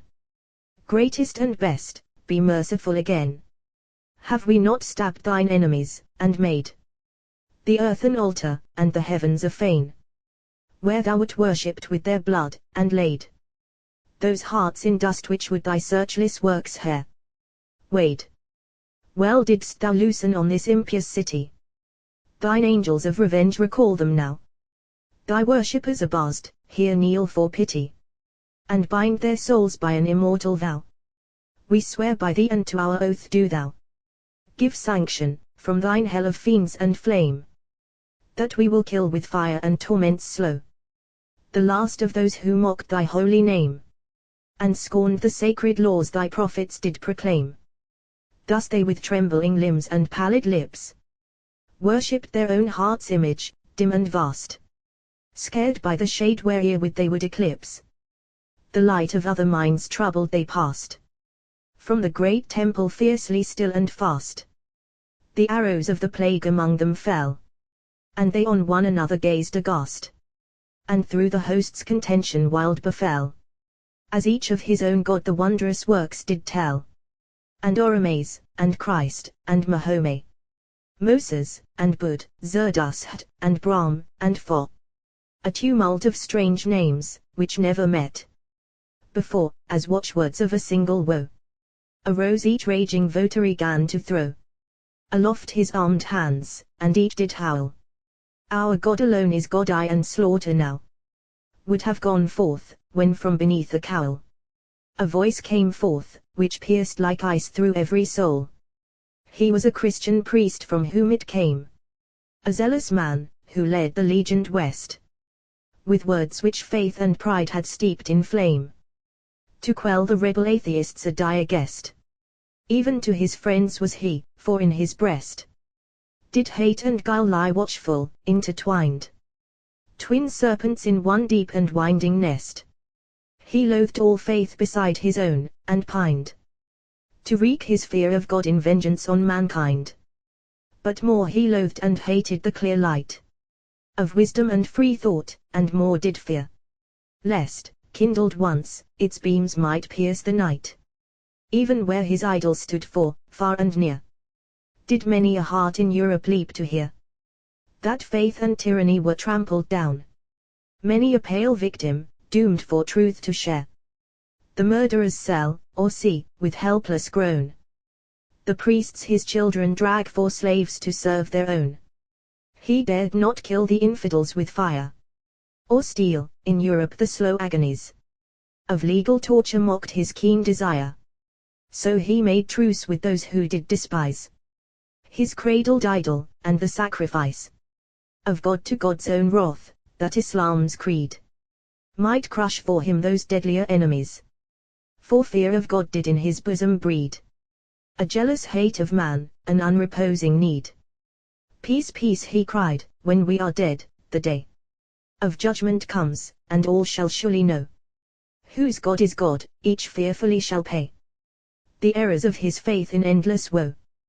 But there is sent a mortal vengeance now on earth, because an impious race had spurned him whom we all adore, a subtle foe, by whom for ye this dread reward was earned. and thrones, which rest on faith in God, nigh overturned. Think ye, because ye weep, and kneel, and pray, that God will lull the pestilence? It rose, even from beneath his throne, where, many a day, his mercy soothed it to a dark repose. It walks upon the earth to judge his foes. And what are thou and I, that he should deign to curb his ghastly minister, or close the gates of death, ere they receive the twain who shook with mortal spells his undefended reign? Aye, there is famine in the gulf of hell. Its giant worms of fire forever yawn. Their lurid eyes are on us, those who fell by the swift shafts of pestilence ere dawn. Are in their jaws they hunger for the spawn of Satan, their own brethren, who were sent to make our souls their spoil. See, they fawn like dogs, and they will sleep with luxury spent, when those detested hearts their iron fangs have rent. Our God may then lull pestilence to sleep. Pile high the pyre of expiation now, a forest's spoil of boughs, and on the heap pour venomous gums, which sullenly and slow, when touched by flame, shall burn, and melt, and flow, a stream of clinging fire, and fix on high a net of iron, and spread forth below a couch of snakes, and scorpions, and the fry of centipedes and worms, earth's hellish progeny. Let Laon and Laon on that pyre, linked tight with burning brass, perish then pray, that, with this sacrifice, the withering ire of God may be appeased. He ceased, and they a space stood silent, as far, far away the echoes of his voice among them died. And he knelt down upon the dust, alway muttering the curses of his speechless pride, whilst shame, and fear, and awe, the armies did divide. His voice was like a blast that burst the portal of fabled hell, and as he spake, each one saw gape beneath the chasms of fire immortal. And heaven above seemed cloven, where, on a throne, with storms and shadows girt, sate God, alone. Their king and judge fear killed in every breast. All natural pity then, a fear unknown before, and with an inward fire possessed, they raged like homeless beasts whom burning woods invest. 'Twas morn at noon the public crier went forth, proclaiming through the living and the dead, the monarch saith, that his great empire's worth is set on Laon and Laon's head. He who but one yet living here can lead, or who the life from both their hearts can wring, shall be the kingdom's heir, a glorious meed. But he who both alive can hither bring, the princess shall espouse, and reign an equal king. Ere night the pyre was piled, the net of iron was spread above, the fearful couch below. It overtopped the towers that did environ that spacious square, for fear is never slow to build the thrones of hate, her mate and foe. So, she scourged forth the maniac multitude to rear this pyramid tottering and slow.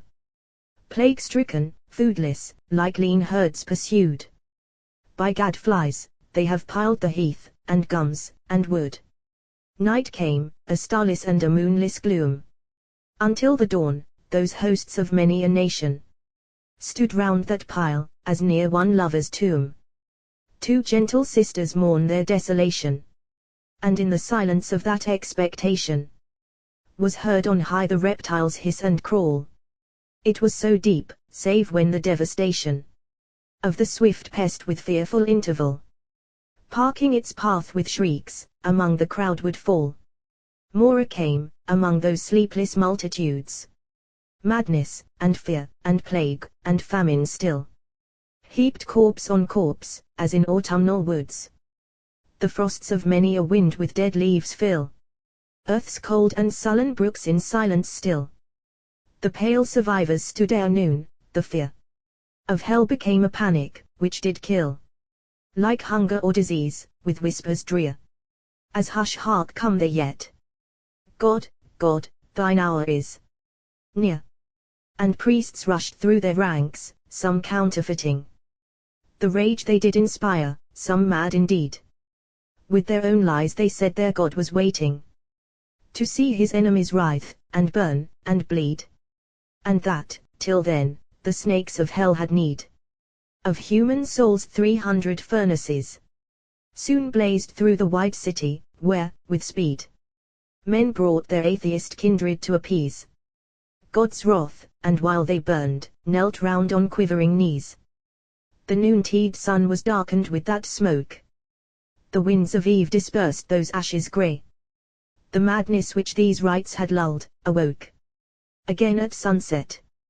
Who shall dare to say the deeds which night and fear brought forth, or weigh in balance just the good and evil there? He might man's deep and searchless heart display, and cast a light on those dim labyrinths, where hope, near imagined chasms, is struggling with despair. 'Tis said, a mother dragged 3 children then to those fierce flames which roast the eyes in the head, and laughed, and died, and that unholy men, feasting like fiends upon the infidel dead, looked from their meal, and saw an angel tread the threshold of God's throne, and it was she. And, on that night, one without doubt or dread came to the fire, and said, "Stop, I am he. Kill me." They burned them both with hellish mockery. And, one by one, that night, young maidens came, beauteous and calm, like shapes of living stone, clothed in the light of dreams, and by the flame which shrank as overgorged, they laid them down, and sung a low sweet song, of which alone one word was heard, and that was liberty. And that some kissed their marble feet, with moan like love, and died, and then that they did die with happy smiles, which sunk in white tranquillity. She saw me not, she heard me not alone. Upon the mountain's dizzy brink she stood. She spake not, breathed not, moved not, there was thrown over her look the shadow of a mood which only clothes the heart in solitude. A thought of voiceless depth, she stood alone. Above, the heavens were spread, below, the flood was murmuring in its caves, the wind had blown her hair apart, through which her eyes and forehead shone. A cloud was hanging o'er the western mountains. Before its blue and moveless depth were flying grey mists poured forth from the unresting fountains of darkness. In the north the day was dying. Sudden, the sun shone forth, its beams were lying like boiling gold on ocean, strange to see, and on the shattered vapors, which defying the power of light in vain, tossed restlessly in the red heaven, like wrecks in a tempestuous sea. It was a stream of living beams, whose bank on either side by the clouds cleft was made, and where its chasms that flood of glory drank, its waves gushed forth like fire, and as if swayed by some mute tempest, rolled on her the shade of her bright image, floated on the river of liquid light, which then did end and fade. Her radiant shape upon its verge did shiver. Aloft, her flowing hair like strings of flame did quiver. I stood beside her, but she saw me not. She looked upon the sea, and skies, and earth. Rapture, and love, and admiration wrought a passion deeper far than tears, or mirth, or speech, or gesture, or waiter has birth. From common joy which, with the speechless feeling that led her there united, and shot forth from her far eyes, a light of deep revealing all but her dearest self from my regard concealing. Her lips were parted, and the measured breath was now heard there, her dark and intricate eyes, orb within orb, deeper than sleep or death, absorbed the glories of the burning skies, which, mingling with her heart's deep ecstasies, burst from her looks and gestures, and a light of liquid tenderness like love, did rise from her whole frame, an atmosphere which quite arrayed her in its beams, tremulous and soft and bright. She would have clasped me to her glowing frame. Those warm and odorous lips might soon have shed on mine the fragrance and the invisible flame, which now the cold winds stole. She would have laid upon my languid heart her dearest head. I might have heard her voice, tender and sweet. Her eyes mingling with mine, might soon have fed my soul with their own joy. One moment yet I gazed, we parted then, never again to meet. Never but once to meet on earth again. She heard me as I fled, her eager tone sunk on my heart, and almost wove a chain around my will to link it with her own, so that my stern resolve was almost gone. I cannot reach thee, whither dost thou fly? My steps are faint, come back, thou dearest one. Return, ah me return, the wind passed by, on which those accents died, faint, far, and lingeringly. Woe, woe, that moonless midnight want and pest were horrible, but one more fell doth rear, as in a hydra's swarming lair, its crest eminent among those victims, even the fear of hell, each girt by the hot atmosphere of his blind agony, like a scorpion stung by his own rage upon his burning bier of circling coals of fire, but still there clung one hope, like a keen sword on starting threads uphung. Not death, death was no more refuge or rest. Not life, it was despair, to be not sleep. For fiends and chasms of fire had dispossessed all natural dreams. To wake was not to weep, but to gaze mad and pallid, at the leap, to which the future, like a snaky scourge, or like some tyrant's eye, which eye doth keep its withering beam upon his slaves, did urge. Their steps they heard the roar of hell's sulphurous surge, each of that multitude alone, and lost to sense of outward things, one hope yet new, as on a foam-girt crag some seaman tossed stares at the rising tide, or like the crew, whilst now the ship is splitting through and through. Each, if the tramp of a far steed was heard, started from sick despair, or if there flew one murmur on the wind, or if some word, which none can gather yet, the distant crowd has stirred. Why became cheeks wan with the kiss of death, paler from hope they had sustained despair? Why watched those myriads with suspended breath, sleepless a second night? They are not here, the victims, and hour by hour, a vision drear, warm corpses fall upon the clay-cold dead, and even in death their lips are wreathed with fear. The crowd is mute and moveless overhead. Silent Archerus shines here, st thou not the tread of rushing feet, laughter, the shout, the scream of triumph not to be contained.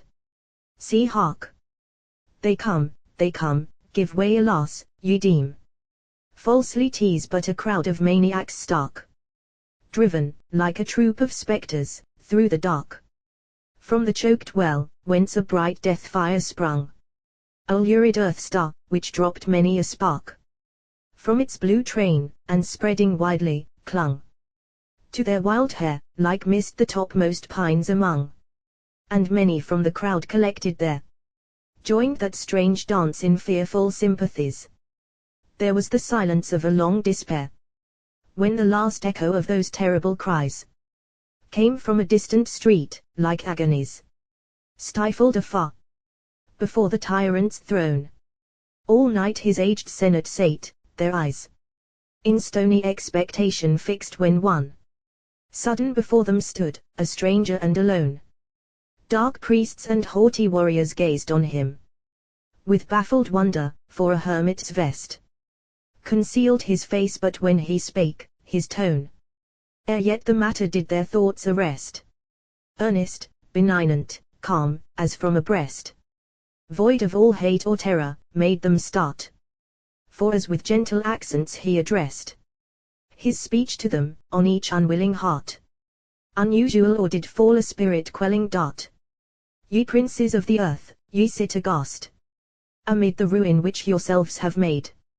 Yes, desolation heard your trumpets blast, and sprang from sleep, dark terror has obeyed your bidding. Oh, that I whom ye have made your foe, could set my dearest enemy free from pain and fear, but evil casts a shade which cannot pass so soon, and hate must be the nurse and parent still of an ill progeny. Ye turn to God for aid in your distress. Alas, that ye, though mighty and the wise, who, if ye dared, might not aspire to less than ye conceive of power, should fear the lies which thou, and thou, didst frame for mysteries. To blind your slaves consider your own thought, an empty and a cruel sacrifice. Ye now prepare, for a vain idol wrought, out of the fears and hate which vain desires have brought. Ye seek for happiness, alas, the day! Ye find it not in luxury nor in gold, nor in the fame, nor in the envied sway, for which, O willing slaves to custom mold, severe task mistress ye your hearts have sold. Ye seek for peace, and when ye die, to dream no evil dreams. All mortal things are cold and senseless, then if aught survive, I deem it must be love and joy, for they immortal seem. Fear not the future, weep not for the past. Oh, could I win your ears to dare be now glorious, and great, and calm, that ye would cast into the dust those symbols of your woe, purple, and gold, and steel, that ye would go proclaiming to the nations whence ye came, that want, and plague, and fear, from slavery flow, and that mankind is free, and that the shame of royalty and faith is lost in freedom's fame. If thus 'tis well, if not, I come to say that Laon, while the stranger spoke, among the council, sudden tumult and affray arose, for many of those warriors young had on his eloquent accents fed and hung. Like bees on mountain flowers they knew the truth, and from their thrones in vindication sprung. The men of faith and law then without ruth drew forth their secret steel, and stabbed each ardent youth. They stabbed them in the back and sneered a slave who stood behind the throne. Those corpses drew each to its bloody, dark, and secret grave, and one more daring raised his steel anew to pierce the stranger. What hast thou to do with me, poor wretch? Calm, solemn, and severe, that voice unstrung his sinews, and he threw his dagger on the ground, and pale with fear sate silently his voice. Then did the stranger rear, it doth avail not that I weep for ye. Ye cannot change, since ye are old and grey, and ye have chosen your lot. Your fame must be a book of blood, whence in a milder day men shall learn truth, when ye are wrapped in clay. Now ye shall triumph. I am Laon's friend, and him to your revenge will I betray. So ye concede one easy boon. Attend. For now I speak of things which ye can apprehend. There is a people mighty in its youth, a land beyond the oceans of the west, where, though with rudest rites, freedom and truth are worshipped from a glorious mother's breast, who, since high Athens fell, among the rest, sate like the queen of nations, but in woe, by inbred monsters outraged and oppressed, turns to her chainless child for succor now. It draws the milk of power in wisdom's fullest flow. That land is like an eagle, whose young gaze feeds on the noontide beam, whose golden plume floats moveless on the storm, and in the blaze of sunrise gleams when earth is wrapped in gloom. An epitaph of glory for the tomb of murdered Europe. May thy fame be made great. People as the sands shalt thou become. Thy growth is swift as morn, when night must fade. The multitudinous earth shall sleep beneath thy shade. Yes, in the desert then is built a home for freedom. Genius is made strong to rear the monuments of man beneath the dome of a new heaven. Myriads assemble there, whom the proud lords of man, in rage or fear, drive from their wasted homes. The boon I pray is this, that Cythna shall be conveyed there. Nay, start not at the name America, and then to you this night Laon will I betray. With me do what ye will, I am your foe. The light of such a joy as makes the stare of hungry snakes like living emeralds glow, shone in 100 human eyes. Where is Laon? Haste, fly, drag him swiftly here. We grant thy boon, I put no trust in ye. Swear by your dreadful God. We swear, we swear. The stranger threw his vest back suddenly, and smiled in gentle pride, and said, Lo, I am he. The transport of a fierce and monstrous gladness spread through the multitudinous streets, fast flying upon the winds of fear from his dull madness. The starveling waked, and died in joy the dying, among the corpses in stark agony lying. Just heard the happy tidings, and in hope closed their faint eyes from house to house replying. With loud acclaim, the living shook heaven's cope, and filled the startled earth with echoes morn did ope. Its pale eyes then and lo the long array of guards in golden arms, and priests beside, singing their bloody hymns, whose garbs betray the blackness of the faith it seems to hide. And see, the tyrant's gem-wrought chariot glide among the gloomy cowls and glittering spears.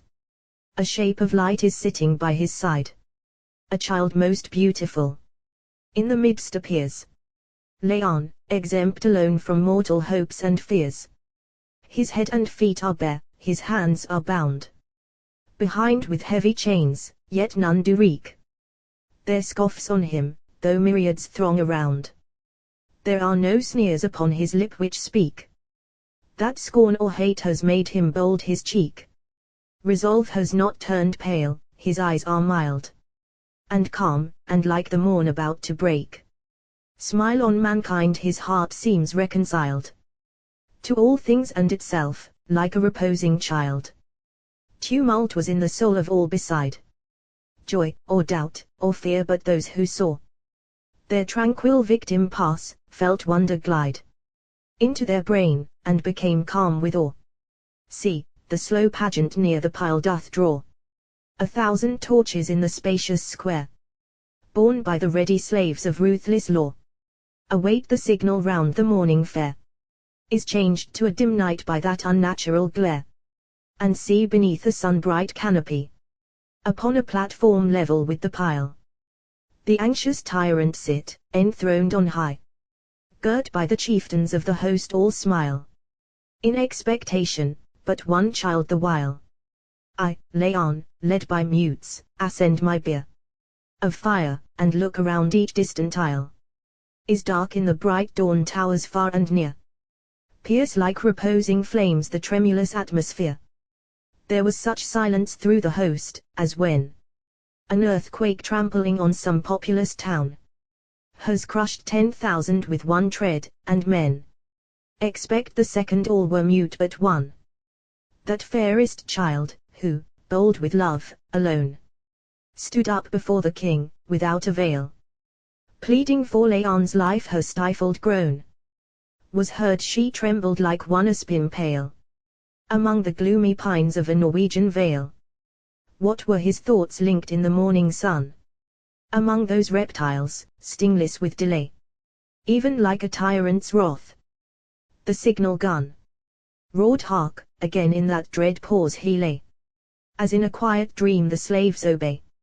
1,000 torches drop, and hark, the last bursts on that awful silence far away. Millions, with hearts that beat both loud and fast, watch for the springing flame expectant and aghast. They fly, the torches fall, a cry of fear has startled the triumphant, they recede. For ere the cannon's roar has died, they hear the tramp of hoofs like earthquake, and a steed, dark and gigantic, with the tempest's speedy bursts through their ranks. A woman sits thereon, fairer it seems than aught that earth can breed, calm, radiant, like the phantom of the dawn, a spirit from the caves of daylight wandering gone. All thought it was God's angel come to sweep the lingering guilty to their fiery grave. The tyrant from his throne in dread did leap, her innocence his child from fear did save. Scared by the faith they feigned, each priestly slave knelt for his mercy whom they served with blood, and, like the refluence of a mighty wave, sucked into the loud sea, the multitude, with crushing panic, fled in terror's altered mood. They pause, they blush, they gaze, a gathering shout bursts like one sound from the 10,000 waves of a tempestuous sea, that sudden rout. One checked, who, never in his mildest dreams, felt or from grace or loveliness, the seams of his rent heart so hard and cold a creed, had seared with blistering ice, but he misdeems that he is wise, whose wounds do only bleed. Inly for self, thus thought that Christian priest indeed. And others too, thought he was wise to see in pain, and fear, and hate, something divine. In love and beauty no divinity. Now with a bitter smile, whose light did shine like a fiend's hope upon his lips and ain, he said, and the persuasion of that sneer rallied his trembling comrades, is it mine to stand alone, when kings and soldiers fear a woman? God has sent his other victim here. Were it not impious, said the king, to break our holy oath? Impious to keep it, say, shrieked the exulting priest. Slaves, to the stake bind her, and on my head the burthen lay of her just torments at the judgment day. Will I stand up before God's golden throne and cry, O Lord, to thee did I betray an atheist, but for me she would have known another moment's joy, the glory be thine own. They trembled, but replied not, nor obeyed. Pausing in breathless silence, Cythna sprung from her gigantic steed, who, like a shade, chased by the winds, those vacant streets among, fled tameless, as the brazen rein she flung upon his neck, and kissed his mooned brow. A piteous sight, that one so fair and young, the clasp of such a fearful death should woo. With smiles of tender joy as beamed from Cythna now, the warm tears burst in spite of faith and fear from many a tremulous eye, but like soft dews which feed spring's earliest buds, hung gathered there. Frozen by doubt, alas, they could not choose but weep, for when her faint limbs did refuse to climb the pyre, upon the mutes she smiled, and with her eloquent gestures, and the hues of her quick lips, even as a weary child wins sleep from some fond nurse with its caresses mild, she won them, though unwilling, her to bind near me, among the snakes. When then had fled one soft reproach that was most thrilling kind, she smiled on me, and nothing then we said, but each upon the other's countenance fed looks of insatiate love. The mighty veil which doth divide the living and the dead was almost rent, the world grew dim and pale, all light in heaven or earth beside our love did fail. Yet one brief relapse, like the last beam of dying flames, the stainless air around hung silent and serene. A blood-red gleam burst upwards, hurling fiercely from the ground. The globed smoke, I heard the mighty sound of its uprease, like a tempestuous ocean, and, through its chasms I saw, as in a swoon, the tyrant's child fall without life or motion before his throne, subdued by some unseen emotion. And is this death? The pyre has disappeared. The pestilence, the tyrant, and the throng. The flames grow silent, slowly there is heard the music of a breath-suspending song, which, like the kiss of love when life is young, steeps the faint eyes in darkness sweet and deep. With ever-changing notes it floats along, till on my passive soul there seemed to creep a melody, like waves on wrinkled sands that leap.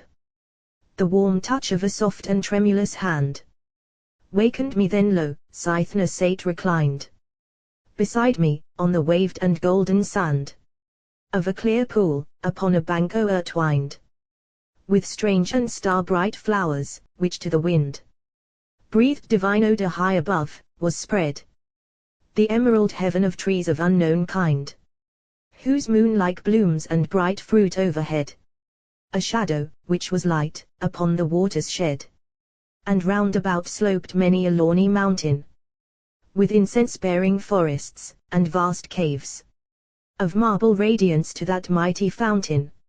And where the flood its own bright margin laves, their echoes talk with its eternal waves, which, from the depths whose jagged caverns breed their unreposing strife, it lifts and heaves, till through a chasm of hills they roll, and feed a river deep, which flies with smooth but arrowy speed, As we sate gazing in a trance of wonder, a boat approached, borne by the musical air, along the waves which sung and sparkled under its rapid keel. A winged shape sate there, a child with silver shining wings, so fair, that as her bark did through the waters glide, the shadow of the lingering waves did wear light, as from starry beams from side to side, while veering to the wind her plumes the bark did guide.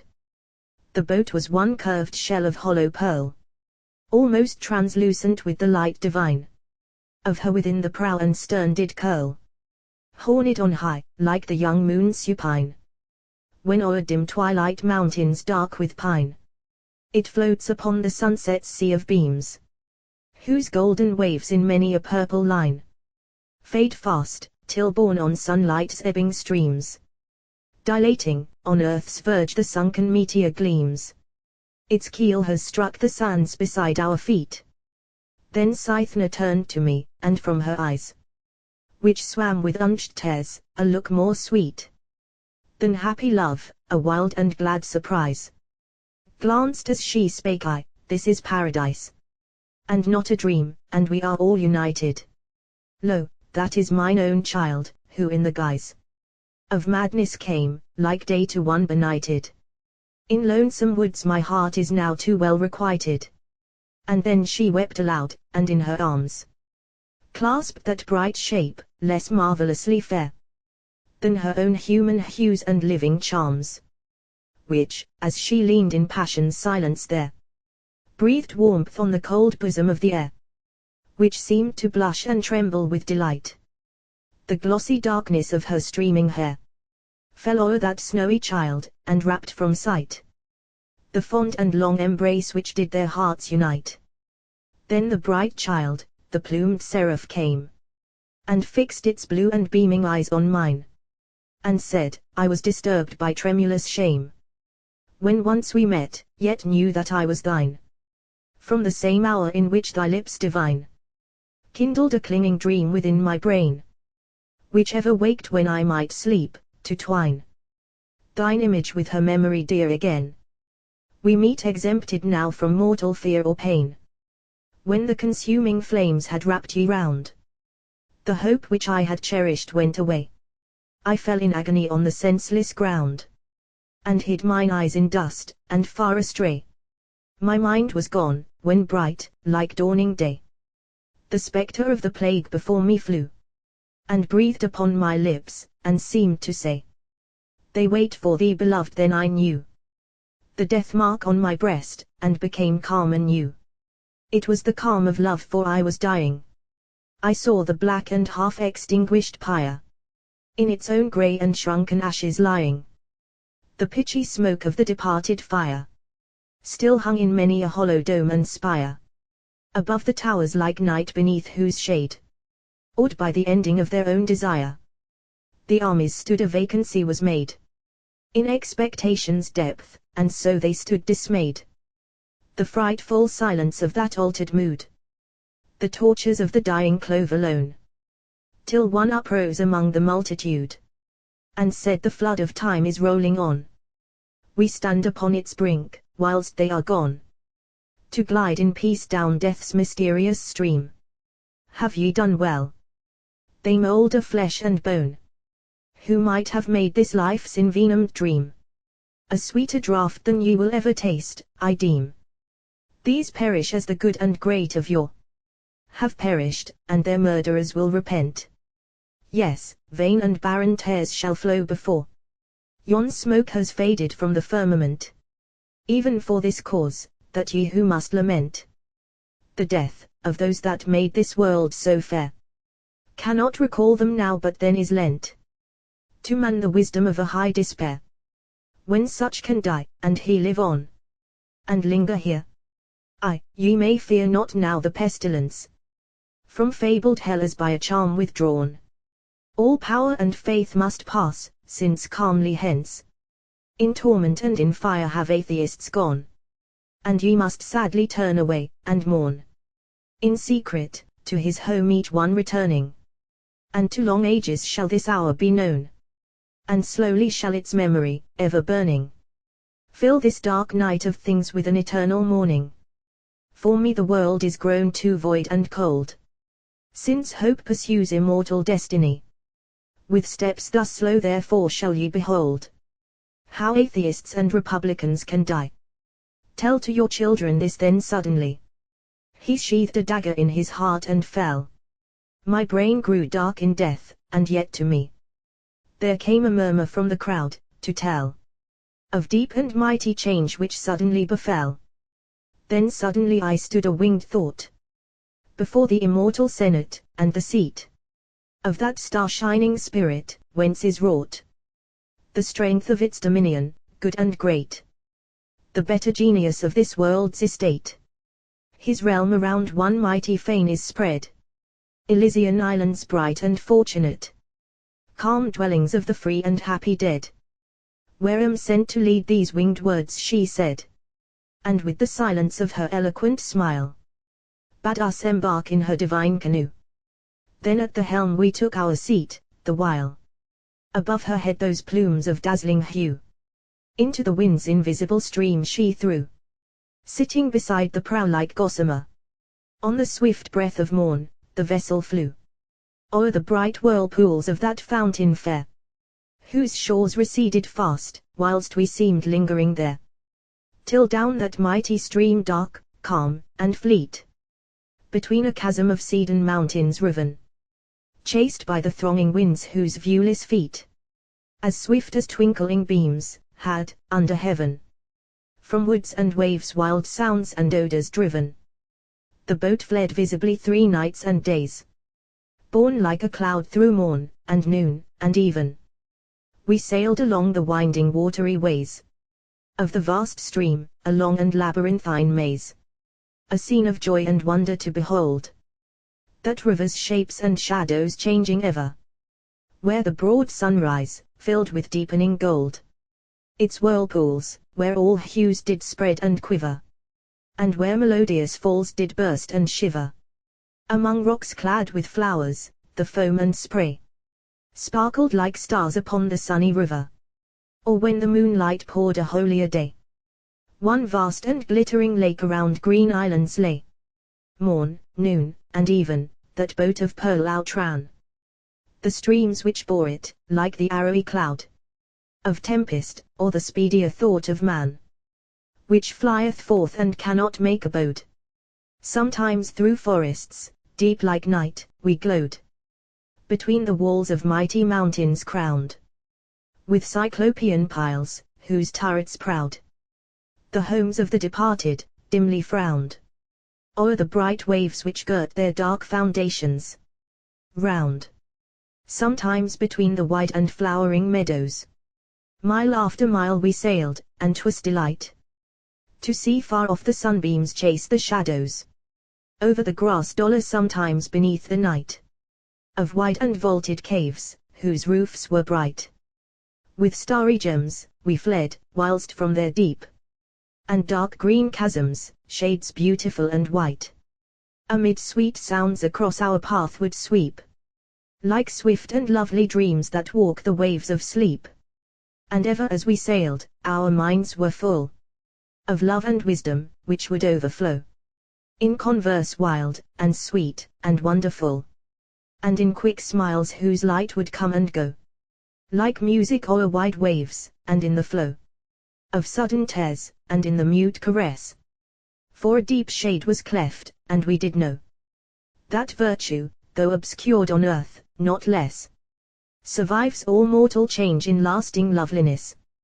3 days and nights we sailed, as thought and feeling number delightful hours for through the sky the sphered lamps of day and night, revealing new changes and new glories, rolled on high.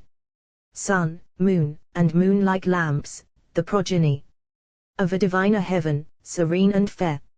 On the 4th day, wild as a wind-wrought sea, the stream became, and faster bare, the spirit-winged boat, steadily speeding there, steady and swift, where the waves rolled like mountains, within the vast ravine, whose rifts did pour tumultuous floods from their 10,000 fountains, the thunder of whose earth uplifting roar made the air sweep in whirlwinds from the shore. Calm as a shade, the boat of that fair child securely fled that rapid stress before. Amid the topmost spray and sunbows wild, wreathed in the silver mist, in joy and pride we smiled. The torrent of that wide and raging river is past, and our aerial speed suspended. We look behind, a golden mist did quiver, when its wild surges with the lake were blended. Our bark hung there, as one line suspended, between two heavens, that windless waveless lake, which four great cataracts from four vales, attended. By mists, I feed from rocks and clouds they break, and of that azure sea a silent refuge make. Motionless resting on the lake a while, I saw its marge of snow-bright mountains rear. Their peaks aloft, I saw each radiant isle, and in the midst, afar, even like a sphere, hung in one hollow sky, did there appear the temple of the spirit on the sound, which issued thence, drawn nearer and more near, like the swift moon this glorious earth around. The charmed boat approached, and there its haven found.